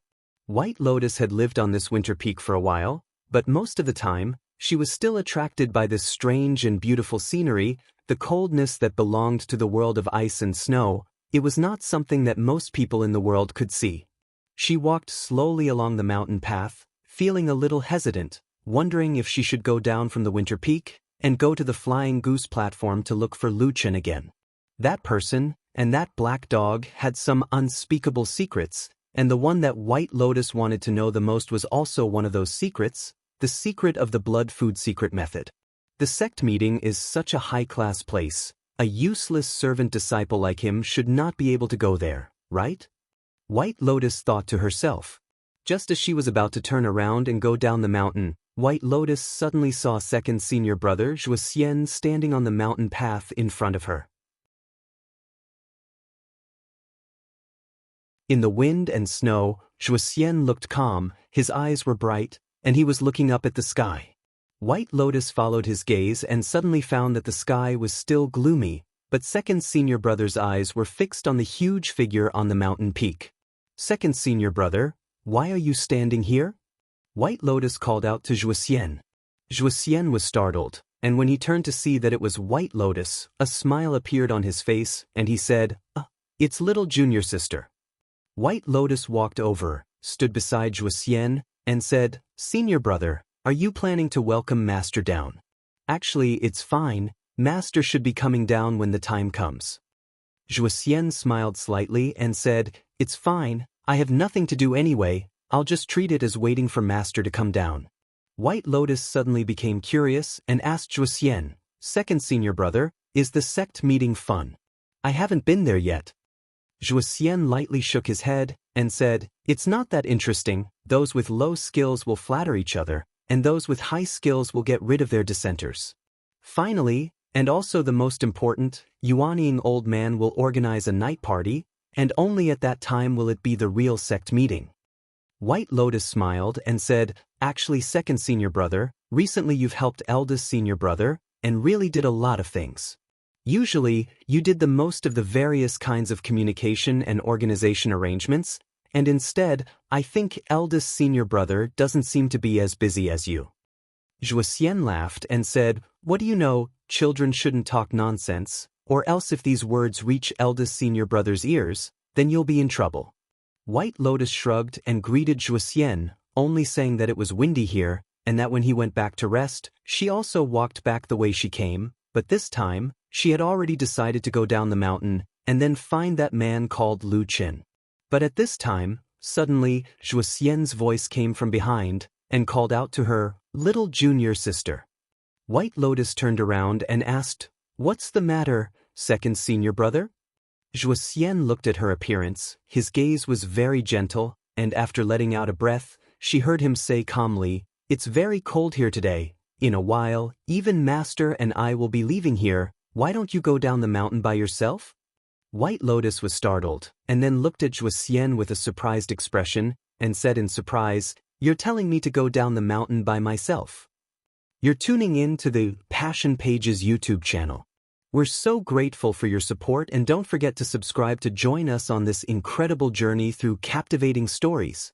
Your generosity through donations truly makes a world of difference, as it's the primary source of revenue that allows me to expand and enhance this channel for you. Thank you from the bottom of my heart for being a part of this adventure.